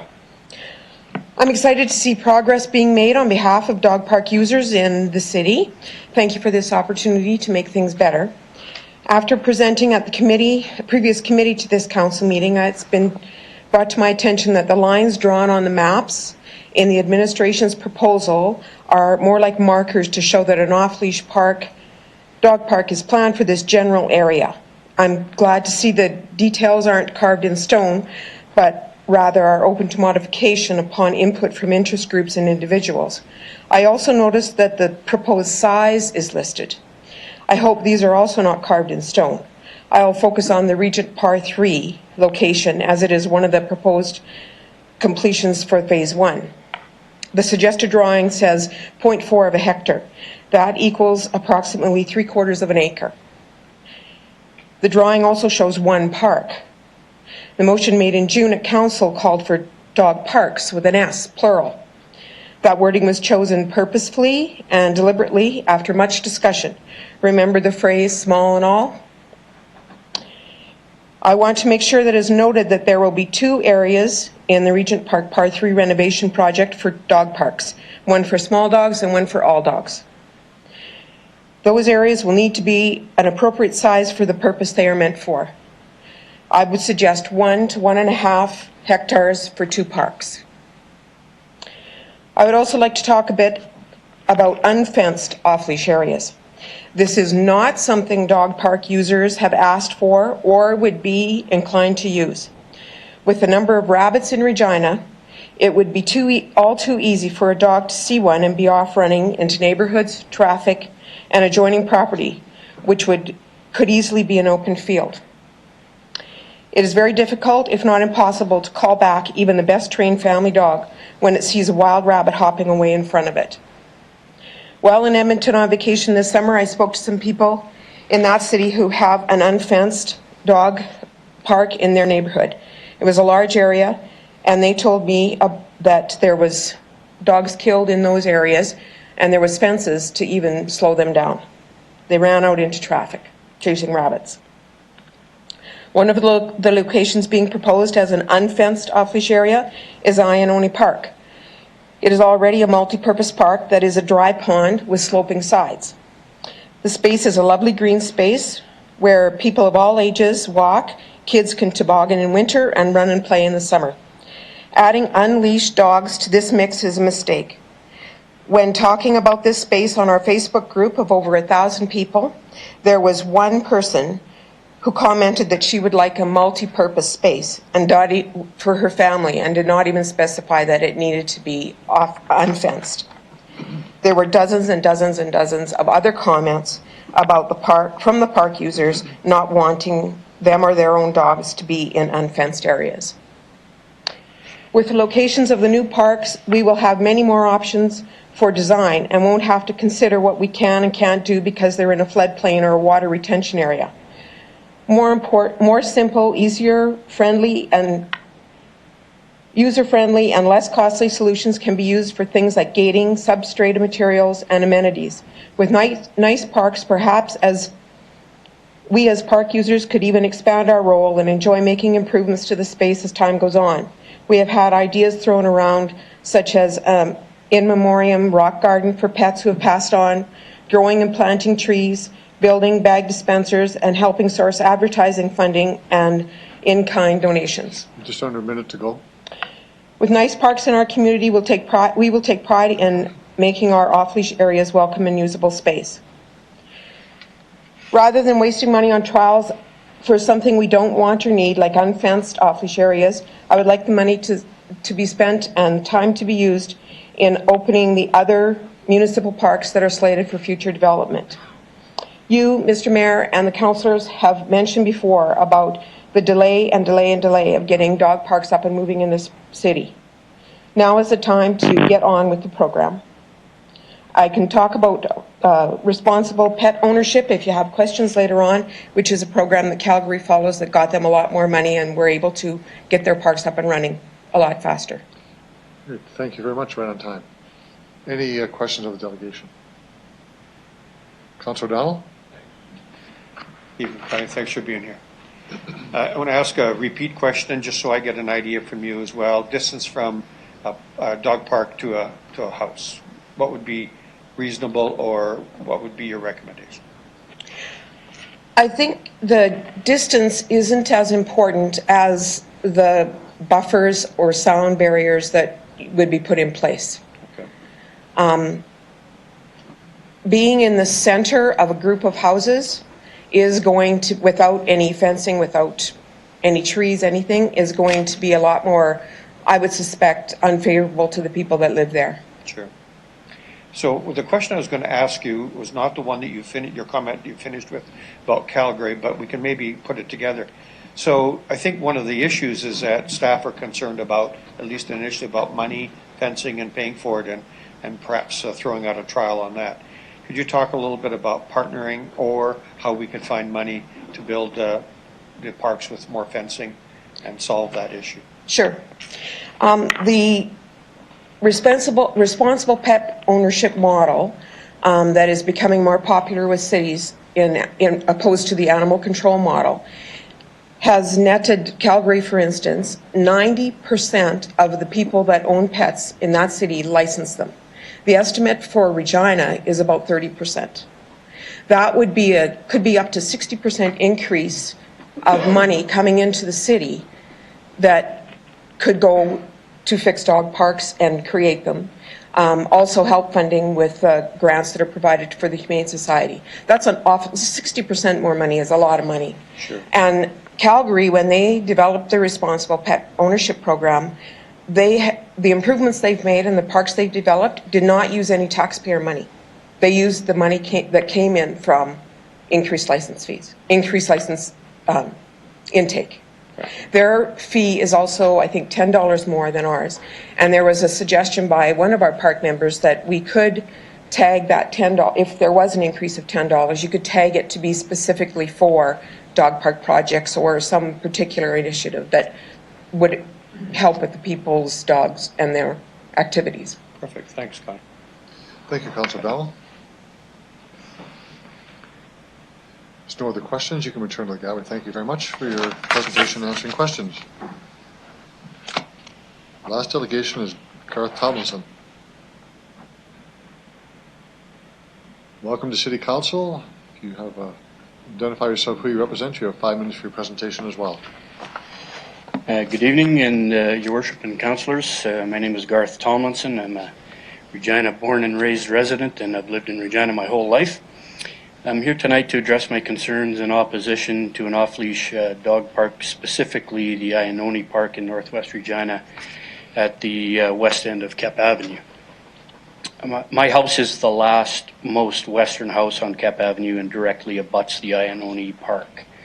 It's a great little park. It has a nice asphalt walking trail, a small hill for kids tobogganing, and as mentioned, a few rabbits running around. My concern is the location of the off-leash park is basically 0 feet from my property line. And I'm not clear on whether the proposed location is to be fenced or not, but it sounds like not. I would have concerns either way. If there is a fence proposed, I would guess it is a chain link fence, which would definitely detract from the beauty and usefulness of the park.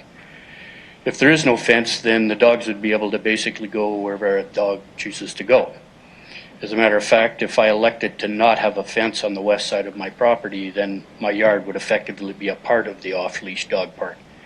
I can't see that being acceptable to anyone except the most ardent dog lover. My primary concern is the dogs barking and associated noise, given there is 0 clearance or buffer between my house and other houses on the block. I am basically subject to 24-hour-a-day dog barking, again, unacceptable to most people. I want to be clear that I am not against off-leash dog parks. I am not a dog hater. I grew up with dogs in our house. My concern is that careful consideration should be required when selecting a site, be it a neighborhood site or a municipal site. Dogs bark, and the more dogs there are, the more they bark. Anyone who's been to the 13th Avenue Dog Park would have witnessed this. I think the 13th Avenue Park is a great example of what an off-leash park should be. It's out of the way, has a reasonable buffer away from residences. There are some parking issues there, I think, though. But so I would agree with the previous delegations on some of the arguments put forth. The other part of my argument would be that dogs also pee and poop a lot. The pee would kill the nice grass that is a very nice, well-maintained green park. And while we want to believe that the rules will make dog owners pick up after themselves, I can tell you by watching out my kitchen window that those rules are for other dog owners and not their specific dog. Unfortunately, not all dog owners do the right thing. Another issue I have is the increased traffic in the area that has limited access and no parking lot. There is street parking only. There will be significantly more come and go traffically directly in front of my house and on our street. This would also likely require the city to open DeWalt Avenue, which has been closed off for use. It had become a bit of a party gathering place and as a result had to be blocked off and not used by local residents. When I purchased the lot, it was at a significant premium due to the location beside the park. At no time was I advised that an off-leash dog park was a possibility. If it was even a remote consideration, I would not have purchased the lot and made the investment in the home that I did. In fact, I'm extremely concerned that the resale on my investment could be severely affected as it will restrict the list of possible buyers. I can tell you that by paying city taxes in that area per year for the privilege of no peace and quiet due to 24-hour dog barking is not my idea of money well spent. Another concern that I have is my live-in partner is a nurse and a shift worker. She will now have to try to sleep through nonstop barking a few feet from the house when trying to sleep during the day. You have just under a minute to go in your time. Okay. Also, given there is zero clearance, allergies and smell could become a concern. We have bylaws in place for barking dogs for obvious reasons. I'm not sure how they would apply in this situation. It would seem reasonable and pragmatic that a certain distance or buffer zone would be the first consideration when assessing if an area is suitable for an off-leash dog park. I would further submit that there are many other suitable locations that don't disrupt residents' day-to-day living and quality of life that aren't 0 feet from a property line. In conclusion, I submit that the Iononi Park is an ill-conceived and irresponsible location for an off-leash dog park. I do understand that there will be further consideration for the neighborhood throughout the neighborhood. However, I strongly suggest the Iononi Park is not a suitable location for what seems to me to be obvious reasons. Thank you for your time. Thank you very much for your presentation. There are questions. Councillor Barshani. Thank you, Your Worship. Thank you for coming forward. So, were you consulted at all about this dog park, and if were you, or how did you know about it if you weren't? Through the chair? No, I wasn't. I just, the developer happened to drive by my house on Saturday and I was working out in the yard and he came by and advised me that this was going to happen or imminent. And through the chair, have you heard from any other neighbors or anyone else on your street that's concerned just with one. this through the chair? Just one so far. Okay, good. If there was a buffer, would that make it somewhat easier? And if it was fenced, would that be more to your liking, or is it just still the actual location through the chair? I think there's a couple of, the buffer would definitely help. I don't know how far noise travels, and there is a prevailing sort of northwest wind there, so that sound would travel. So the other concern is I think the way the park is used now with young kids and soccer teams and just people running around the bike path and things like that. I think it would change the dynamic of the park considerably. Okay. Okay, good, thank you. Thank you, Councillor Barshani. Councillor Flegel. Thank you. How long have you lived there? I just moved in. Okay, so it's fairly new to you, and then all of a sudden you get tagged with a possible dog park. Good. Yeah, so you're probably not even finished your basement and landscaping, and you're deciding now maybe you got to put up a 20-foot high fence? Yeah, I was contemplating actually because of the park not putting a fence on the west side because it just kind of blended in. Yeah. Obviously, that's a different So concern. have you noticed a change even with the DeWalt, the street that's closed off? I know I've been out that way walking and stuff, and I agree, the party's going on, but are you seeing that they're still getting around it and getting in there, and like, because the kids go tobogganing and stuff there, so how do they get in there? They walk through the they're walking in. They're walking. There's a bit of a stream of cars that come pull up on that circle around the park there, and then everybody hops into the park that way, sort of thing. But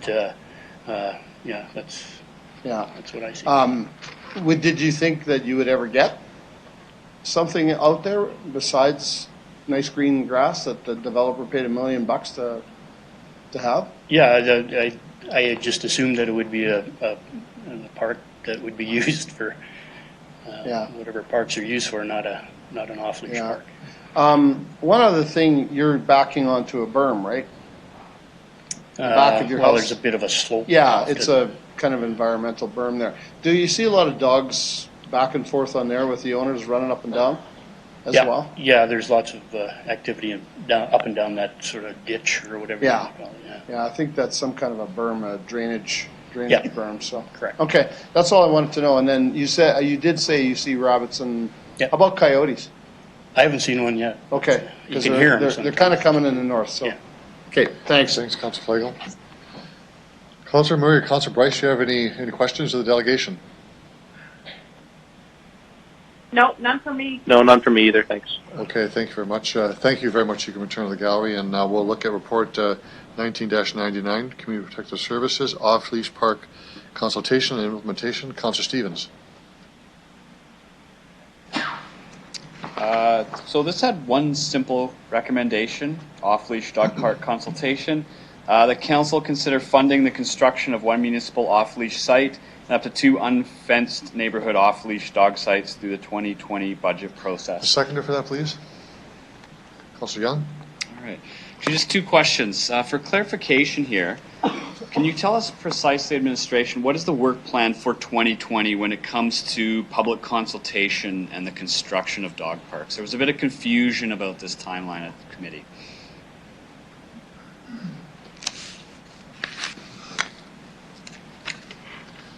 John Wright? Oh, sorry, Ms. Harlock, sorry. Thanks. Through your worship. So through the process, we'll go through, right now we've had some consultation with the CAs, but as we move forward, there will be consultation with the broader community as we move forward with the planning stages. So that includes our unfenced sites. Okay, thank you. So by the end of 2020, what does the $170,000 proposed budget get us? Ms. Harlock? So through you, your worship, so we will have the one park developed, Mount Pleasant, and then we'll be working towards the designs for Region Part 3, and then the plan would be to have the 2 other parks done. Okay, thank you. That's all. Thank you, Councillor Stevens. Or other speakers? Councillor Bresciani, you're next. Okay, thank you. So, so the plan is to do Mount Pleasant, and one of the questions or things we talked about at committee, and I asked about this, was we've seen the largest growth within the south, Councillor Hawkins, and second in my ward, Ward 4. And when we talked about this last time, we asked if there is an opportunity to have at least a consideration for a park in those areas at some time. So can I ask why Mount Pleasant was the first choice? If I can just ask that first. Ms. Harlock? Shaylee to go through the details of the selection. Thank you. Ms. Shaylee? Through you, your worship, Mount Pleasant was selected as the first site because it's the quickest site to establish. There's already parking and partial fencing at the site, and so it's the site that would enable us to have an additional dog park ready for community use sooner than any of the others. Okay, great. The other question I have, and I had asked, is what would be the cost if we did all 3 of the municipal parks through the chair? Ms. Harlock? Through your worship, I might ask Ms. Shaylee to go through the costs. Ms. Shaylee? Through you, your worship, the cost for Mount Pleasant is $160,000. The cost for Harding Park is $220,000. That includes parking, should we not be successful in negotiating with the church that was mentioned by one of the delegations. And then the third park, A.E. Wilson, is estimated at $335,000. In terms of staging, A.E. Wilson is the park we would need to undertake work on last. There's construction on the McCarthy Boulevard pump station that's planned for late 2020. And so A. Wilson is planned for 2021. Okay. So I would, I'll just ask a couple more.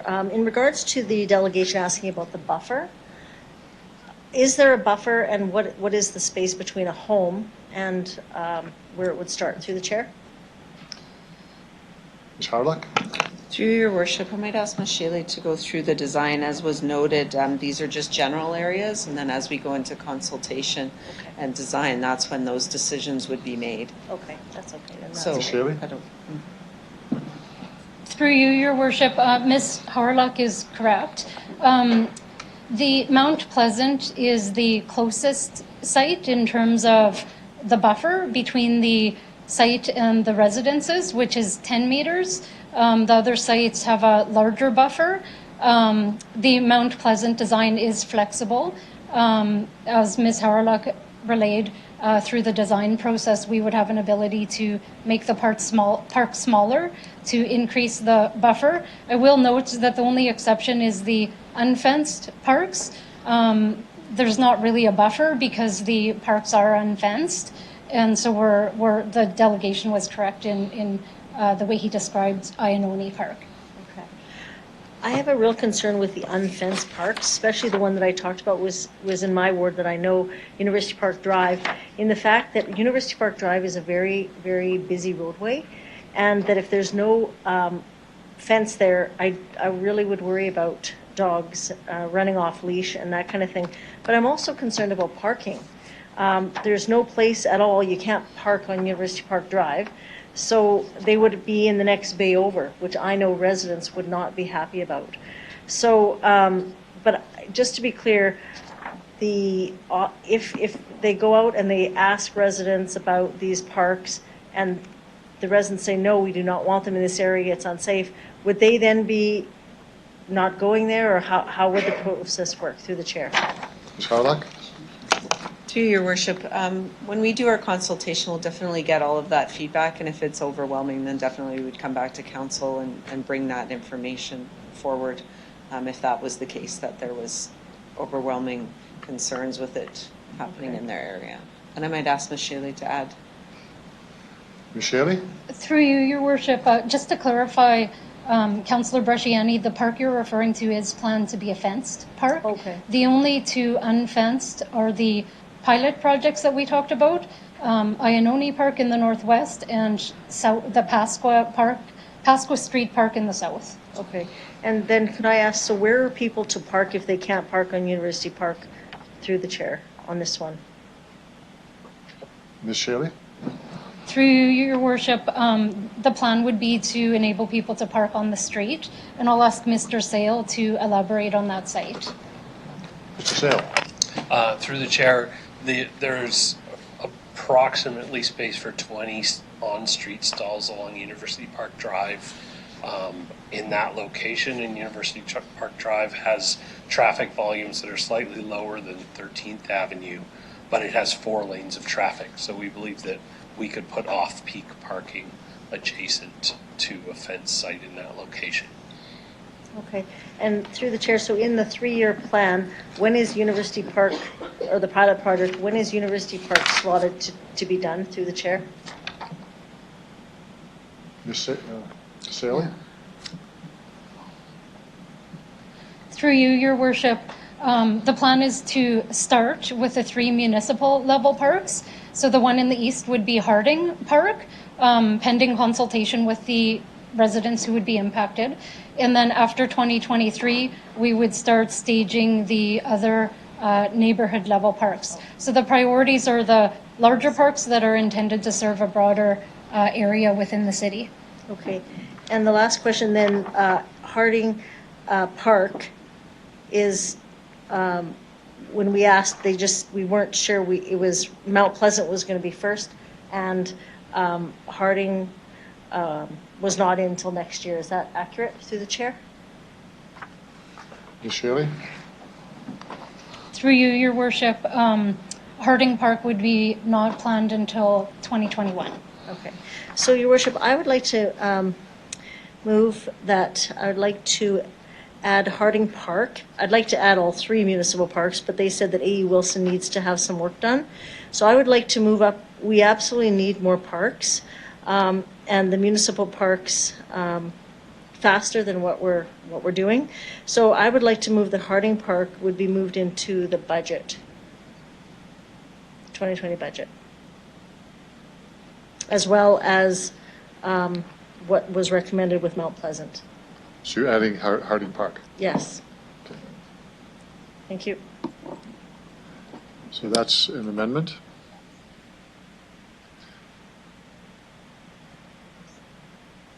So that would be sent for budget discussion. Okay. And seconder for that, please. Okay. Any discussion on the amendment?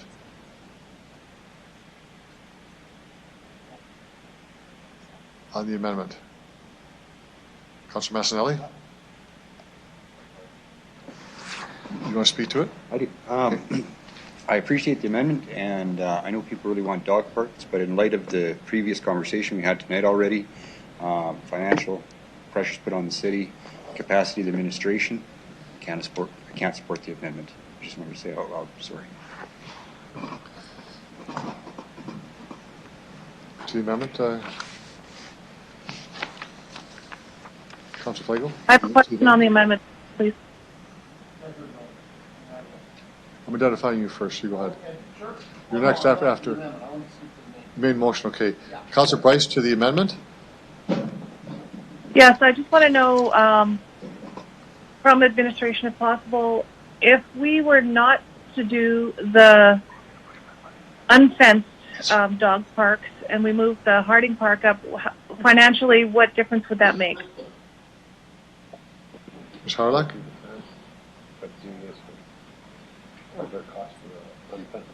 Oh, 5,000 each. Through your worship, so each of the unfenced parks are 5,000 each. So you'd say $10,000. Did you hear that, Councilor Bryce? I heard you'd save $10,000, but I didn't know the cost of that one park that Councilor Brashani wanted. Oh, pardon me. Ms. Harlock? Through you, your worship. So the Harding Park is 220,000. 220,000. Oh, yeah. Okay. Having said that, I'm not in favor of that moving forward. I do think that the administration. I'm not in favor of. Just speaking with the amendment, not in favor of the unfenced, but I'll speak to that on the main motion. But I think it should go back to administration to decide which ones. If we don't do the unfenced park, it should go back to administration to decide which ones would be more appropriate. Okay. Thank you, Councilor Bryce. Any other speakers to the amendment? Thanks. Councilor Murray here. Okay, Councilor Murray, go ahead. Thanks. I'm just wondering for the reason for the original mover for Harding Park. Is it just that it's next in line, or is it, what's the reasoning for selecting Harding Park? Councilor Brashani? Thank you for the question. We talked about it at committee, and one of the questions was that we said, if we could move up all three to expedite the dog parks, because there is growth in our city, and both in the south and the east, and hopefully there'd be one coming in the south. So we felt that if we could ignite this, because we are very behind compared to other cities, so if we can start there, that was the thinking. Thank you for the reasoning. Thank you. Councillor Flagel, actually, then Councillor O'Donnell. You're on the main motion, okay. Councillor O'Donnell, to the amendment. Thanks for that. So I'm going to support it from this point of view. I want us to progress here. And all we're really doing is putting it on the budget.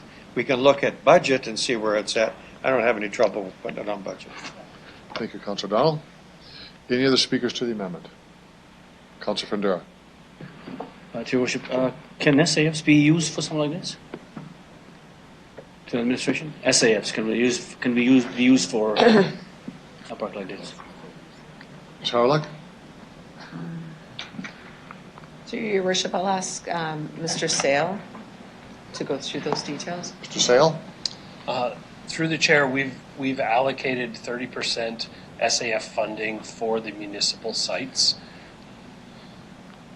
So they get funded at 30%. So 70% comes from taxation. Okay. All right. Thank you. Thank you, Councilor Madera.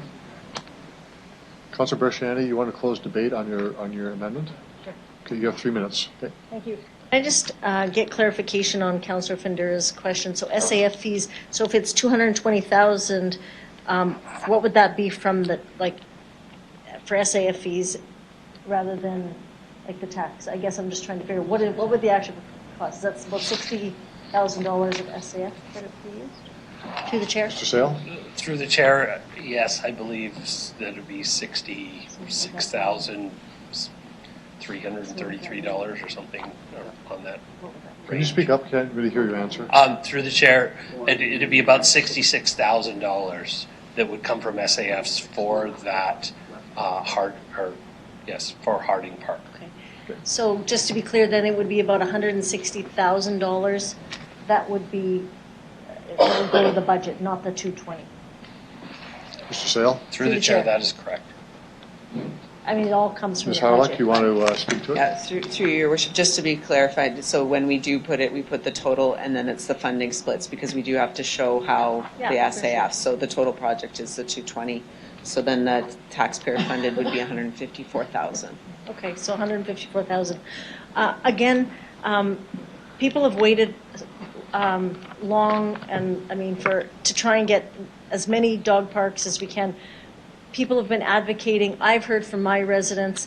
I'm just asking that it go to the budget for consideration because I think we know how budget night works. But I think that we need to just consider this as a budget ask. And again, when we're looking at it's about 150,000. So, and that would be then giving us 2 parks where I think Saskatoon's up to closer to 10 municipal.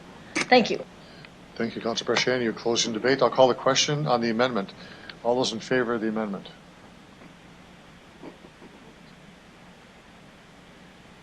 Councilor Bryce, Councilor Murray, how do you vote? Opposed? In favor? Okay. Those against?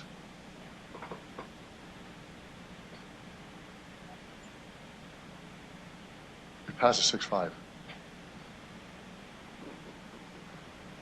Okay, speakers to the main motion as amended. Councilor Flagel. Okay, thank you. First of all, I'm opposed to unleashed dog parks. And if we go with unleashed dog parks in any of the residential areas, it's sort of like, I guess, the city of Regina contributing to the spay and neuter program because these dogs are going to get... Do you mean unfenced? Unfenced, sorry.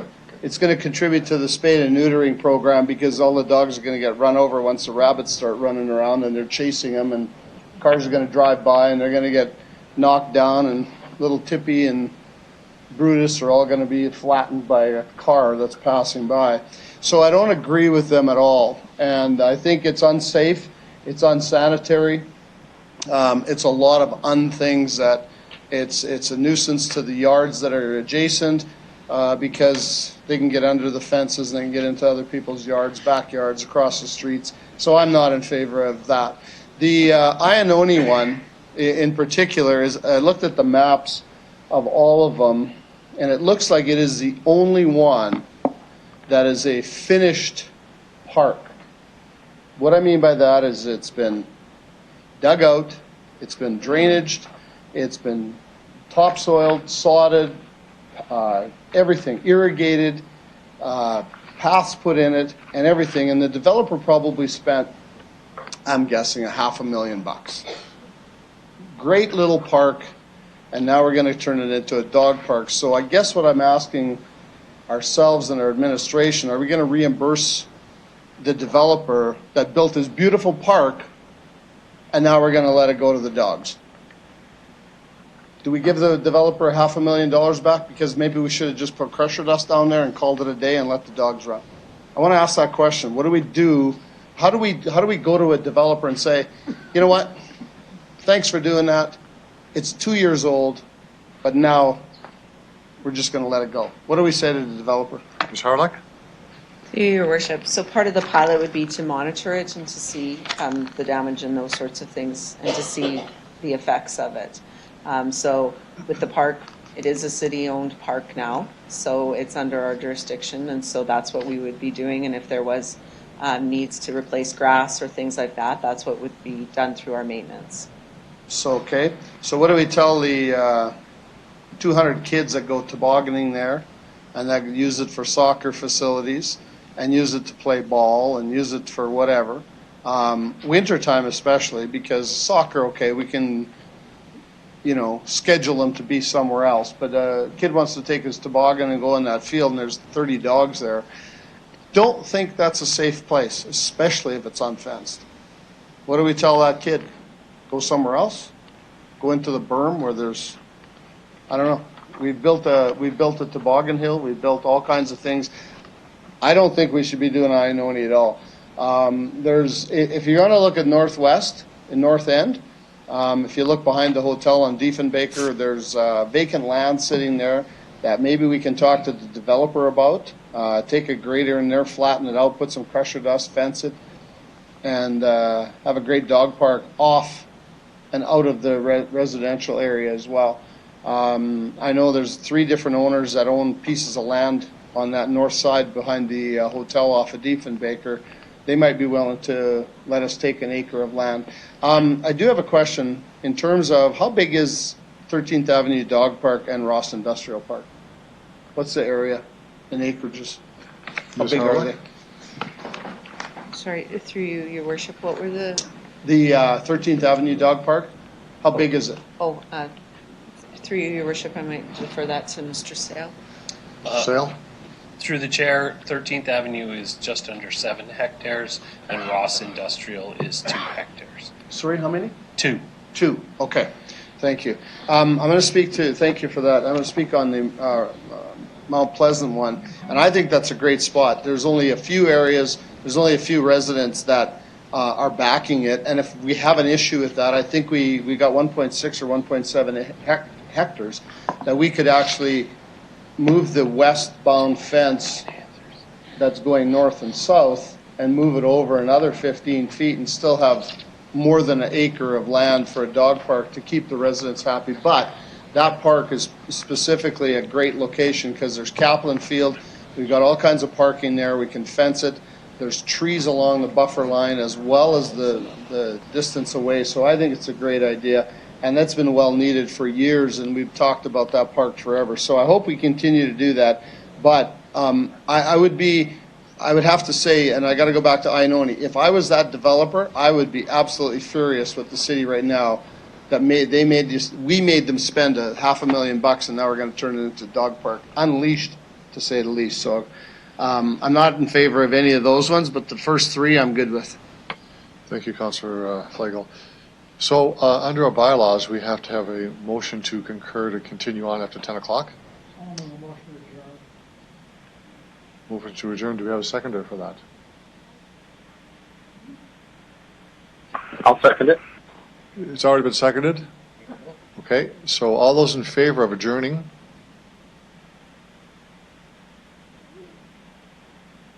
Those opposed?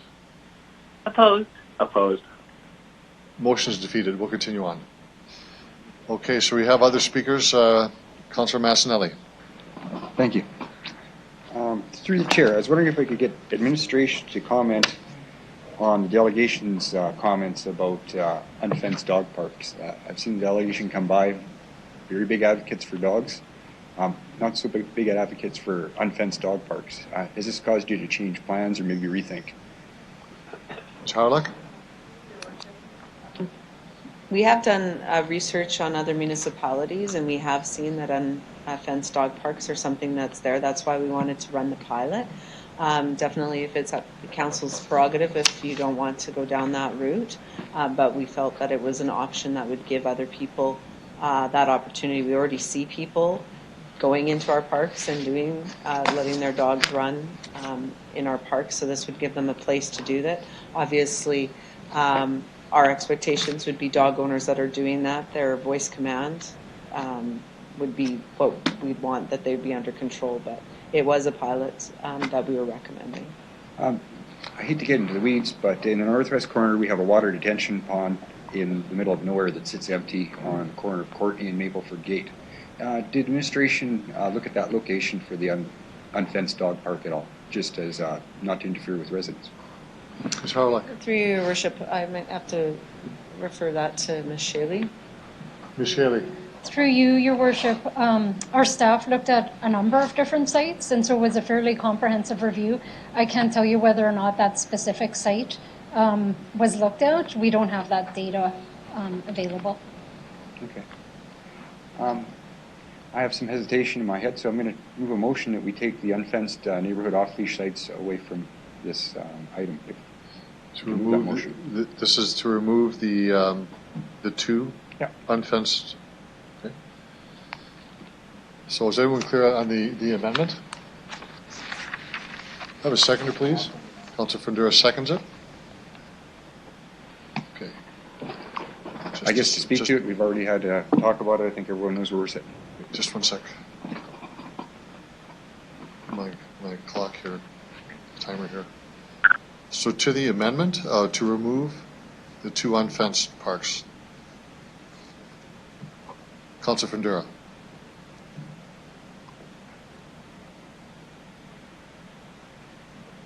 There you go. Okay, thank you, Your Worship. I support the fence. I definitely do not support the unfenced. It just doesn't make sense. I looked at even a park on the east side of Fines Drive. I can't see Unleash Park even coming near to that. Anything with Unleash, there's already difficulties with dogs and individuals making their way to the park. A lot of issues. Humane Society having a tough time even policing that. So the reason I second that motion is I will not vote or support anything with Unleash. Thank you, motion. Thank you, Councillor Fundura. Other speakers to the amendment? I will. Councillor O'Donnell? Thanks. So I think while we've talked about wanting to make progress, I'm going to refer back to comment made by one of the delegations. A lot of eyes are going to be on this, and I think we have to have some success at the very beginning. And I think we have to start with the notion of fenced. I think we'll also save our staff a little bit of headache. I think we all know how the discussion will go. So if we can find a couple of places, and it appears Mount Pleasant is universal, so let's go. We'll let Harding carry its course, and I'll speak to the other one later. So I'll support. Thank you, Councillor O'Donnell. Other speakers on the amendment? Councillor Bryce? Councillor Murray? No, I'm in agreement with the amendment. Okay. Councillor Bresciani? Thank you. Yeah, I support the amendment as well. I think one of the things is that leash or off leash, when we look at fenced, unfenced, what we have to remember, I think, is we're putting them into communities. If these were new greenfield areas, it wouldn't be a problem. The delegation spoke and said, I bought my home, there wasn't one there. Now we're going in and we're going to put in these dog parks, but if it's fenced is one thing, but to go to an unfenced, I think is very, I don't want to say, I think it's something that I think we will get feedback from residents, and I know that I wouldn't want that in my neighborhood if I bought there and all of a sudden an unfenced dog park comes. I think we have to be cognizant of the people who have purchased their home in the area that it is. And that's why when we make decisions like this after the fact and go back and start putting things into the communities, we have to do, number one, some engagement. It should be done prior to. So I will support this because I think that, again, we want to start off on a good foot, a good start. So I'm good with this. Thank you. Thank you, Councillor Bresciani. Other speakers to the amendment? Councillor Hawkins? Thank you, Your Worship. I too support the amendment. I think that you don't want dogs running around in an unfenced area for health reasons, for neighborhood reasons. I also very much like the idea that was suggested they do in Calgary, that we pay for these fences by adding to the cost of dog licenses. So I'll support the amendment. Thank you, Councillor Hawkins. Other speakers? To say I support the amendment completely for all the reasons that have been stated. Do you want to close debate, Councillor Massanelli? You okay? Okay, you're the last speaker. All those in favor of the amendment? Agreed. In favor. Opposed? Motion's carried. Next speaker is Councillor Bryce. Thank you. On the main motion. On the main motion, yeah, I wanted to ask about Regent Park specifically. I did see that there was one dog park planned for next year. We did speak when we talked about the park about a dog park for a smaller dog and one for bigger dogs. So I'm just wondering what happened with that. Ms. Harlock? Through your worship, as noted, we will be doing the design for Region Par 3, and it will include the dog park. Councillor Bryce? Okay. That's 2 dog parks or 1? Well, we'll do the design, I believe, to look at those options, what it would look like for both large and small. Thank you. I just wanted to ask about that park specifically. I was not in favor of the unfenced space, obviously. So I think that I'm good moving forward how we are.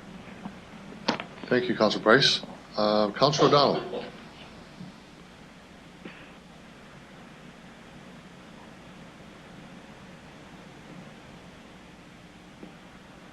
Thank you. I just wanted to comment on the dog park that could be behind the Jack Hamilton Arena, just off of McCarthy. It's the ideal spot in the world, in the absolute world. There are no human beings around there. There's only buildings, there's a parking lot, there's bathrooms and so on. It's a great place. And I know that staff went to our community associations that are affected and both said yes. So I just want to make sure that they understand that. 2, obviously a sensitive area.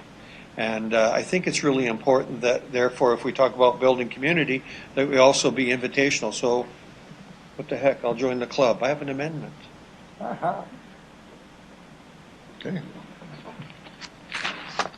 And I'm not sure that I want to say this through the budget process, but I'll say through the budget process, that we consider adding a $10 fee to the dog license and engage with the good folks that lead the dog park area to sell that notion so that we can use that funding to increase dog parks in the city.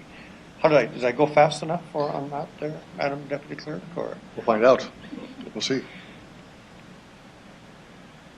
And that we engage the dog community on the importance of the fee to develop further parks. How's that? Would that be... Further fenced parks, sorry. Further fenced parks. And I think the reasons are obvious, so. I have a question of the administration on this one. If we're looking at a $10 fee for licensing for dog owners, is that a budget item for us? Is it actually affecting the budget that we were looking at? This is it's a policy change, but does it have to be attached to the budget, I guess? Mr. City Manager. Through your worship, if you're proposing that we add a $10 fee to the licensing, then obviously it adds revenue to the budget. I'd ask the solicitor just to comment on whether we can charge an additional fee to actually raise money to invest in infrastructure. Mr. Weary. Mr. Weary, the floor is yours. Your Worship, I think there would be concerns given the limits on what the use of licensing revenue is supposed to be used for, and it's only to pay for the cost of administering and enforcing the regulation.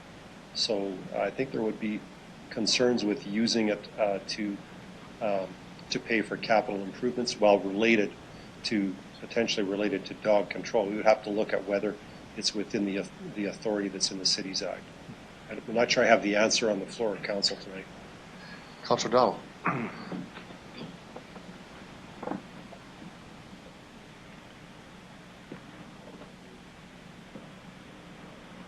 I'm okay with the response. I'm okay to leave it on for a vote. And if we have to deal with it later, that's fine. But I think we at least try and offer to the dog community that we're trying to make a change too. Help us, throw some dollars at it, and let's carry on. So, but I want to be respectful. I might hear a different answer later on, but I'm willing to leave it on. Okay, thank you. Other speakers on the amendment? Okay, Councilor Fundura on the amendment.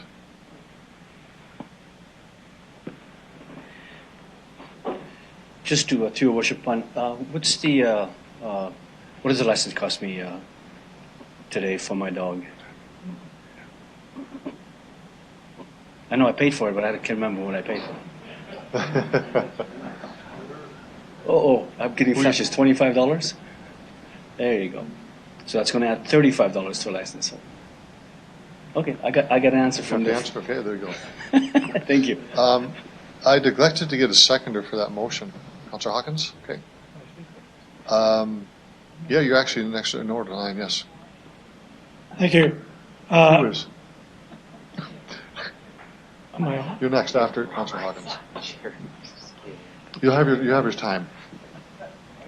Go ahead. I think this is an excellent idea. I'm 100% confident that the $10 fee is a cost recovery fee associated with licensing dogs and having them run all over the place. And I, as a councillor, would be very happy if somebody wanted to challenge us in court to see our legal department defend this fee all the way up to the Supreme Court of Canada. It's a good fee, and I'm voting for it. Wow. Okay. Councillor Flagel. Thanks. I think I relay this $10 fee to much like we do at the stadium, and we charge $12 a seat. So you want to use it? You want a license? Costs you an extra $10, an admin fee. Call it whatever you want. But I agree. It's something for the owners of the dogs can maybe take responsibility and feel like they've contributed to the park that they're going to use. Some may not use it. Some might, but it gives them an option. At least then it's a great place to take your dog. So putting it on as a stadium fee or however you want to administer it so it's different is better. It works for me. So thanks. Thank you for that. Councillor Bryce or Councillor Murray, do you have any comments? None here. None here either. Thank you. Okay. Councillor Dowland, do you want to close debate? You're good? Okay. On the amendment, all those in favor? Opposed? Motion's carried. Other speakers to the report as amended. Councillor Stevens, you want to close debate? Okay. Call the question. All those in favor? Opposed? That's carried. We've already tabled the police budget, so we'll move into executive committee. Councillor Flagel, the 2020 council and committee meeting schedule. Let me get to it here.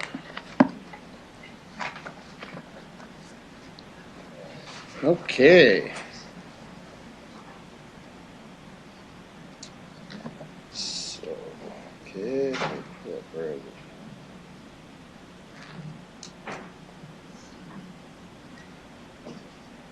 See, okay, first of all, we recommended, hang on, let me get back here. Okay, CR 19-101.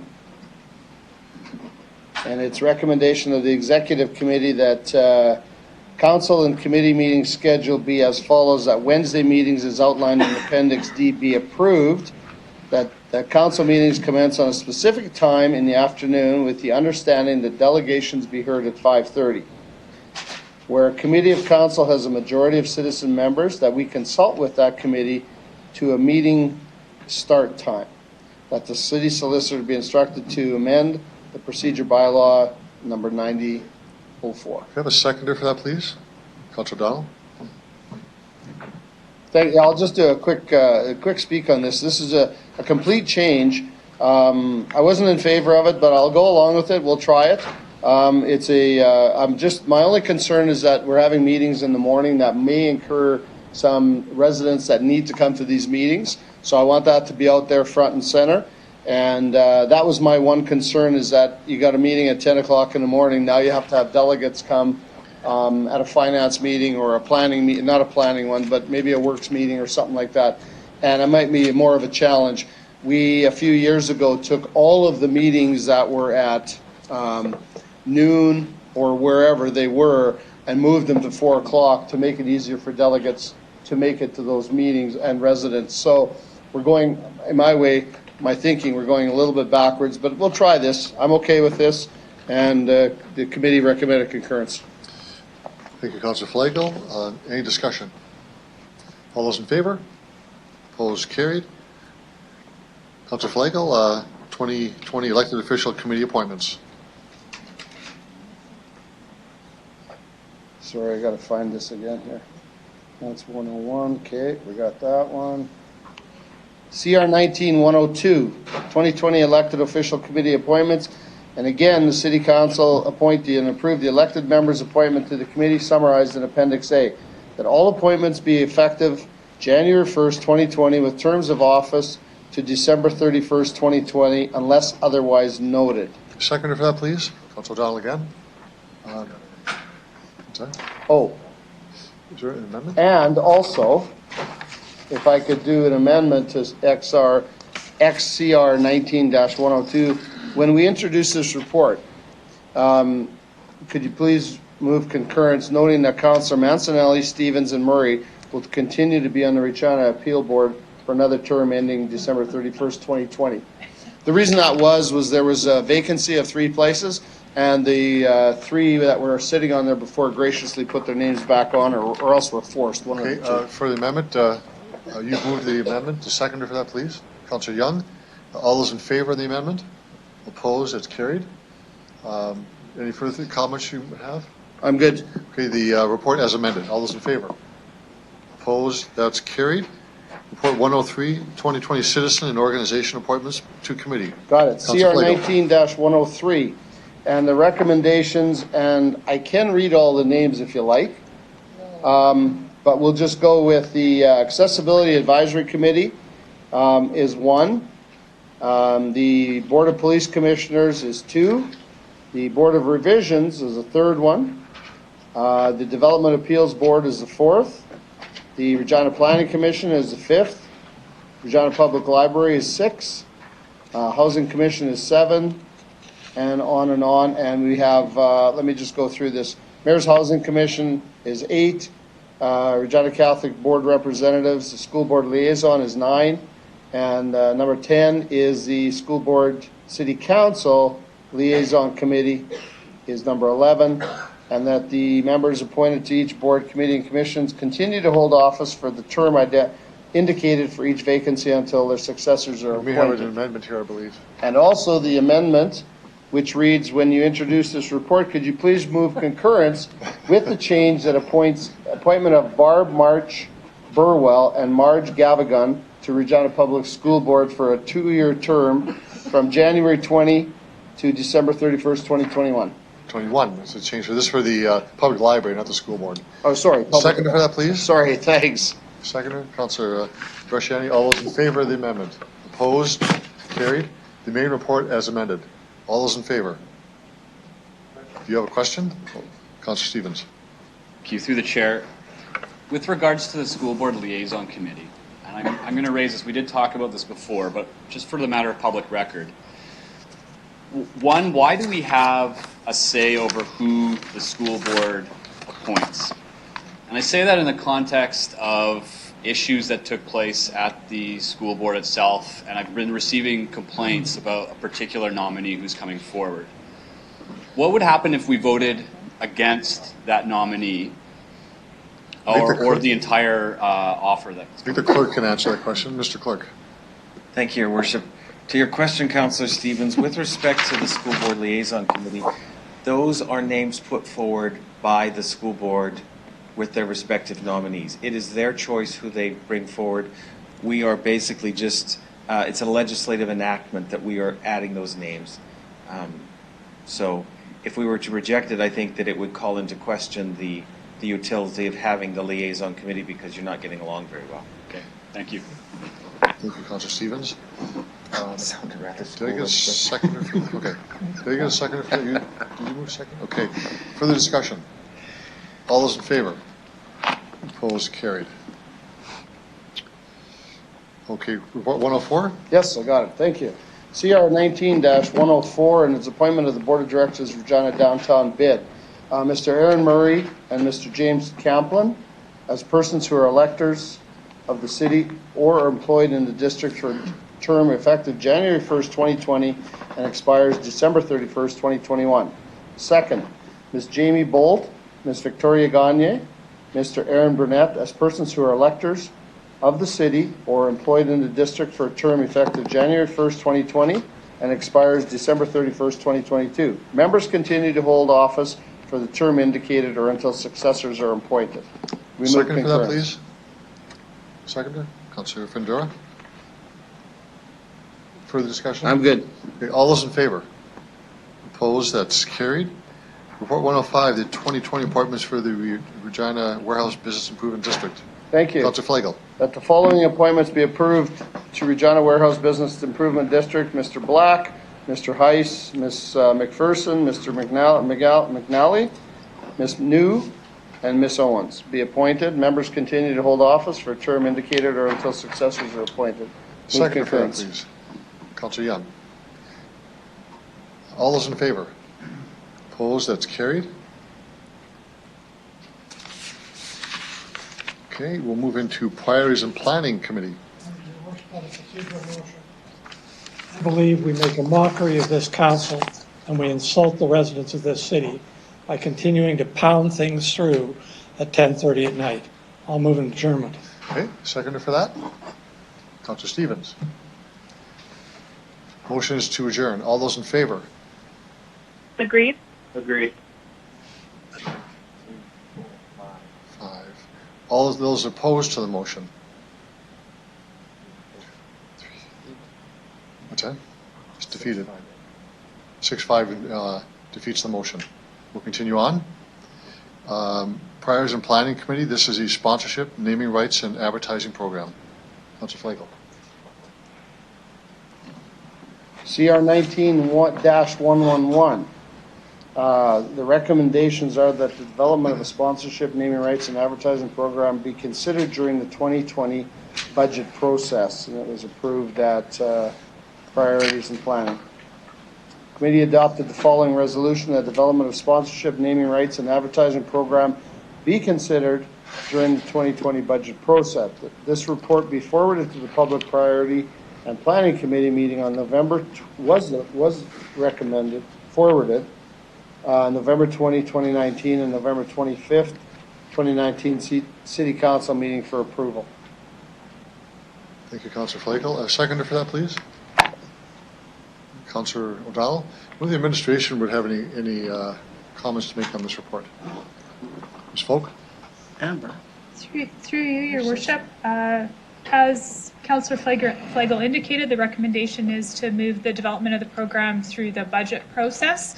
Pending outcome of the budget discussion, the administration would look forward for hiring an individual in Q1 of 2020 and then work to bring back a fulsome policy for council consideration in Q2 or Q3 of 2020. And the report recommends using an internal approach to sponsorship, naming rights, and advertising. Thank you, Ms. Folk, for that. Any further discussion on this report? All those in favor? Opposed? That's carried. Procedural point, we have just passed at a council meeting a major report with no debate whatsoever. And I think that makes a mockery of the council and insults our residents. And I just cannot imagine now looking at a wastewater master plan report, which is even more important, that we would continue. And I call for a recorded vote to adjourn. Okay, we got a motion again. A recorded vote. Mr. Clerk. Councillor Young. Actually, we need a seconder for that motion. Yes. First, Councillor Bresciani. To adjourn, Councillor Young? No. Councillor Bryce? In favor? Councillor Flagel? No. Councillor Bresciani? In favor? Councillor Findura? In favor. Councillor Stevens? In favor. Councillor Murray? Favor. Councillor Mancinelli, Opposed? Councillor O'Donnell, Opposed. Councillor Hawkins, In favor? Mayor Fougere. Opposed. It carries a vote of 6 to 5 for adjourned. Okay, I need a motion to adjourn. So moved. Seconder? Councilor Bershani, all those in favor? Opposed, carried. Good night, everyone. Good night.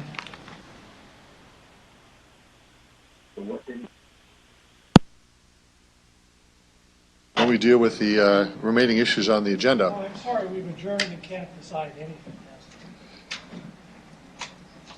It's true enough.